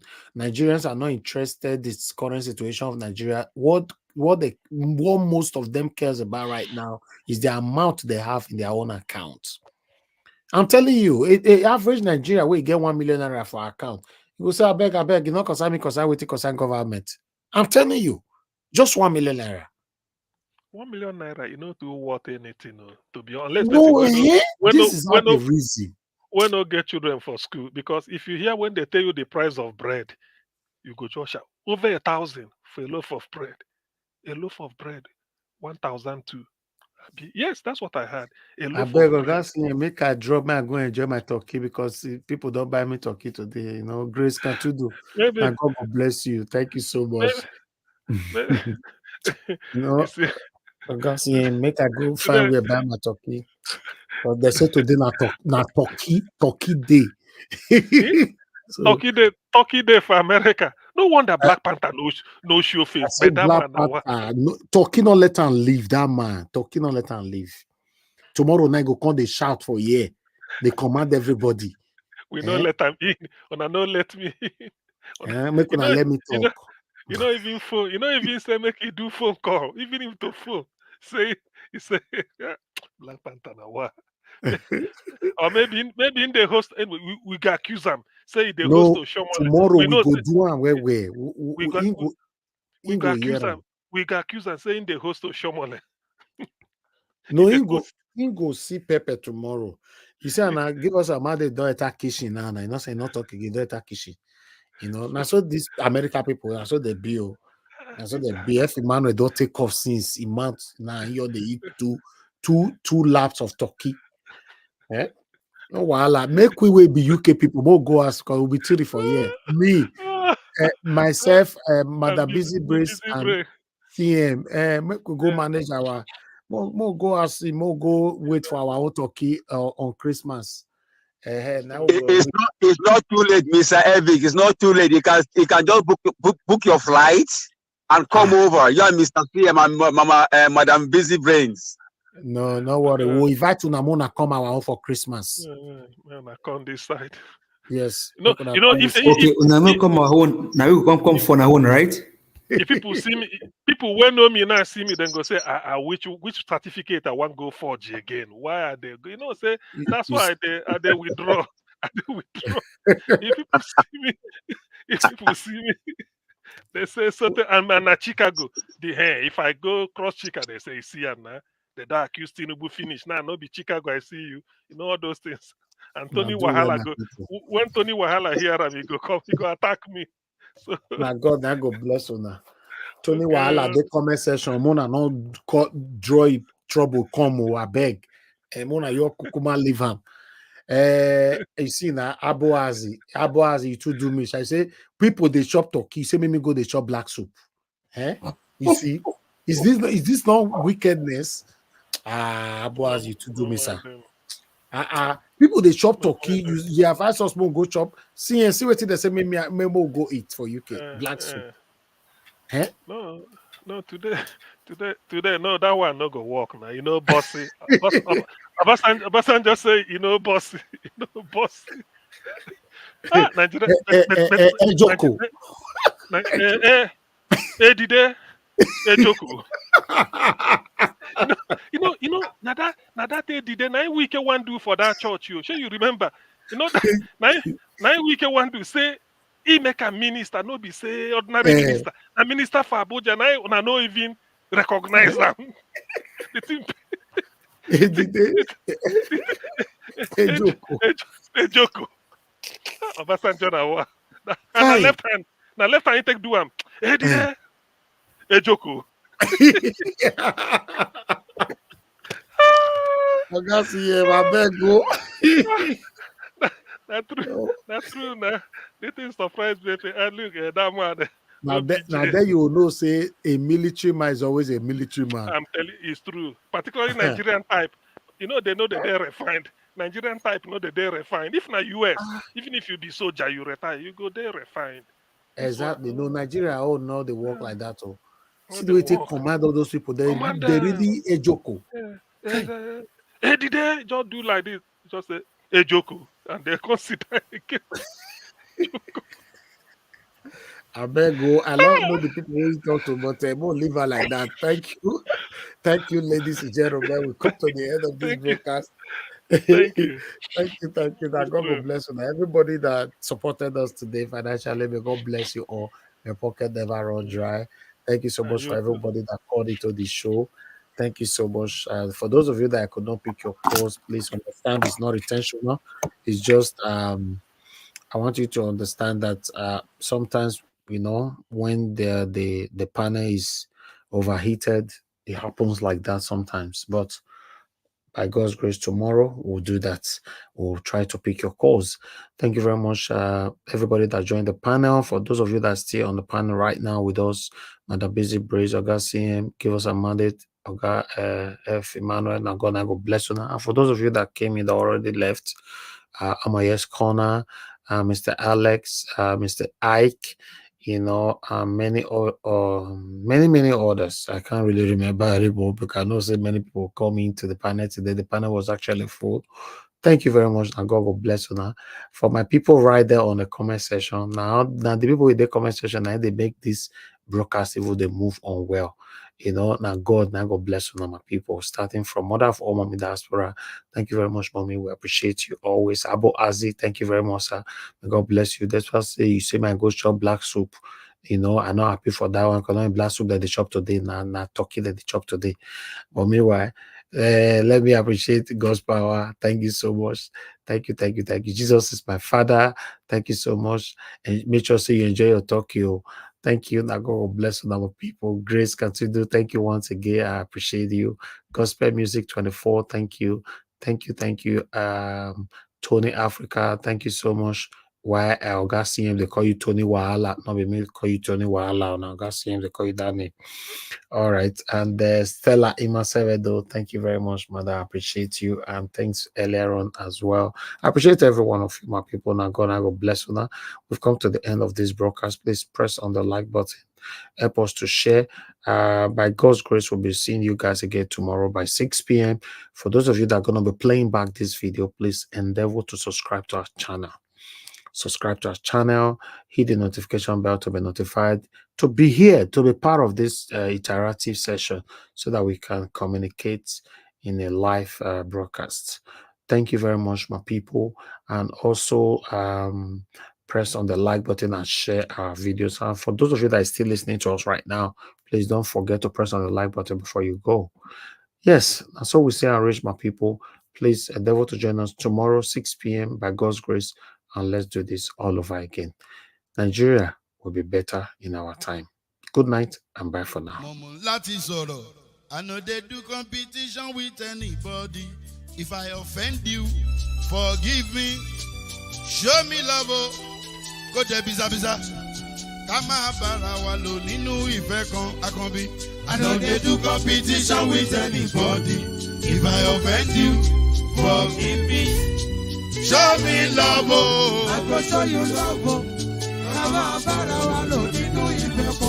but I know they do competition with anybody.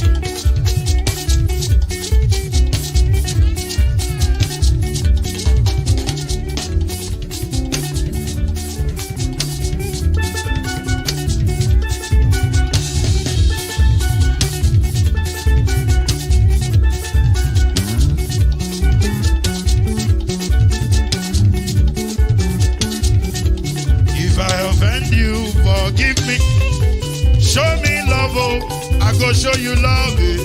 Kama barawa lo ninu ife kan. I know they do competition with anybody. If I offend you, forgive me. Show me love, I go show you love. Kama barawa lo ninu ife kan.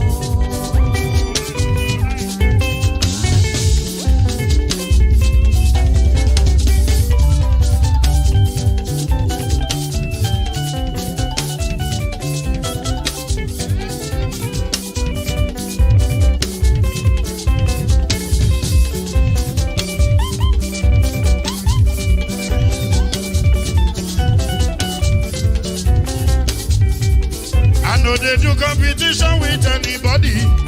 If I offend you, forgive me. Tó bá ti sanwó fún Ṣẹ́gun Nàbí o, ẹ fẹ́ jókù. Alákọ̀bí Ṣẹ́gun Nàbí. Alákọ̀bí Sábàmẹ́là. Anybody. Anybody? Any bobo.